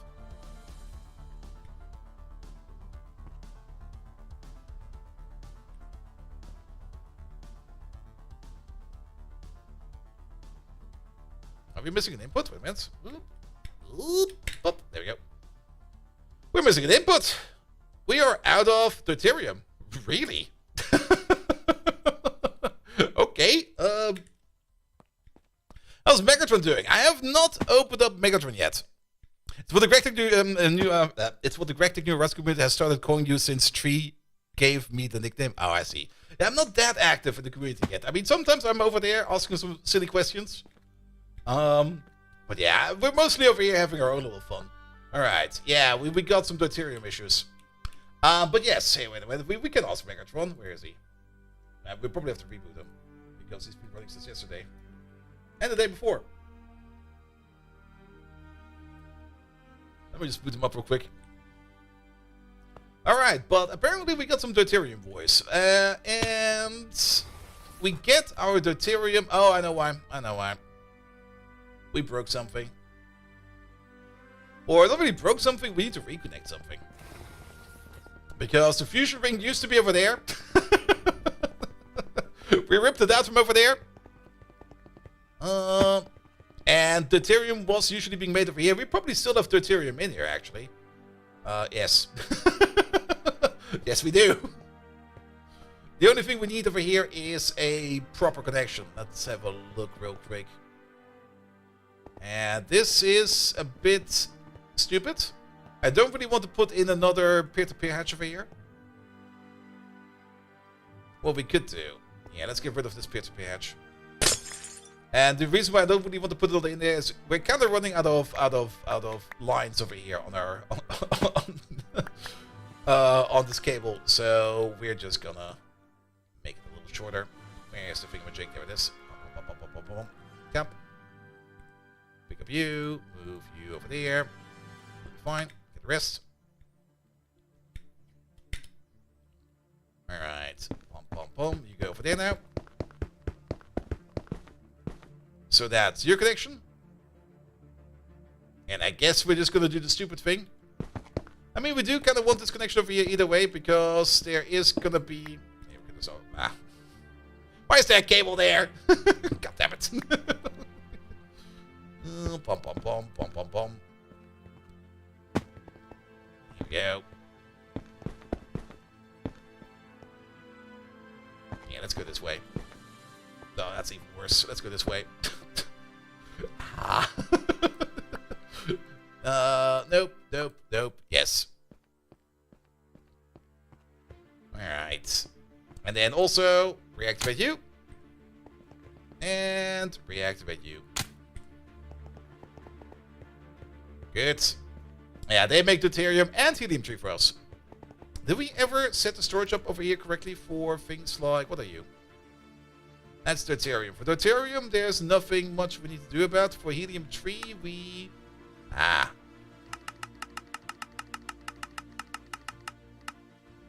Actually, this is correct.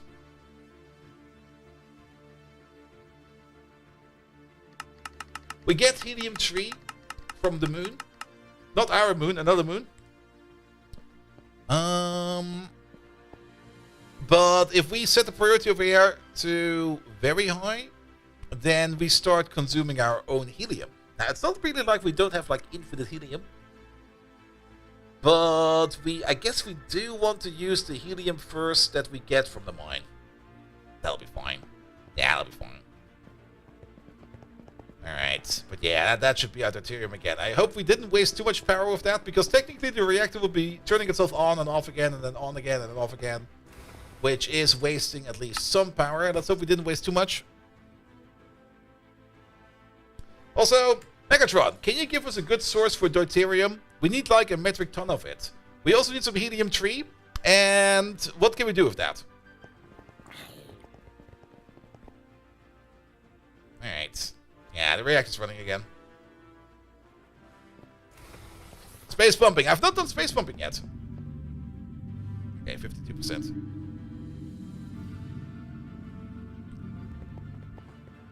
Okay, you're running again. Ah, deuterium! My favorite kind of hydrogen! Also known as heavy hydrogen! It reminds me of the time I caused a heavy isotope shortage on Cybertron. How we laughed while watching the puny Autobots shake their fists in impotent rage. As for helium-3, I am afraid I've had a bad experience with that particular isotope. A nasty incident involving a fusion reactor and some old god-energative beans from planet Bean2. What? The mere mention of it makes me feel quite old and weathered. As for what you can do with deuterium and helium-3, why not use it to fuel a fusion reactor, you ignorant neophyte? Granted, you're more likely to blow yourself up than achieve a sustainable fusion reaction. But don't let that discourage you. It would still be quite an explosive spectacle. Bwahahaha. I see what we dropped into our ME network at some point in time. Alright, I guess we're not gonna fix you then. Yeah, we get our helium-3 and our deuterium actually as well. Well, not really our deuterium, but one of the rings from our old base we kind of took. We placed them on Ross 128BA, so that we can make some power over here with the helium-3 we can mine over there, as well as we do some saltwater mining over here. And we do some saltwater mining over here, mostly so that we can turn the saltwater over there into salt, and have this as a source of salt.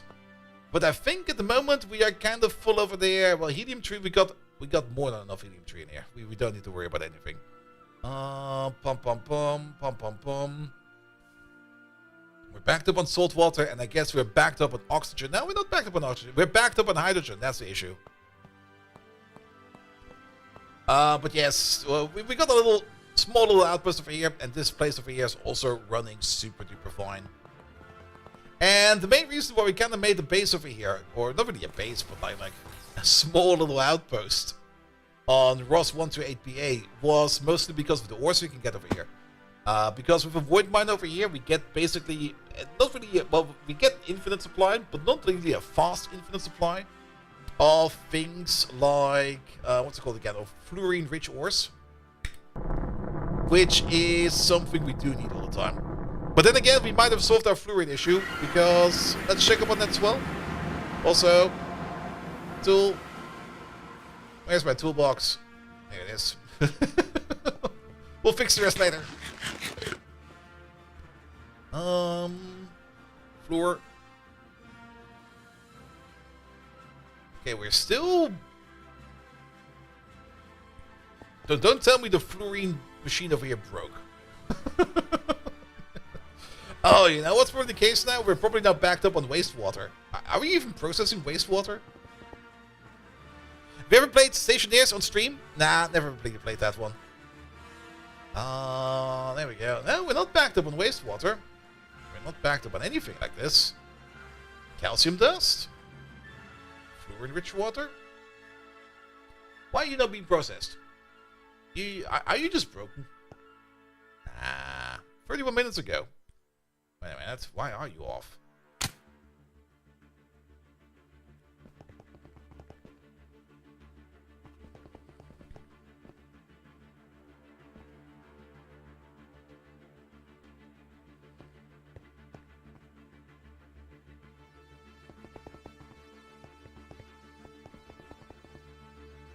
Oh, you know what's happening? Yeah.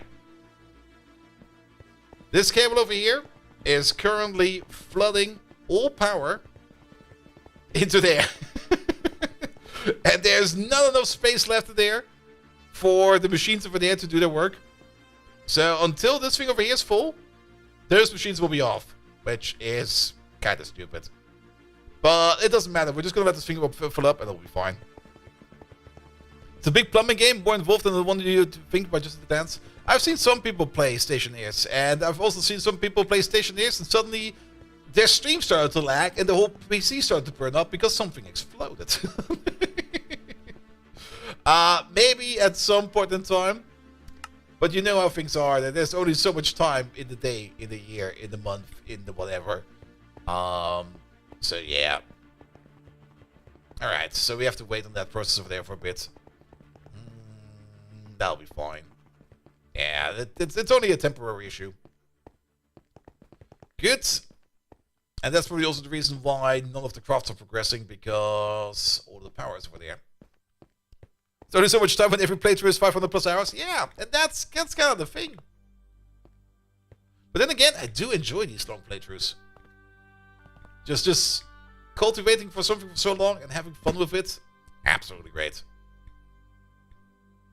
And GregTech is very enjoyable.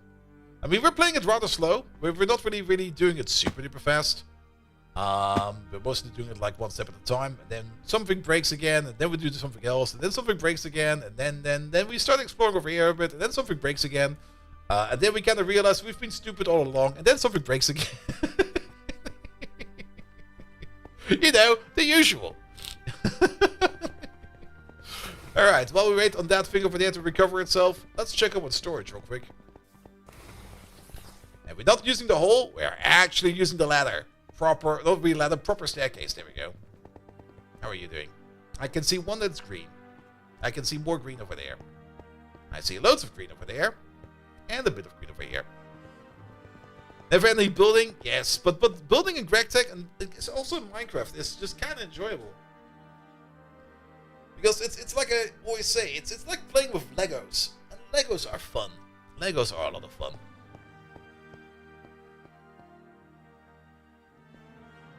Oh, 26, really? I guess we saved some channels. This is the one who I was kind of concerned about. I mean, there's only like 6 channels left in there. This one is somewhat way fuller. 29, really? Where does this one go again? And then we've got the new cable starting over there. I might need to switch out some colors over here, but it'll be fine. I think we're still good for peer-to-peer interfaces. I have no clue how many peer-to-peer interfaces are still available in there. That this cube over here is just that full. I mean... and we can still put more on the outside.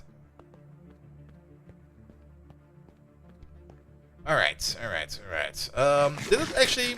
It should have given us a time frame, how long that will take over there.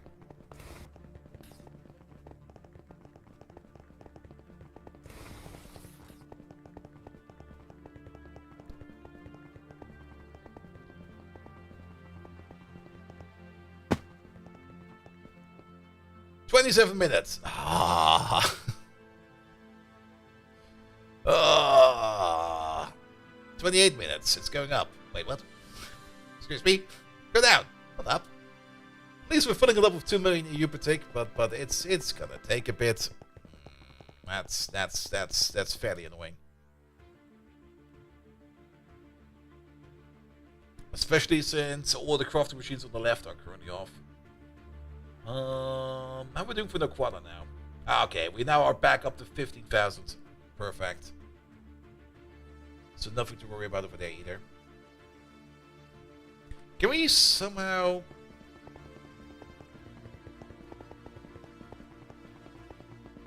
I know a way how we can make it instantly complete. Hey, you. Turn off for a second. Don't you worry about that. I hope this works as expected.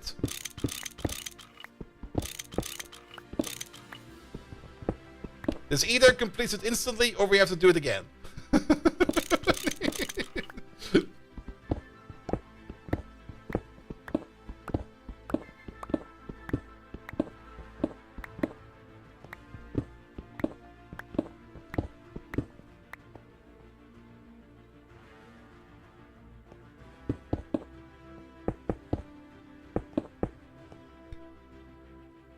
And Coach Rats, thank you for the resub.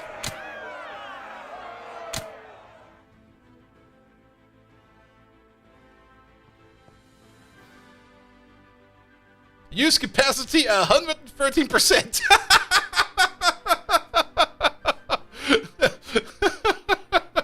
Done. Just don't tell anyone.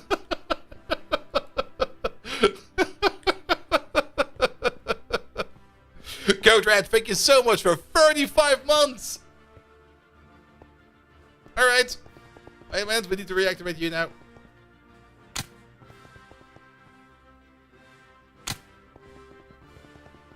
Alright, yes, at some point in time, we're probably gonna build that freaking horse. But for now, we're just gonna do this the old school way. Check every machine. And restart it.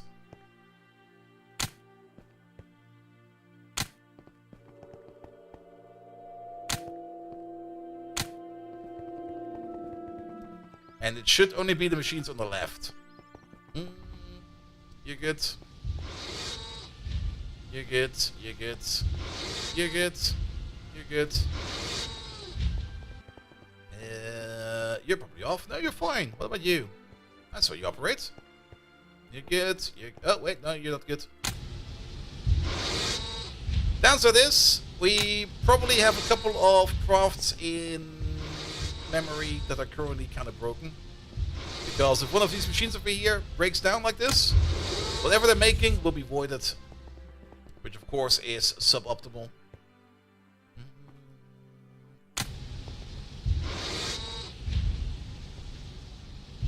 When did this happen?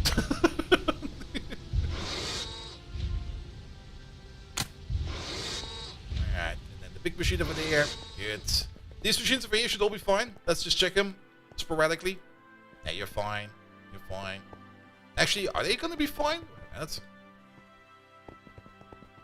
Nah, we only had one power connector. Shit, they might not be fine. Yes, he shut down 600 plus hours, maybe? Was it the magnetic machine? If it was the magnetic machine never really worked in the first place. We still need to put the magnet in that one. Alright, you get... You're good. And about the half and half machine over here. You're good. What about this half and half machine? You're good. You're good. You're good as well.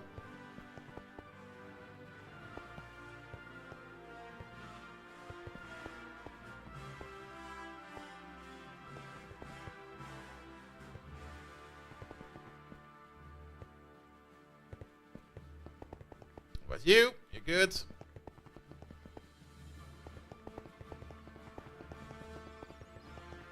Did we check the PC? We sure did. There we go. machine hiding over here. Alright, and then we do need to check these two real quick. You're good. And you're not good. Here we go. Alright. Everything is back online. Pom pom pom, pom pom pom. Yeah, some of these might be crafted. What about this stuff over here? Where's that being made? Apparently over there. Why is that not being done yet? That's being made in this machine over here. Wait a minute, that will be you, that will be you, that will be you. Stuff is in there. Do you need more power? You most likely just need more power. No valid recipe. Yeah, I need more power. But now that we do have more power, we can easily do more power. Because now we no longer need to worry about putting more power in here. One thing we do need to do over here, you can already see the output over here. We got a 16 times output of LUV wire. Actually, 8 times output, or like 128 amps. But the input over here is not matching yet. I'll fix that later. At the moment, we got like a big enough buffer over here that I don't think it's going to be much of an issue. But we now do need to put some ZPM hatches over there. So that's going to mean we're going to need some more energy hatches. We already have the energy hatches. We need some transformers. Some robots in disguise or something like that. ZPM to LOV. Not this one. That's actually a terrible one. We need this one. 4 of these, please. Start making that. Can we maybe spot something that's broken in here? You might be like making molten europium? Really? Did that just start? No, that's not being done. Europium is being done over here.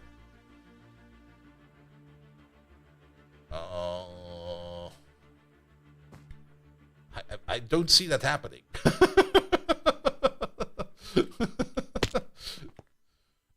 You still good to go? Yeah, you're still fine. Frequency 22. Yeah, that's fine as well. Oh. I know what I broke over there. That was not for power.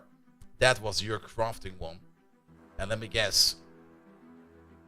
Okay, it's not in there. Not in there either. But yeah, that was your crafting setup. Shit, we have to rebuild that one. Alright. Also, thank you for the follow, mate. What do we need? We need some frames. Give me some frames real quick. Then we're gonna need some wireless stuff. We're mostly gonna need, well, receivers, transmitters. Just give me all of them, I don't care. We're gonna need some redstone, wire thingamajigs. Also, thank you for the Prime sub. That came out of nowhere. This comes in, leaves a follow, and subs with Prime right away. Thank you, Daniel. I hope you're enjoying yourself. It's not called redstone. It's called redstone. Is it called red? Project Red. Yeah, there's it. What's it called? Red alloy wire. There we go. And like you use the Victoria diagonal heaven. Oh, it's so horrible. If you watched yesterday's episode, yesterday I was super tired. I was just barely hanging on. Today is way better. But yesterday I was just sitting there going like, okay, we're gonna stop early. Not my best one yet, but I guess sometimes we have days like that. We're gonna need some covers. Actually, let's get some plates or something like that. Yeah, get the steel plates again. Alright, yeah. We were in such a rush over here, picking apart things over here, destroying things that we kind of broke something that we actually need over there. Yeah, let's place it over here. Good. Redstone receiver internal, redstone receiver external. One over there, one over there. Then we're gonna need the plate in the middle. We're gonna need ourselves a latch. There it is. One latch, please. That will be over there. Then let's check these frequencies real quick. That will be your frequency, which is, wait a minute, that will be your frequency. Your frequency. You have no frequency? What the fuck is this? Alright, let's just call this one 5121. I do have to kind of the feeling that sometimes these guys over here lose their frequency. 512 2, because these were definitely working at some point in time. You're going to be 512 1, and you're going to be 512 2. Good. Then we're going to need the red wire. Left, right. And actually, this is not the latch. Sorry, we don't need the latch for this one. My bad. What we need is an and. Project red. There we go. The latch we need for power. This one we need for crafting. There we go. And bum bum bum bum bum bum bum bum bum. There we go. Not you. You. Turn off you. Which means we're gonna have ourselves one more transmitter external. Put you over there. This is gonna be 512 3. There we go. What this thing does over here is we check more or less the input. We check both input hatches over there. If both input hatches have a fluid in it, that means we can probably craft something, because we only fill these over here when we kind of give you like a crafting recipe via you down here. Like either some molten americum, some molten uranium, or some molten titanium. If any one of these is present, then both of these will light up. Then the AND connection is true. This one will light up, and then we'll go all the way over there to you, which will be 5, 12, 3. And then you'll turn on, and we'll start crafting whatever is in your input hatch. The same is true for you. I guess that controller was down there at some point in time, but we also kind of broke that. My bad, yet again. So let's make you again. Pom pom pom pom pom. Put you over there. We're gonna need receivers, external. 1, 2. We could probably also make this with like a single frame over there and just move stuff around, but I'll think it's fun like this. Is that... Wait a minute, what was this? A transmitter, perfect. Alright, and then 512, so 1024 1. We're just pulling these numbers out of our ass, by the way. 1024 2. It would be way better if we could name these. I would love to name these and not use this system. But this kind of works for us. 124 3. Alright. Pum pum pum pum pum pum pum. Get the redstone. Wait a minute. It's already by hand. There we go. Left, right. And then get yourself the screwdriver. And you. That's connected. Yes, it is. Same thing over here. That's a different mechanic. Alright. That is... They're not in here. Wireless, that's these guys over here. Wait, that's the receiver, yes. 1, 2. Needs to be slightly different.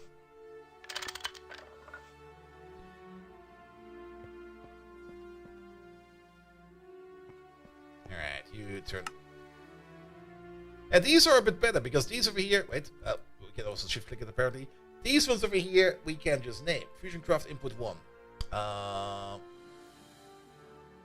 we go. Fusion Craft Input 2.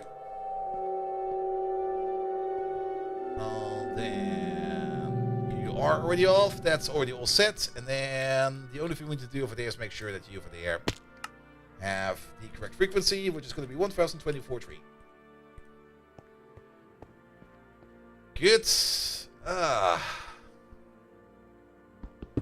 was kind of hoping that we would connect like that.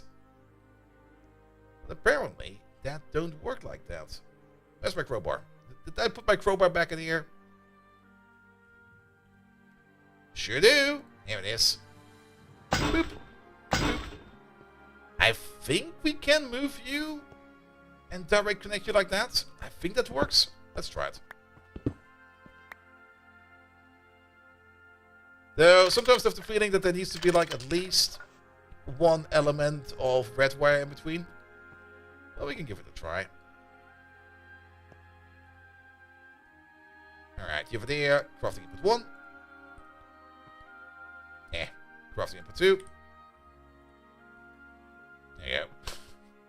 I know some tricks which you could use over there to maybe make it work. Kind of looks like it's not connected. It might be connected. We will have to see. I am a little bit curious about, though, that... Where's the thing?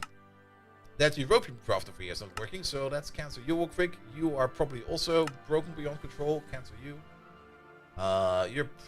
You're partially broken. Still cancel you. You're fully broken. And then we are restarting over there. Good. Now let's see if we can get the stuff in there. You can also just order in some Europium, but the Altar Crafter should order in the Europium on its own. I hope. If not, let's try to make some Europium. Of the molten kind. Ah. Really? Okay. We out of hydrogen?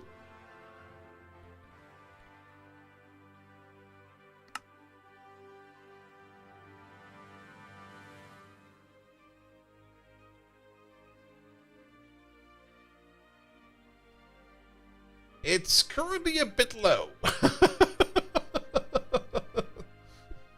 What is this? Industrial strength hydrogen chloride. 15 million. We should probably do something with that. Yeah, hydrogen is currently in a bit of a state of flux. Let's check the oil refinery, because that's partially where we get most of our hydrogen from. Here we go.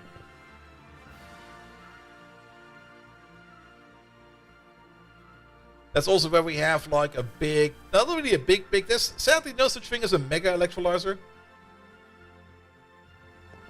But we should have some setup over here that makes hydrogen for us, which I think is this. Yeah, okay, that's the wording.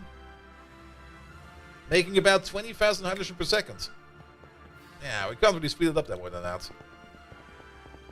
And the hydrogen tank in here, which one is that? I think it's you.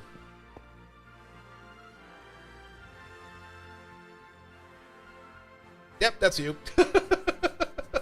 It's kind of empty. Alright. We do get... What was the process in here where we get loads of hydrogen? What was it? The cracking?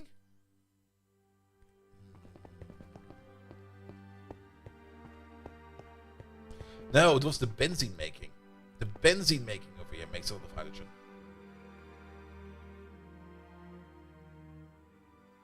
But it's also full of benzene. We got so much benzene. I mean, we could electrolyze some of these parts over here to make some more hydrogen if we would really want to. But I kind of like how things are over here. If we do want to electrolyze something, what would that be? I think there's better sources for hydrogen. And I think we have a better source for hydrogen. Don't we have like... Isn't there like something like a... Salt... Something? We have something. I'm pretty sure we have something. What are you making? Hydrogen gas. See? We have something like that. That's you. What recipe are you running? Methane gas and distilled water into hydrogen. Into hydrogen and into carbon dioxide gas. Yeah, we should probably make this in a bigger machine. I mean, this is making 66,000 per second, which is kind of great, actually. Also, it has a screw loose. Alright, we'll fix you. Boop. But all the hydrogen... Where's all our hydrogen going at the moment? Oh. That's also an issue.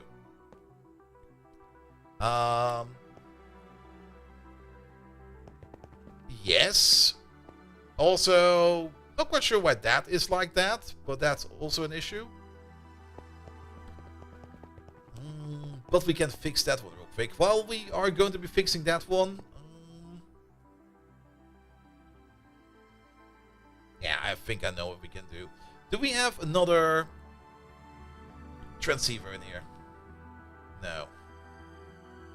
It seems that the transceiver in general is bugged. It doesn't even show up in my crafting grid anymore. What the hell? Something is off. Alright, but I think we can fix it on our own. We will need some cable stuff. Export stuff. Speed cards. And that should be all that we need. Alright. Because we can't just get the helium tree. I mean, we usually get the helium tree from the moon. From our moon over here. But that base we're not really taking care of anymore. I would rather take the helium tree that we have over here. In this place. Oh boy. Unrecognized block name Z-Tone style Vena Black. I'm not quite sure what it's complaining about, but the server just dropped like this massive load of messages. Let's see. Yeah, the transceivers over there seem to be a bit unhappy, to say the least. We do have one export bus over there, but that's a physical export bus. What we could do is we could connect up to this guy over there.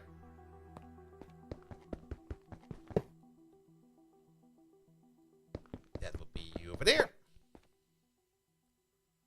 And my inventory is way too full. Yeah, put that thing in there. We don't need it right now.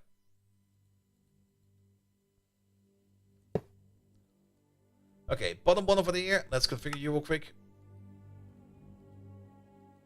You'll be sent. You'll also be helium tree sent. There we go. That's more reinforcement for us. Then we're just going to connect you up like this. This thing over there is going to be helium tree. There we go.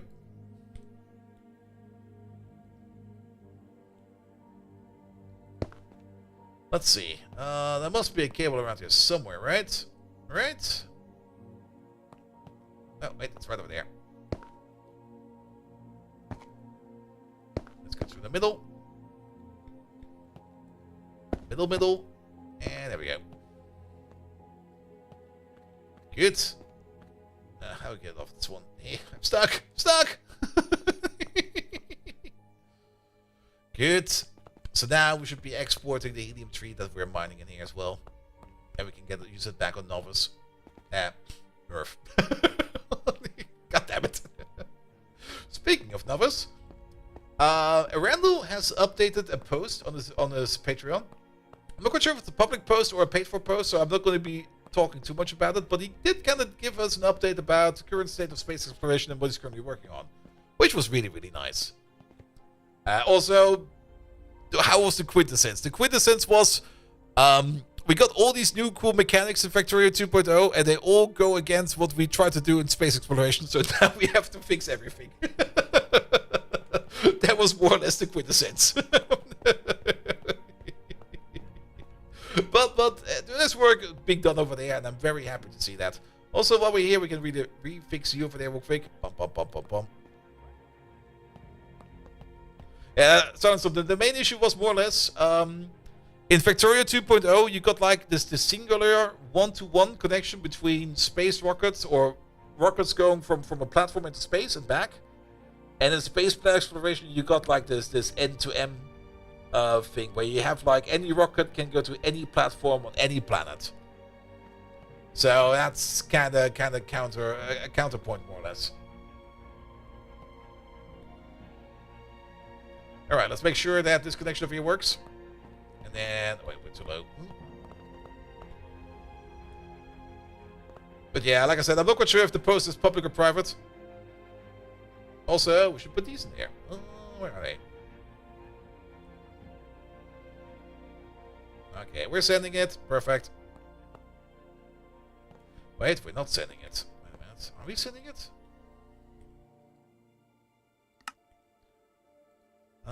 Send filter, receive filter.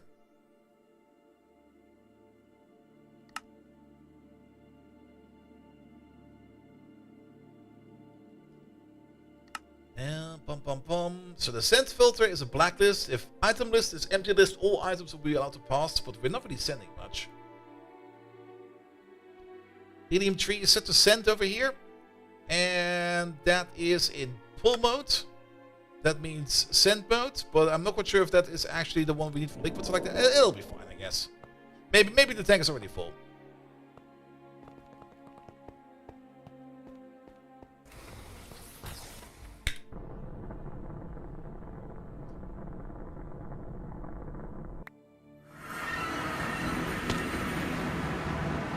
Yep, tank is full. Lovely. Also, the reactor in here is off now. The turbines are still spinning. That is intended. We're at 80% full, so we have just turned it off. How much more plasma is in here?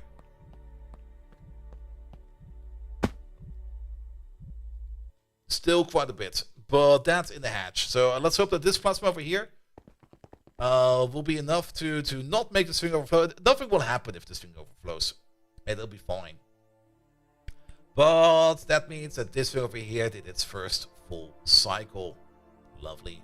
We got so much power in there now. Alright, we're still getting distracted. What was our original plan? We wanted to go to the Toxic Everglades at some point in time. Are those things done? I think those things are actually... No, those things are not done. Because we had issues with power in this place over here. To make that one special alloy. Which apparently we're only making in that one spot. So where's it? By the way, at some point in time I made these over here. There's a wall of mixers over here. And all of these are attuned to like a single circuit. Because it kind of turned out that we had like this one singular point of mixing where everything goes into and went into a mix. And some of these recipes kind of took a bit longer than others. So we now got like some variation in here.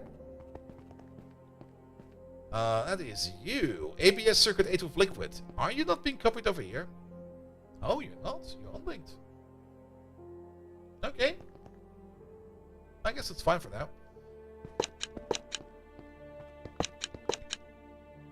Also, my inventory is full of shite.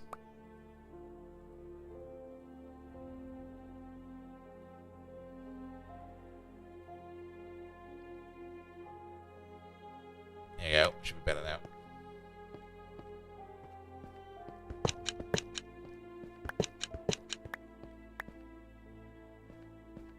Alright. Review.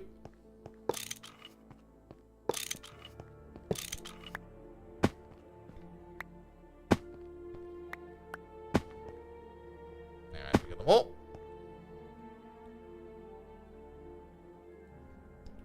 Energy hatch, ZPM, 1, 2, 3, 4.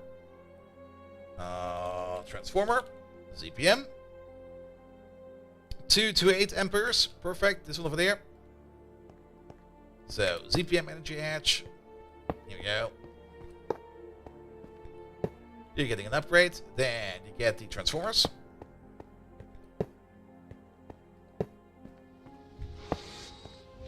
Then we're gonna have to turn you around because the output for the big circle should always point to the highest or to the high. And since we're gonna be turning this around like this, and we're gonna use them to upscale. Here we go. Up to 16 amps of love in. No, that's a little bit too much. We want less than that. We want them in 2:8 ratio. So up to 8 amps of LOV power is going in. So that is 8, 16, 17, 18, 19, 20. This cable can hold 16. Alright, we need to make the cable a little bit thicker. And I guess we should do the same thing over there.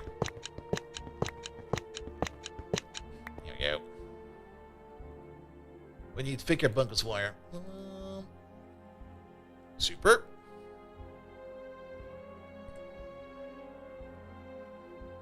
There we go.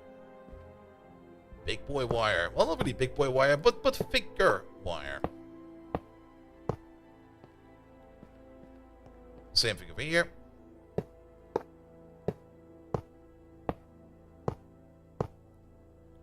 We might even want to extend that thicker cable on the side over here. That was not where we want this.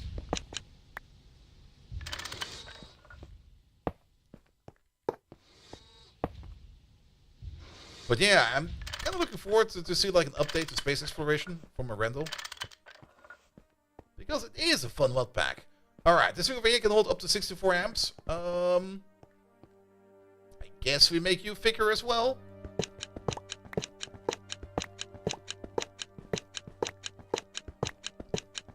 Just to be sure that nothing bad happens over here.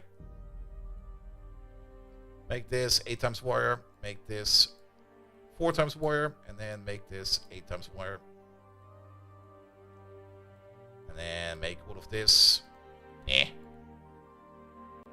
How did that work? Well, should be fine. Put you over there. Turn that into that. Turn that into that. Let's hope that this is enough wire. Let's hope that nothing over there actually the power and kind of decided to power itself out.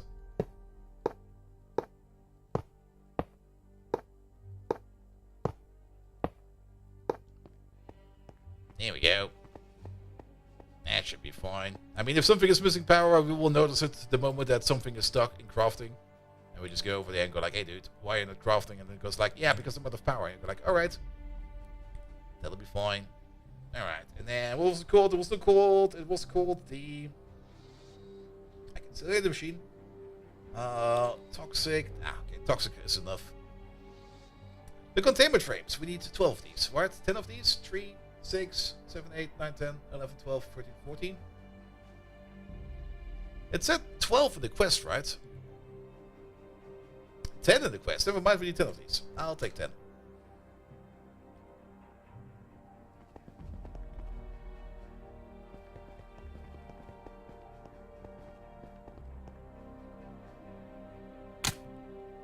There we go. Do you need to reactivate you? At least that doesn't take too long in the making. There we go. Alright.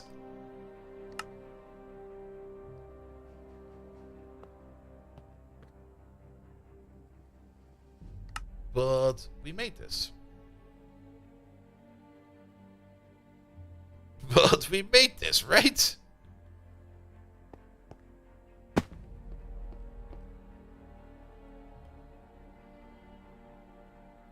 We made something that was called like that. Peconium, yes. What else do we need for Peconium?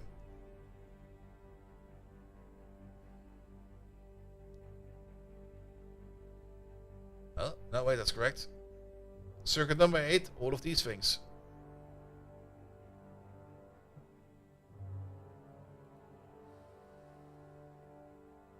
That's 8 things.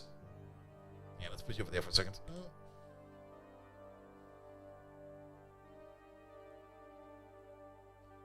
Like Inconel, Platinum, Ethereum, Tungsten. Yeah, that's in there. Excuse me, dude.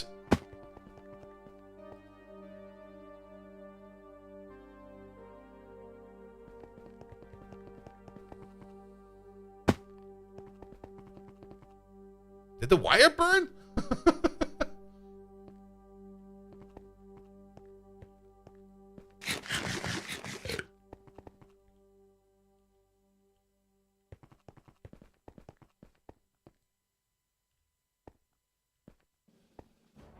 Facing down? Facing down?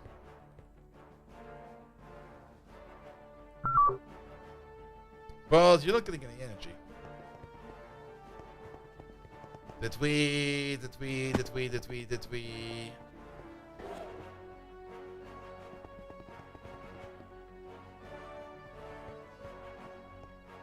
I heard something else screw itself out.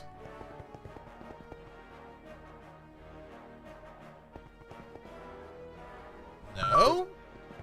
This is fine. You're good. You're semi-good.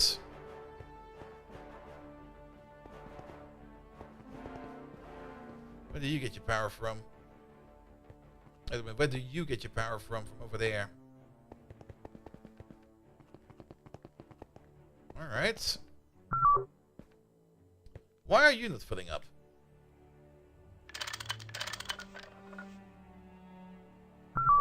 Now you are. Sometimes, I'm not quite sure why, but sometimes these transformers over here just don't really want to play nice.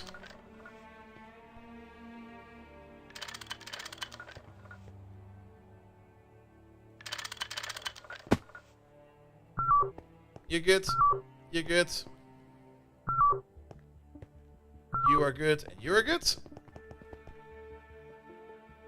Let's check the energy hatches. You got power. You got power. Sorry about the bleeping.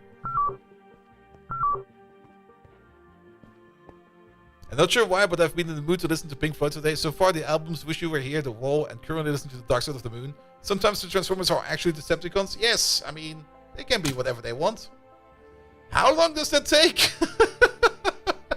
420 seconds? Oh boy.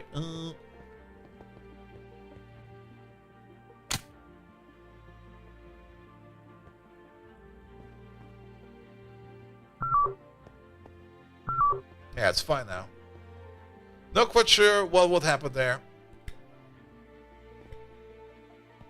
Alright, Toxic Everglades will be at some point in time. Alright, these can go back. We don't need them anymore. I hope we didn't waste too much of this recipe over here. We might have to cancel it one more time. Also, we need 12,000 in total. How much are we making over here? 4,000. So it's one more craft after this. Ah. Yeah, maybe we do need to take a look at that mega electronic alloy smelt burning office for furnace, whatever it's called.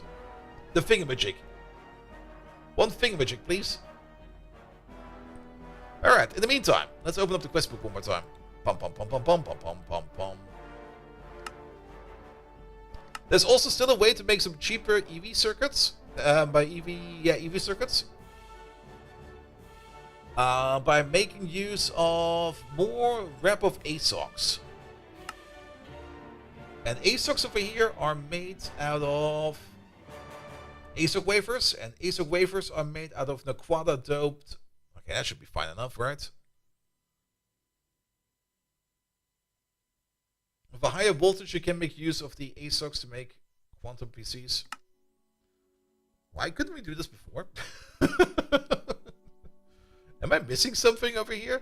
Oh, that's why. Because our circuit assemblers would need ZPM power for that. Alright, alright. Yeah, we're not just about there yet to roll out ZPM power everywhere. I mean, we are capable now to upgrade all of these energy hatches in the air to ZPM. Problem for that is I would need to redo all the wiring. I'm not going to be doing that on stream. I'm going to be doing that offline. Which is not really much of an issue, but that's also something we can only do if the base is kind of at rest, when nothing is being crafted all the time. And if we have enough supplies to actually put down all the cable, I will gladly replace all of this cable with ZPM superconductors, because hell yes, we're going to be doing that. And then at some point in time we have to upgrade it again to UV, but it'll be fine. It'll be fine. Good, but that does kind of mean what will be the next thing we could do. Now we could, of course, still make use of this recipe over here and just upgrade the energy hatch locally, because it only requires ZPM power, like we just did with the smelters. So let's do that maybe. We're gonna get ourselves another transformer, another robot in disguise, please, which is going to be doing this amount of power. There we go. And then we can at least prepare the recipes for that. So we definitely want to do this one over there. We definitely want to do you over there. But we want to do it with wraps. Circuit assembly line. There we go. And that's going to be this recipe over there. We need this, that, and this. Yeah, and just that. So we can put this in as a recipe. Take it with us.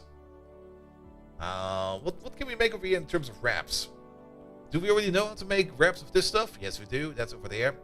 But what about wraps of ASOCs? We do not know about wraps of ASOCs yet. That's not too hard to do. That's just 16 ASOCs. Circuit number 16. We got a dedicated crafter for that. We can take a look over there and we go for wrap. And we'll find all the wraps over there. There we go. Let's put you in over there. Because I believe you... you could probably be over here. It's fine. Good. With that, we can make those wraps. And then the other part of the recipe over here was, of course, niobium titanium bolts, which I think we could either cast them or craft them. Do we know about niobium titanium bolts?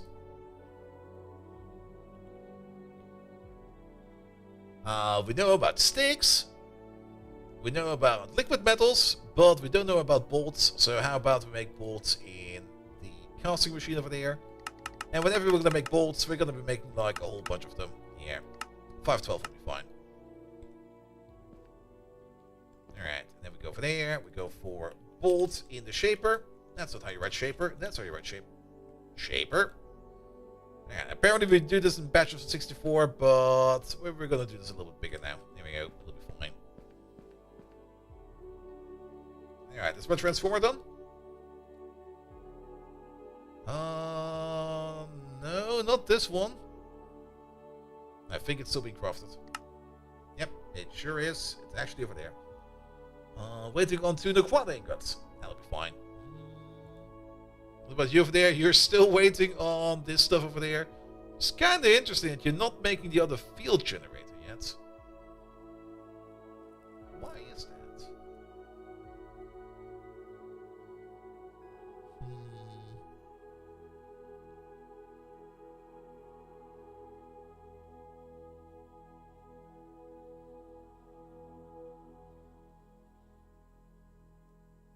Yeah, sometimes the way they craft things over here is a little bit mysterious. And I guess the graph is just not optimized for that. Because I'm pretty sure they could be doing some of these crafts, but they're just not doing them.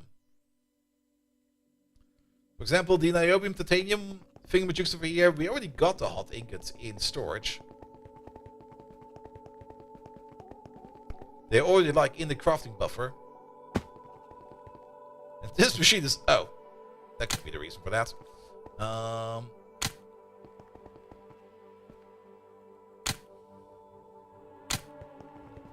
There we go. Fix that.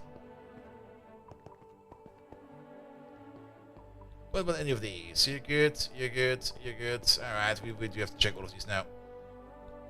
Nothing to worry about there. You're good. Freezer's broken.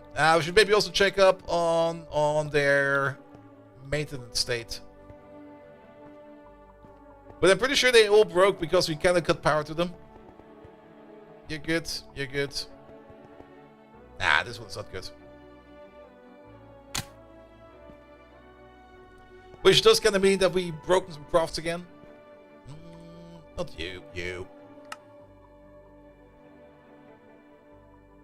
Here we go. Okay. They do this optimally. Never mind. I was talking bullshit. Then again, I guess the extra helium over here that we're missing over here is of no concern. Is there a way to automate maintenance? Yes, with the horse. What's it called again? The drone machine. We can make the drone center. And the drone center does maintenance for you. Here, it's over here. Drone center monitors multi-block machines in range. Replace maintenance hatch on other multis with drone downlink module. Provides maintenance, power control, monitoring, etc. Range is determined by drone tier. Tier 1 is 128, Tier 2 is 512, Tier 3 is 496. Place drones in input bus, only one needed to operate. Automatically upgrade based upon the drone level in the input bus. There's the chance per second that the drone will crash. Chance is determined by drone tier, blah blah blah. If the machine is too far, remote control will not be available. But the only thing, and the only reason why I've not made this one yet is... It's so fucking ugly. It's like the worst machine I've ever looked at. And every time I look at this machine, I just go like, it's so ugly, I would rather just do maintenance myself.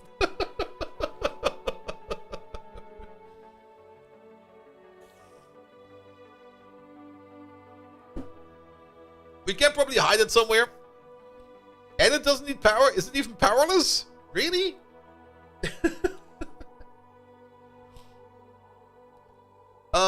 Maybe at some point in time we make it.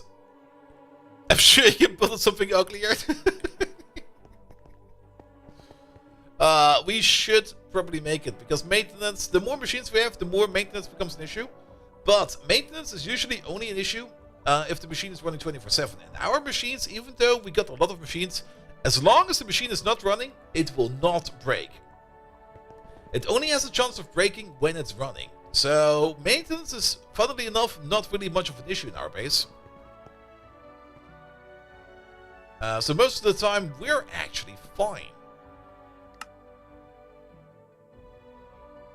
Yeah, this... Why is this broken, of all things?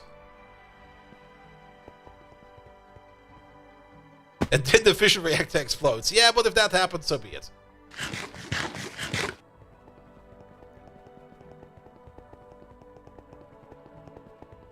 Are we out of lubricant? No. Are we out of... No. But I guess... Nah. Oi! What the fuck? Why do we have power issues over here now?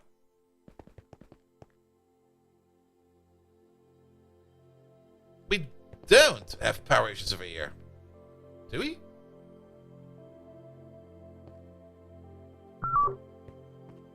No, we don't have power issues. What the hell is going on today?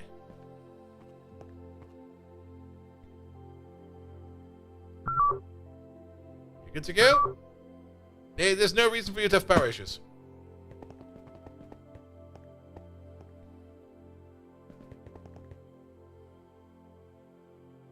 Unless...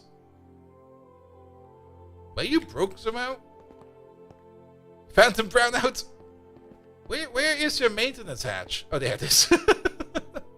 Fix.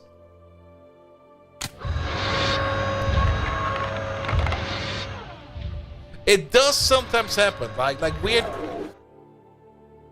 Motherfucker.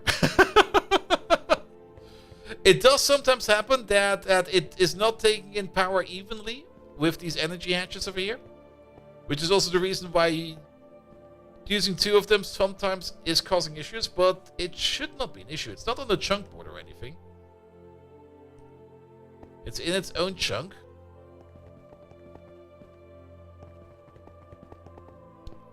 But it just seems to fail to draw enough power. Maybe it got wind of me saying that I would be upgrading all the hatches. It was like, alright, upgrade me! And I'm like, what? Excuse me, what now?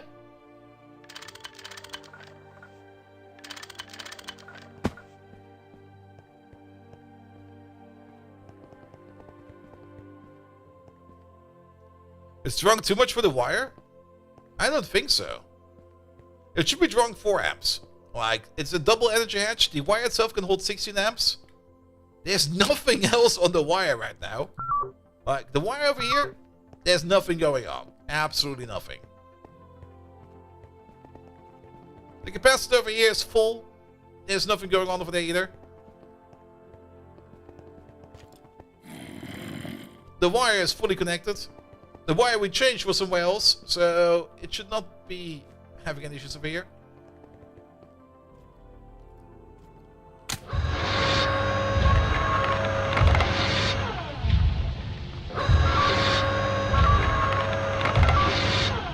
See that number over there?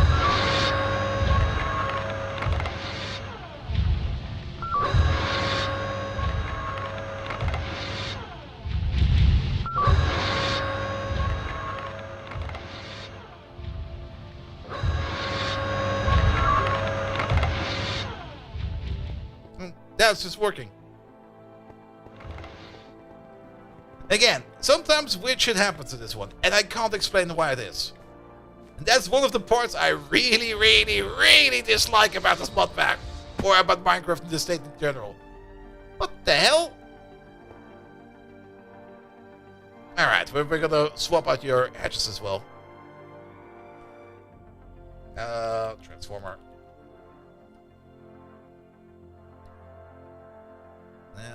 LOV to IV, no. ZPM, this one there.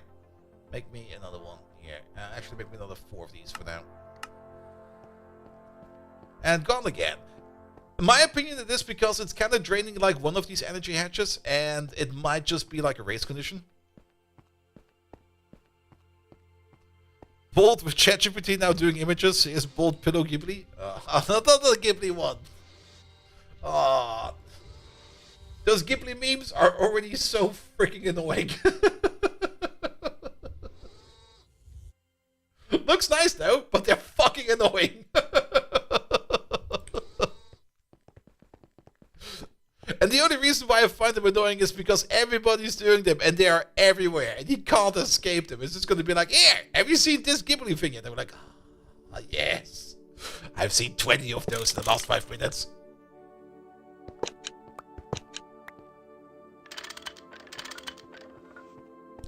It turns Ozzy's dog into a cat? It sure did.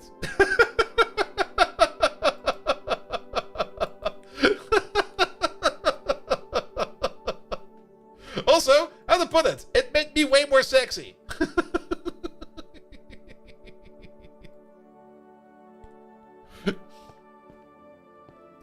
Alright, is it called the cutting frame? It is called the cutting frame.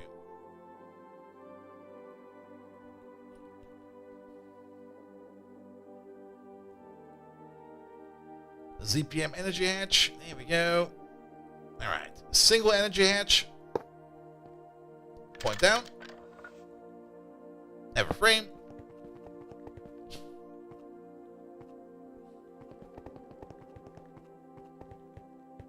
Alright, let's cut this wire for now, so that we don't have any kind of accidental mishaps. We're gonna need this guy over there, put you over there. Point up. Pom, pom, pom, pom, pom. Upgrade you. We can put you back in there. Let's screw you, so that you draw a little bit less power, and then reconnect. If it still breaks, then I got no fucking clue.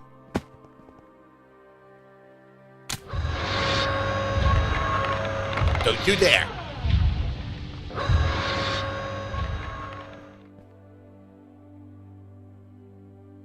I'm watching you.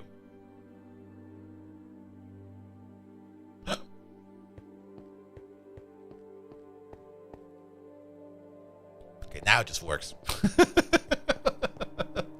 Yeah, overclocking machines with like 2 energy hatches. I kind of have the feeling it's not the most stable thing you can do. It does work for like EBFs quite well and stuff like that, because most of the time those EBFs use less power than like full 4 amps or the full power. Mostly because of the coils. But I kind of have the feeling that for some of these machines it just does not work. And I can't really put any kind of rhyme or reason behind it, because it's just weird like that. And that is kind of annoying. That is really annoying. Alright, what about these frames now? We're making some of them. We're making them over there, apparently. Don't you dare. Don't you also start with this shit. But you got a transformer over here.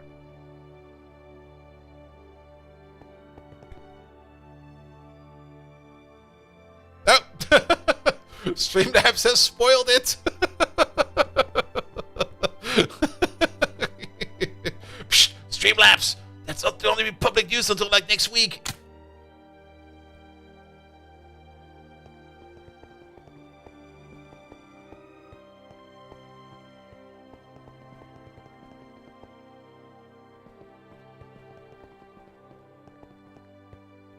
Here we go. Yeah, I'm getting like another $100 for that. We're doing it.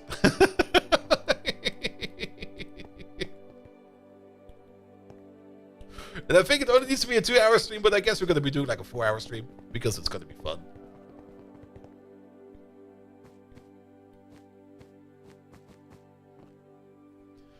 I thought we were playing Infinity Nikki or something like that. I tried Nikki once, and it was the most horrible experience I ever had in playing a game. Because I had no fucking clue what was going on. The only thing I could concentrate was the jiggly butt in front of me.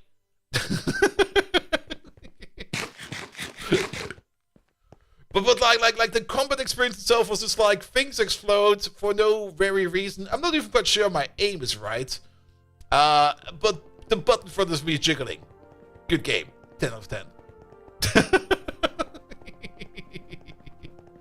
I kinda uninstalled it after I think 20 minutes or something like that. I mean, I don't mind like sexy characters in games, but if it's the only selling point, yeah, no.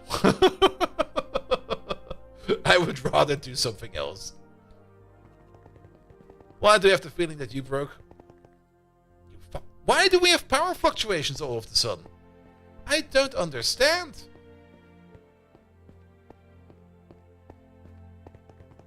Is there something drawing? Oh, wait a minute. I think I do understand. Oh, yes. Oh.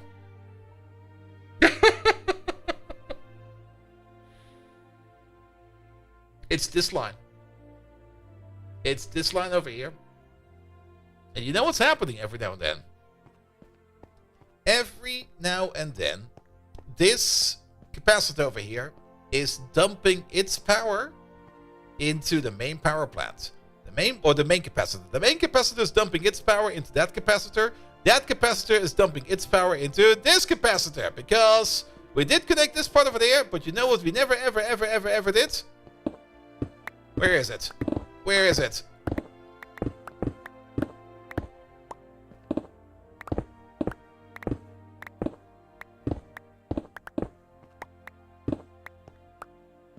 It's right over there. Snip. As such, every now and then, this line over here draws the full 64 amps, which will make every other machine that's part of this machine over here fail for just a fraction of a second. Because for that tiny fraction, power will be too low for anything to work.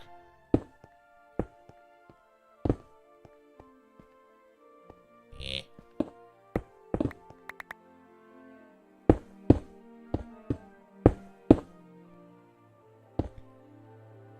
There we go.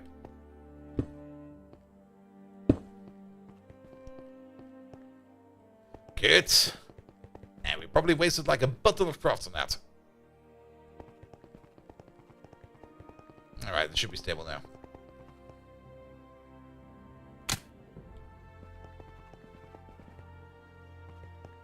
Only problem is, we now have to check every machine in here because who knows who is now out of power. Could be any one of these.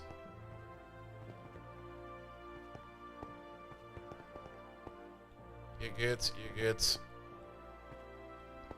These are fine. What about you? You're good to go. You're good to go. Yeah, we basically made a power loop. We did the one thing you should never do. If you've got like any one of those power extenders, don't connect the power extender to itself.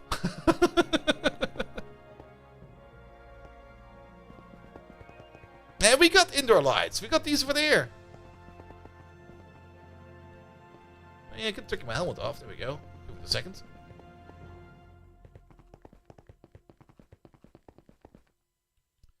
Okay, you're good. Wait a minute. You're partially good.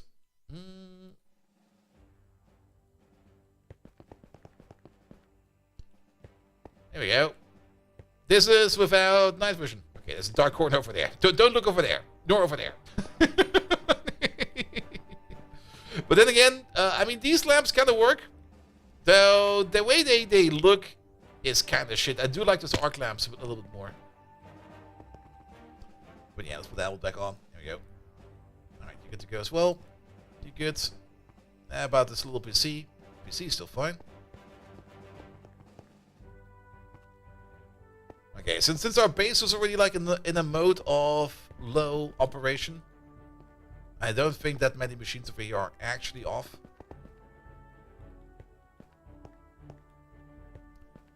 Marticus, hello there. Welcome, welcome, welcome, welcome.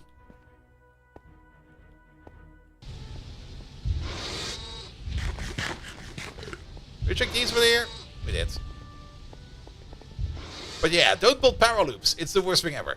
Because then you have to check every machine again. Oh. Alright, it's fine now.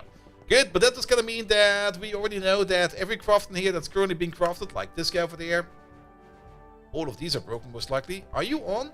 You are on. Okay, maybe they're not all broken. Maybe we're lucky. But you are definitely broken. You are most likely broken. We could just cancel these. If nothing is actively being crafted in here, we can most likely just cancel them. Same for you. There we go. Alright. Yeah, these frames over here do take some time. Downside is, if we did waste some frames in the end, we will have to do some more of... Actually, we will probably be fine. We probably made too many of them in the first place. Yeah, I'll be fine. Fine. Alright, let's have a quick peek at the power plant. And see if we still got some Naquada in the... No, Naquada. Some helium plasma in the pipes. Here we go.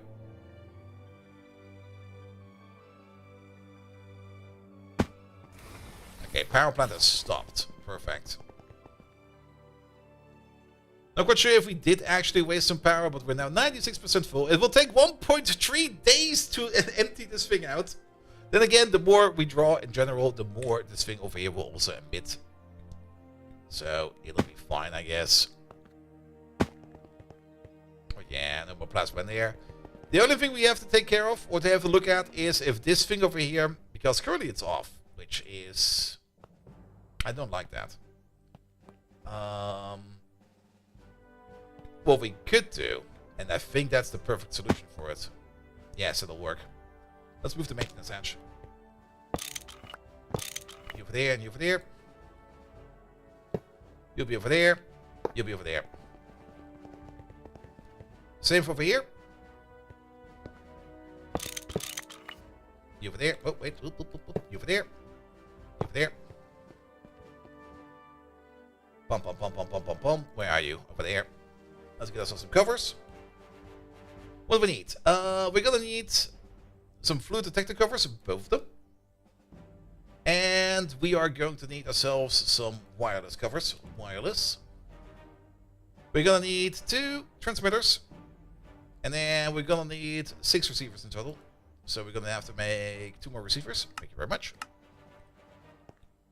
Is there a blood moon happening? Yes. God damn it. We should be safe inside, but still, it's mildly infuriating. We do need to get rid of the pipe real quick. Let's put you over there. And then the transmitter over there. What's happening attack? Yeah, the blood moon is just like an event where it's not really like an attack. But there's going to be like more monsters spawning outside in the darkness. Like more than usual. Like spawn rates will be very much increased. As you can see over there. Let's open up the door. Oh, wait. Let's not open up the door. They immediately aggro on me.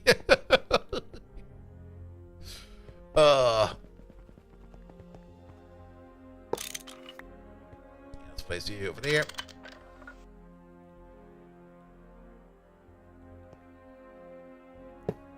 There goes away from them. It's not that bad. It's just annoying. All right. Whenever there's more than 0 liquid in the air, you just emit redstone. And then over there, we're gonna use 2048-1, and we're gonna use 2048-2. That's going to be our signals. You over there. If there's any liquid in there, you activate. As long as there's liquid in there, we are going to be sending out a redstone signal to all of these, and we're going to have to do these into internal mode. There we go. Fjordor, hey there, how you doing? One over there. One over there. And one over there.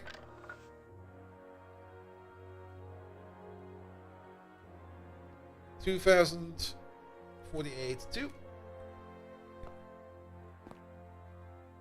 2048 2. That's not too far. What the hell is that? 2048 2. Wait. Numbers. Where's the lag?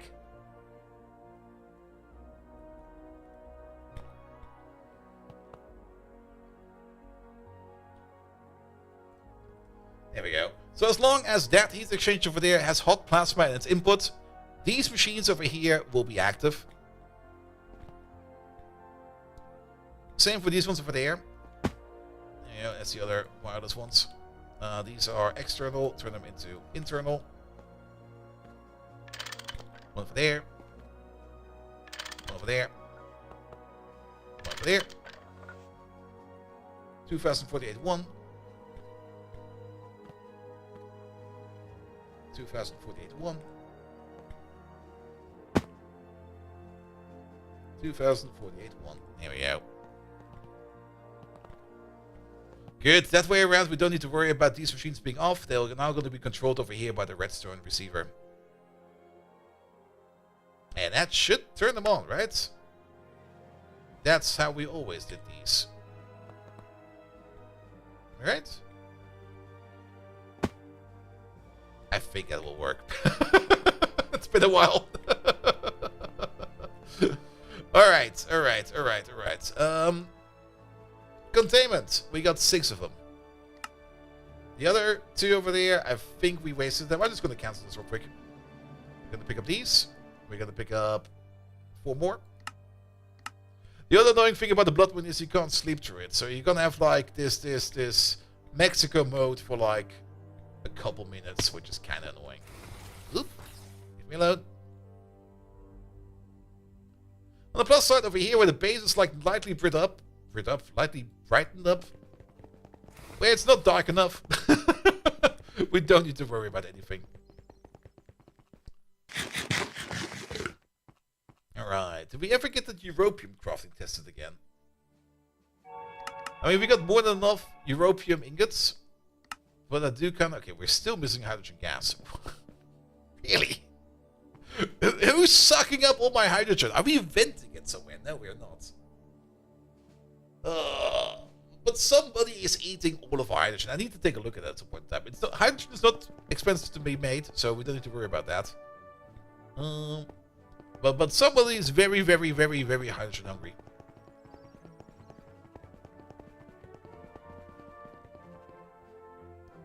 Alright, power seems also be stable. Did we ever check you if you're working again? Yes, you are. Alright. Do we have those extra transformers?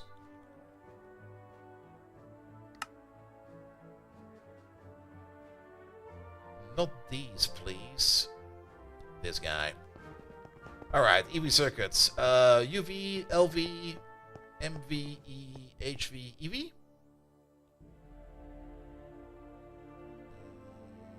Crystal processor assembly, quantum processor.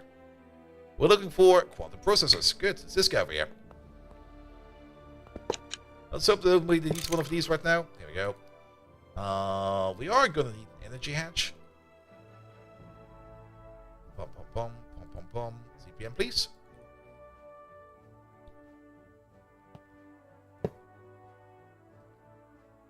Make sure that you go away. There we go. Mount it up. It's kind of hard to see, but it's there. ZPM to LV. There we go. You mount down. Get this thing out again. Get our good soft mallet. Hit it once. Get the screwdriver out. Hit it twice. Reconnect it. Then check if power is flowing. That will be you. That looks good. And then last but not least, which one was it? It was this guy over here. Switch out the recipe. Yeah, we should probably do this in a better recipe. There we go. Yes, zombie. Is this a better recipe? I guess it is. Problem is... we can't really go higher than this because that's the maximum stack size. So 16 it is. Compared to the 64 recipe that we have in here. This is cheaper, but it feels kind of more wasteful. But then again, we don't have parallels over here, so we don't need to worry about that. Did they ever fix the rockets so they can be auto? Yeah, they did. They did fix that. But we're sadly way past that point, so we don't need it anymore. Which is a bit sad. But rocket automation is now working correctly. Okay, apparently we can do this now.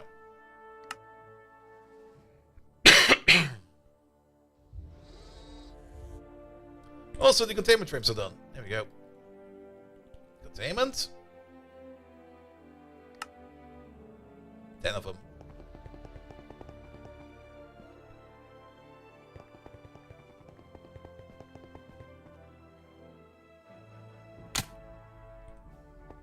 Kinda want to see if this recipe over here works correctly now. Pum pum pum pum pum pum. Still making. Oh, there we go. I guess it is faster. Alright. I guess it's off to an adventure. Let's empty out our inventory of the stuff that we really do not need. Like this, that, this.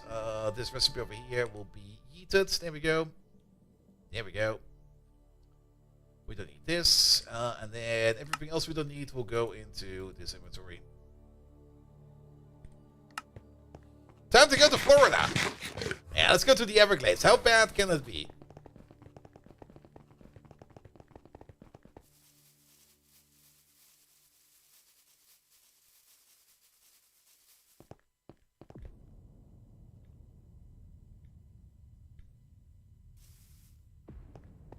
Alright, 1, 2, 3, 4, 5, 6, 7. I need some kind of weird block. Block. I'll take this one, please. Nobody will notice. Bum, bum, bum, bum, bum. Alright. That looks lovely.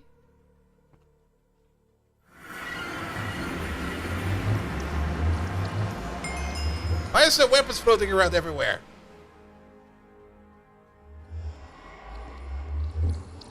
Like everywhere.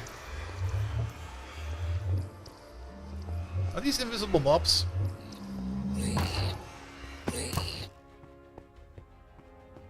How about we go this way? They're like everywhere. What's the water? I guess the water is not that healthy. Stagnant wastewater. Lovely. I don't think they are supposed to be invisible, but I kind of have the feeling that our game might be a bit bugged. Which is a bit of a shame, actually. There's some other visual glitches with some things over here not being present. But overall, it feels like a green nether. It's trippy as balls. Well, let's see what kind of ores we can find here. Also, I'm not quite sure what...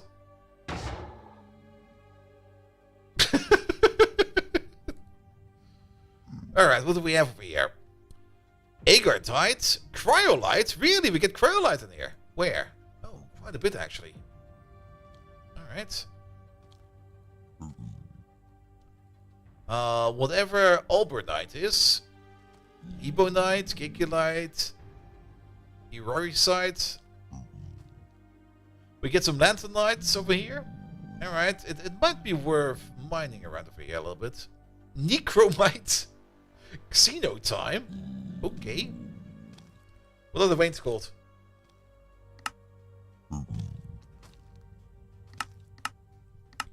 They got no name. We only know that there are veins. Shut up. That there are veins around. Let's fly around for a bit. Oh, it's a pumpkin. That's not a pumpkin, that's a beehive.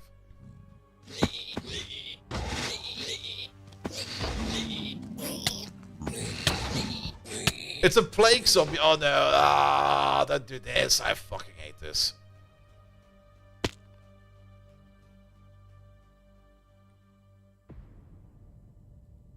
It does not even say that we find any veins in here. Twilight, crocoit, Searite, gadolinite. How bad is dying? It's only annoying. It's not worth reloading either. I mean, you don't lose your stuff. It will all be neatly tuckered in a grave.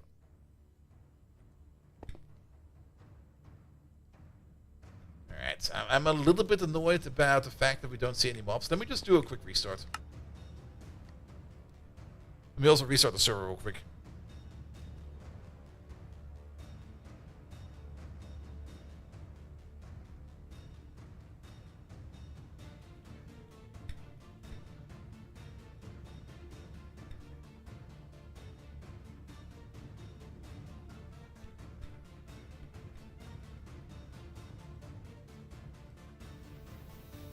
Alright, server's coming up again.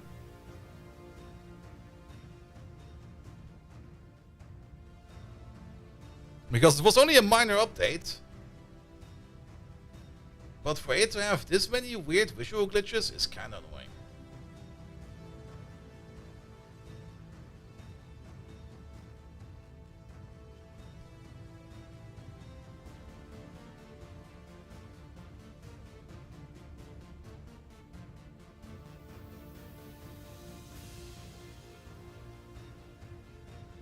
Ooh, it's also a shorter campaign.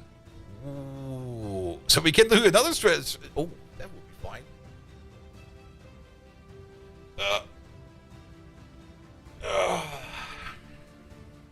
That means 2 sponsored streams this month.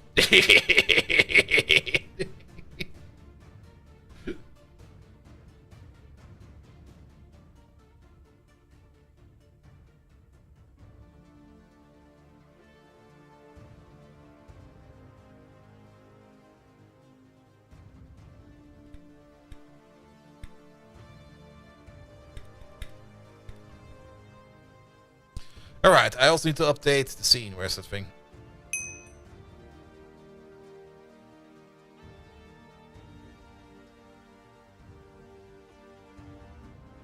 Here we go.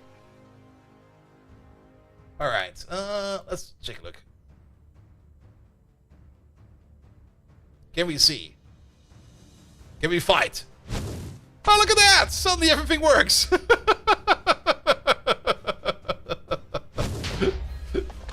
Oh, that's what we've been fighting over here. Look at them go! What are you? A stab alloy construct. Stab alloy is pretty much... Oop, say wait.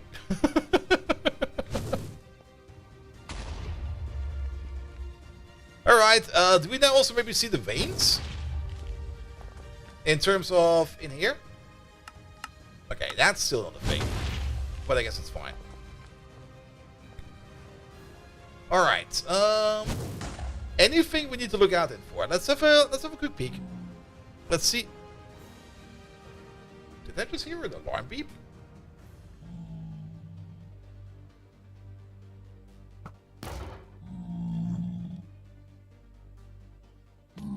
Also, Mojo, hello there. How you doing? Stabolite, you like it? Yes, it's stab alloy. It's not stabolite. Let's see if we can find any kind of structure or anything like that. If there's anything out there. Oh, they're fast, man. They do. Okay, that guy probably turned invisible because he can actually turn invisible. Any structures about?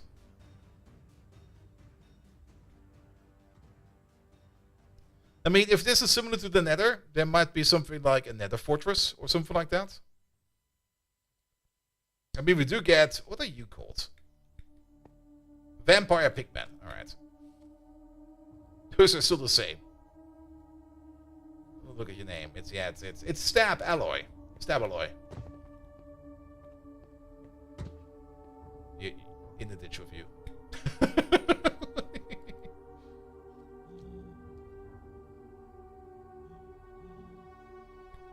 They do jostle them around quite well. But I don't think we've seen anything over here in terms of... Yeah, no structures. I'm not even quite sure if there's any structure in here. Underwater? Don't think so. I mean, we got the spacesuit on. It looks like piss down here.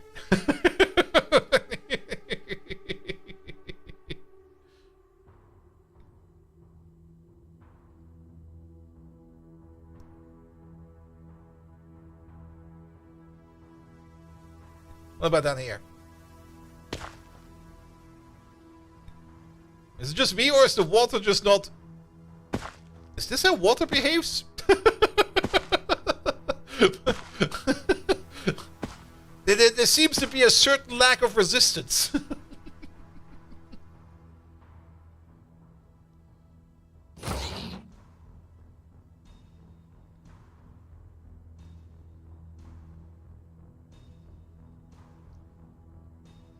I don't think there's anything.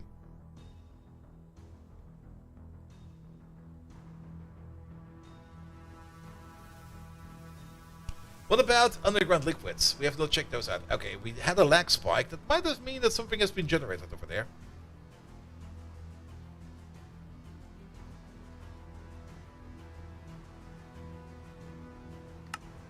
No underground liquids.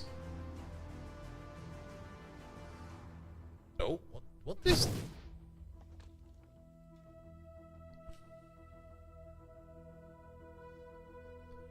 That's kind of curious, isn't it?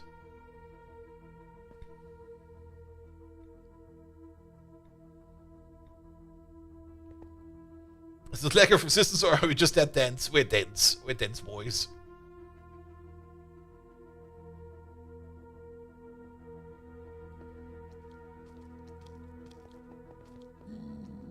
It's more this way, sorry.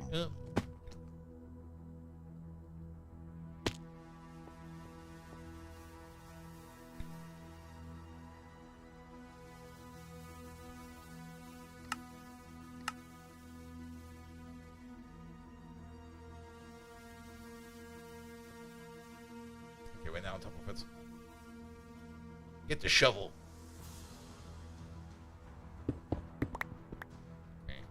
Get the hammer.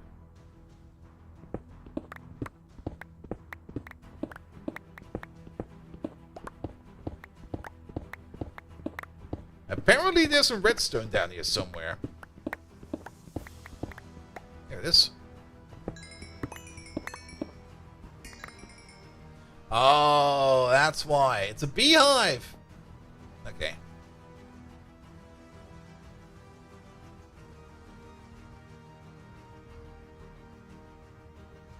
What else?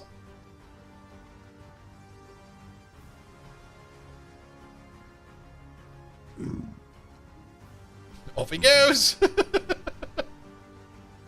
I don't think there's anything important in here. We could maybe set up some miners.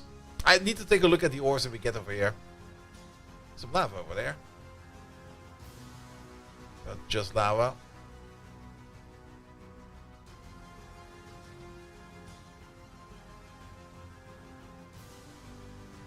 But there doesn't seem to be any kind of interest. I mean, we should have found something by now. By just flying around like this. Alright, where's the entrance? This way somewhere.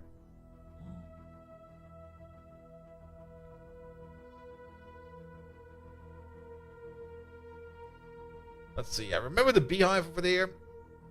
We should have probably set a waypoint. Oh, wait a minute. What are you? Give me a name. Infected zealots. Alright.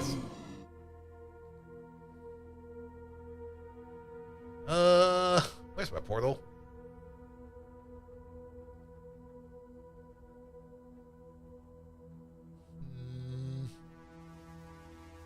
There it is.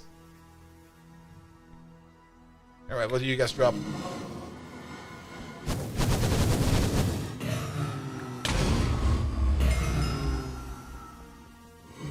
Give me your goodies. I saw a gold bar over there. Gold. Not really yet. Oi. I'm not done with you yet.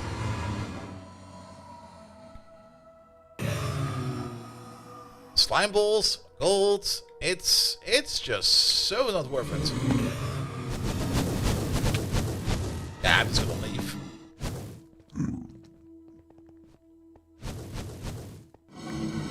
If the only thing that could be interesting would be the ores.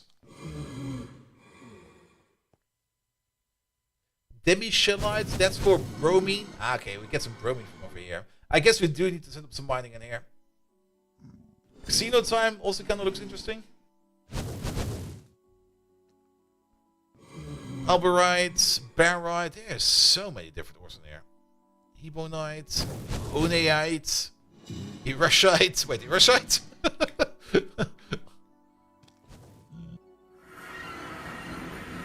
Yep, there we go. Is this the Java edition? It sure is, with all its flaws. Alright, let's have a look at some ores.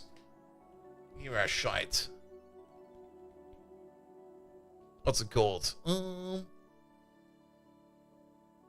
Mirabilite? No, it wasn't Mirabilite. Are these ores? There it is. Erasite. Erasite. That contains iridium. Oh, that's not too bad. It's basically a source of iridium, osmium, and stuff like that. Alright. What about Xeno time? And also, can we check where this ore is? No, we cannot. God damn it. Xeno time is also one of these weird ores that have like no entry over there. I don't really understand why that is. What do we get of this? We get some Xeno time dust. That got some europium in it. Okay. Is there any reason to play Bedrock as a creator? Maybe. I don't really play Minecraft that often as my main game. And it's not even the main game. We're only playing Minecraft over here because it's relaxing. It's our relaxed Friday game. Alright, but this stuff over here will allow us to get ourselves some Ethereum, some phosphorus, some erbium, some europium. Not a lot. It's a bit. Do we have this in some kind of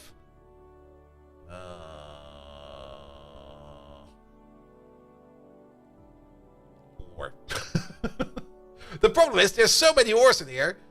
I kind of want. I mean, for the planets, we get like these nice lists of what we can find in those planets. Over there, we don't really get anything. Unless, do we get any, do we actually get anything for the quest? Wait a minute.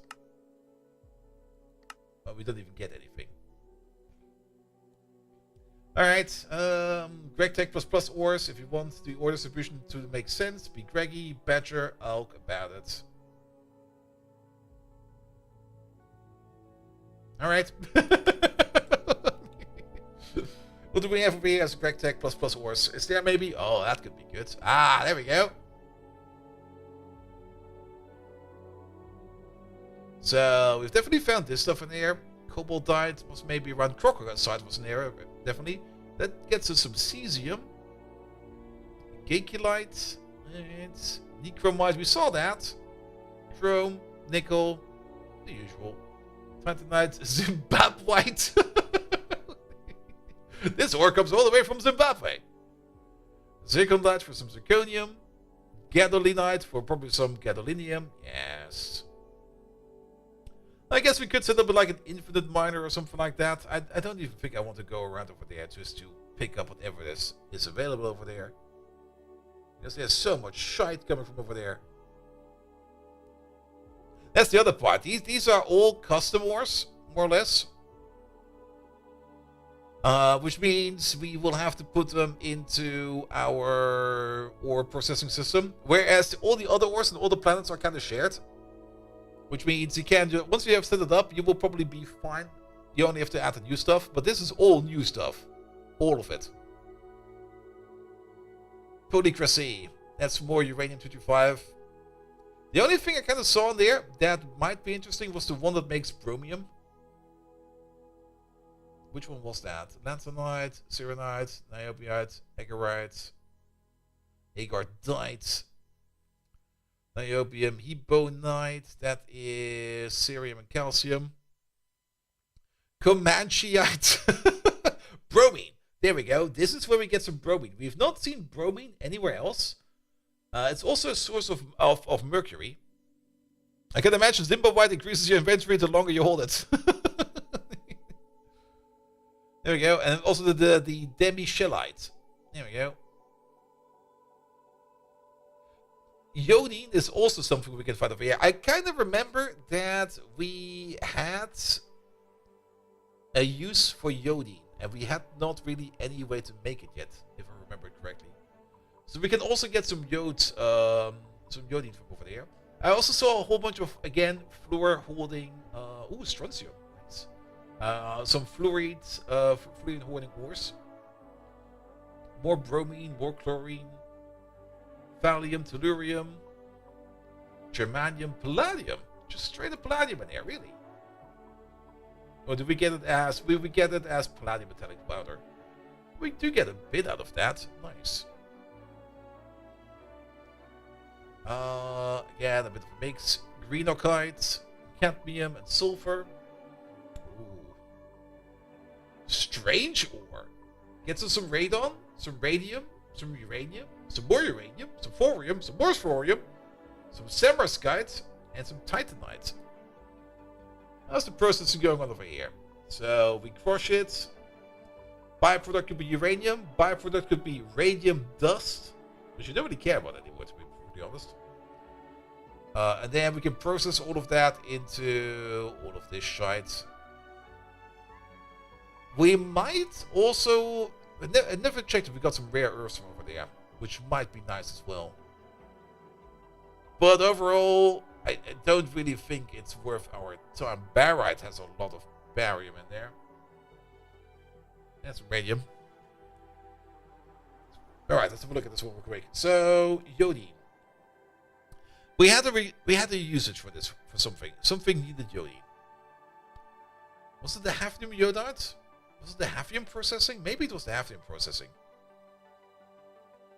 To turn that into, but that's recyclable. Because we get our iodine back. And then we get some hafnium ingots, which what did we need it for? We will probably, if we trace our steps again, we will probably figure out, not this one. We'll probably figure out what we need to do with the iodine again. Was it superconductors? Maybe.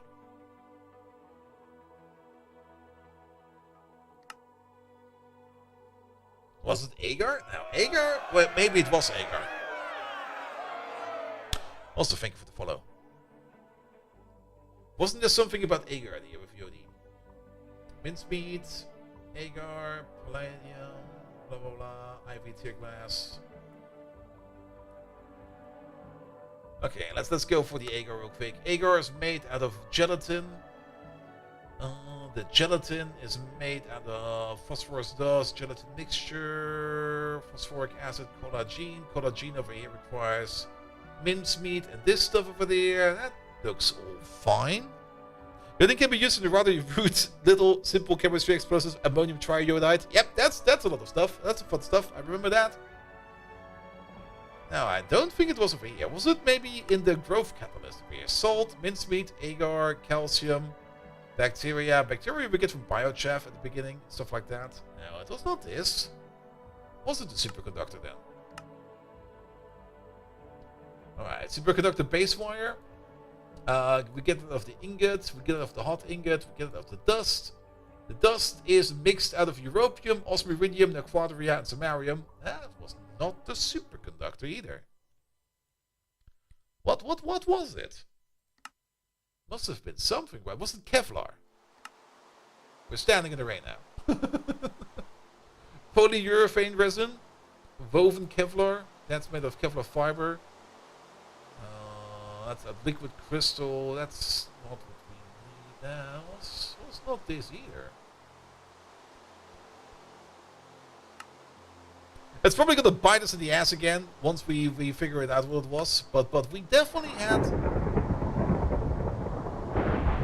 some kind of big requirement for iodine. Was it the circuits? No, it was not the circuits, right? We have not even looked at for yet.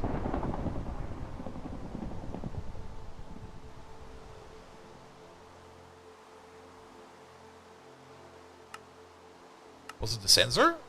No. Speaking of the sensor should be done by now. Wait a minute. Oh. There it is.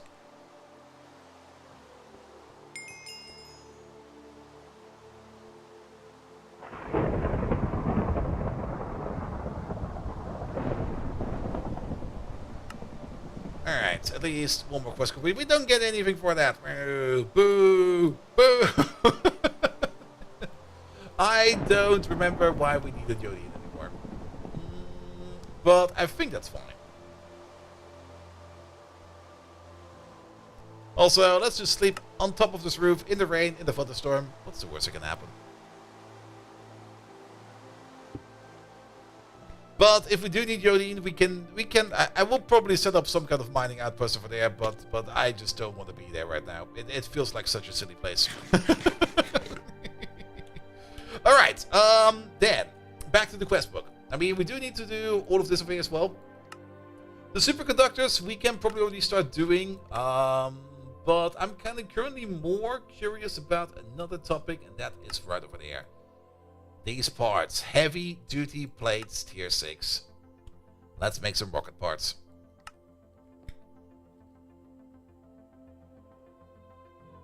A middle school teacher was talking about having played around with it when he was in college. Dotting on the paper and laying on the surface to dry, and then putting dots of syrup on the same paper to attract flies. The flies would land, start tasting the dots, sampled the explosive dots, and then the pressure of the fly tasting the dot would set it off, killing the fly. Yep! That stuff is reacted to like the slightest of interference.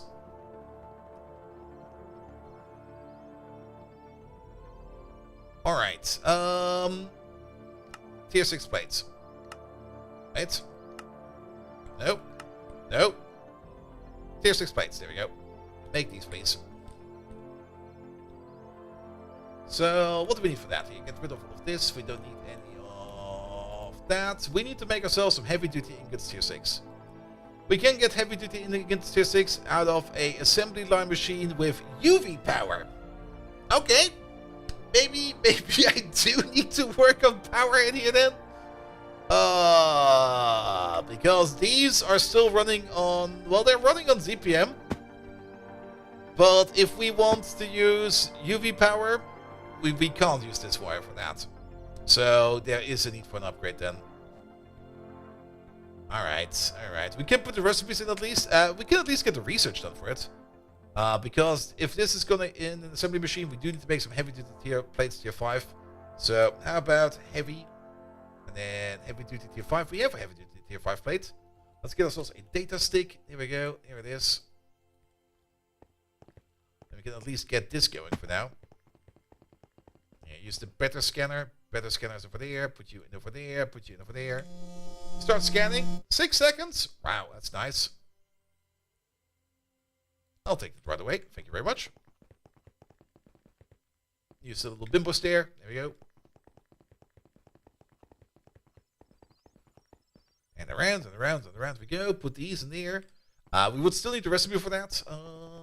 But there's probably some more prerequisites we need to do for this one.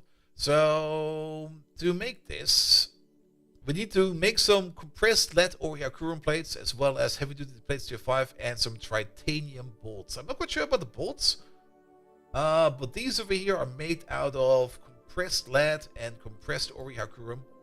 So for that we need to put them into the implosion compressor together with some industrial TNT. There we go. To make this. And then we also need to make the compressed lead, which also goes into the explosive machine over there. To make that, to combine them all together, that is a UV powered, oh boy, a UV powered assembly machine. That will be this boy over there, but that boy over there is also still running on ZPM. So we need more and more and more power upgrades. The anonymous crafter, I think, was this guy over here. Yes, it was. And you got a slot free in there. Yes, you do. So that will be in there. For these plates. Excuse me? Oh, that's for the electric one. Okay, this one is way cheaper. We can just drop that with the other one. Alright, compress, not the forming press. We need to throw you into the machine that makes the actual compressed thingamabobs. Which one is that? The implosion compressor over there. We are missing a pattern card over there.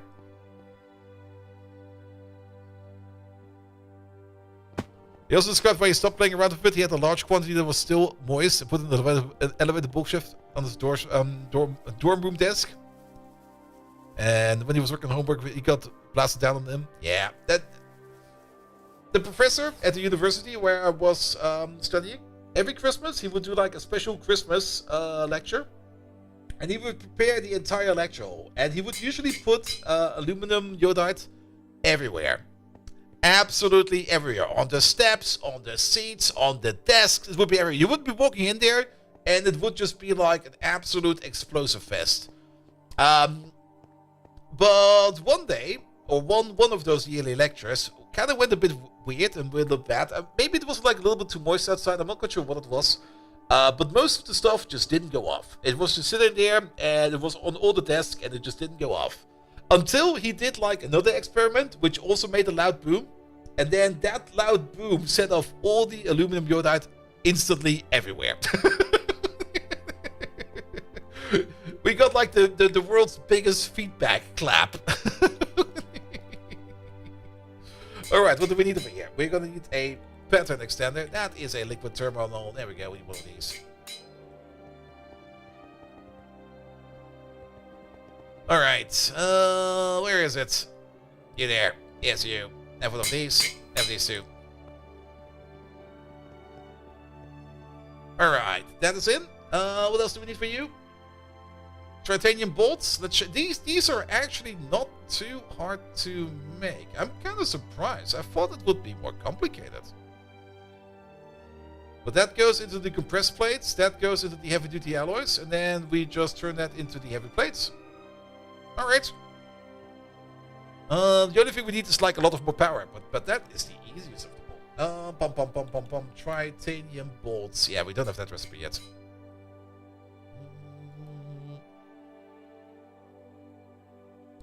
Where was it? Was this guy over here, right? No, this guy. European bolts. Did we not make a tier 5 rocket yet? No, we did. Was there some europium in there? How long has it been since we have that tier 5 rocket? I guess it's been a while. We probably want to make a couple more of these. Yeah, make 64s. Yep. We don't have that interface for that anymore. Alright. Bolt. Shaper. And they are.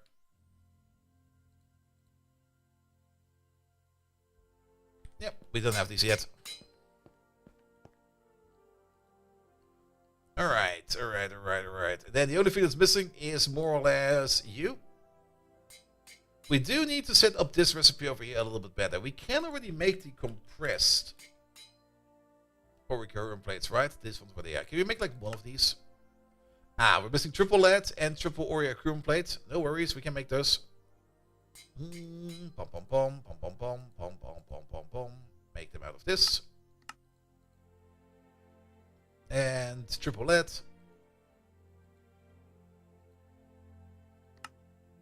Use the correct lead. There we go.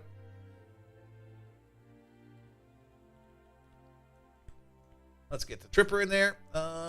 Triple. There we go. You to there. And you to there.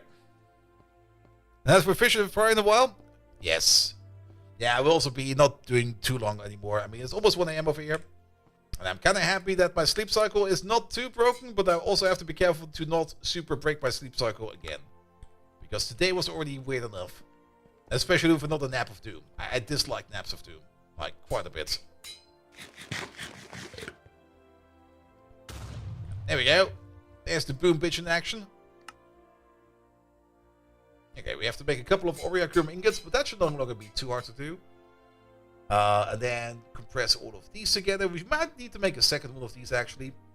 The reason we need to make another one of these, or an extra one of these, is so that we can set this under a new name.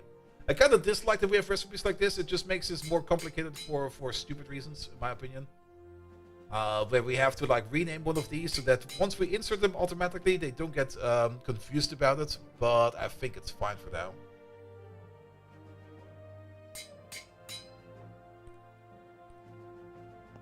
Make sure you pedal your sleep cycle carefully and you don't take curves too sharply. Yeah. The last couple of weeks, it was always like one extreme to another extreme, which is yeah. But describes it very, very well. Alright, I guess this over here did require a bit more power, right? That was not that cheap. Yeah, that was not that cheap. Alright, but I think that we can also call it over there, because wiring all that power in and out, that's gonna take some time. It also needs to take some careful time, because if I'm not careful, machines over there will explode. And we don't want that to happen. Even though it would be entertaining Twitch content, very true, but yeah, that'll be fine. I will be very careful and very meticulous about it, so it's not gonna happen. Oop. Except me falling into random holes. That can always happen. Let me just check up on you real quick. And by you, I mean...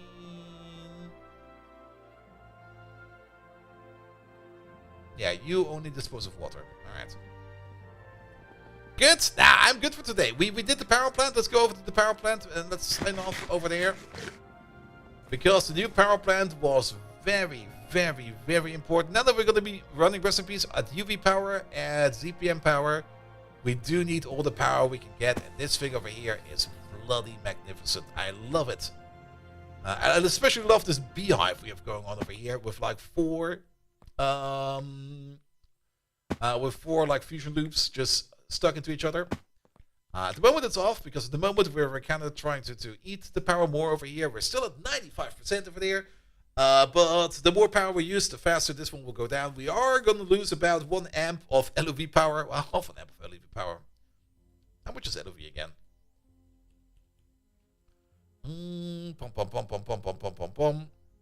Yeah, half an amp of LOV power, give or take a little, per day or per tick in terms of operating cost of this big ass capacitor. Good. But yeah, let's call it over here. Perfect.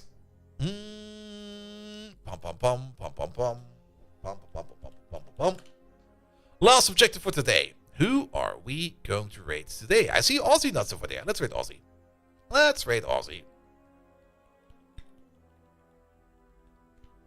That's not Aussie nuts. That is Aussie Oods. That doesn't even exist.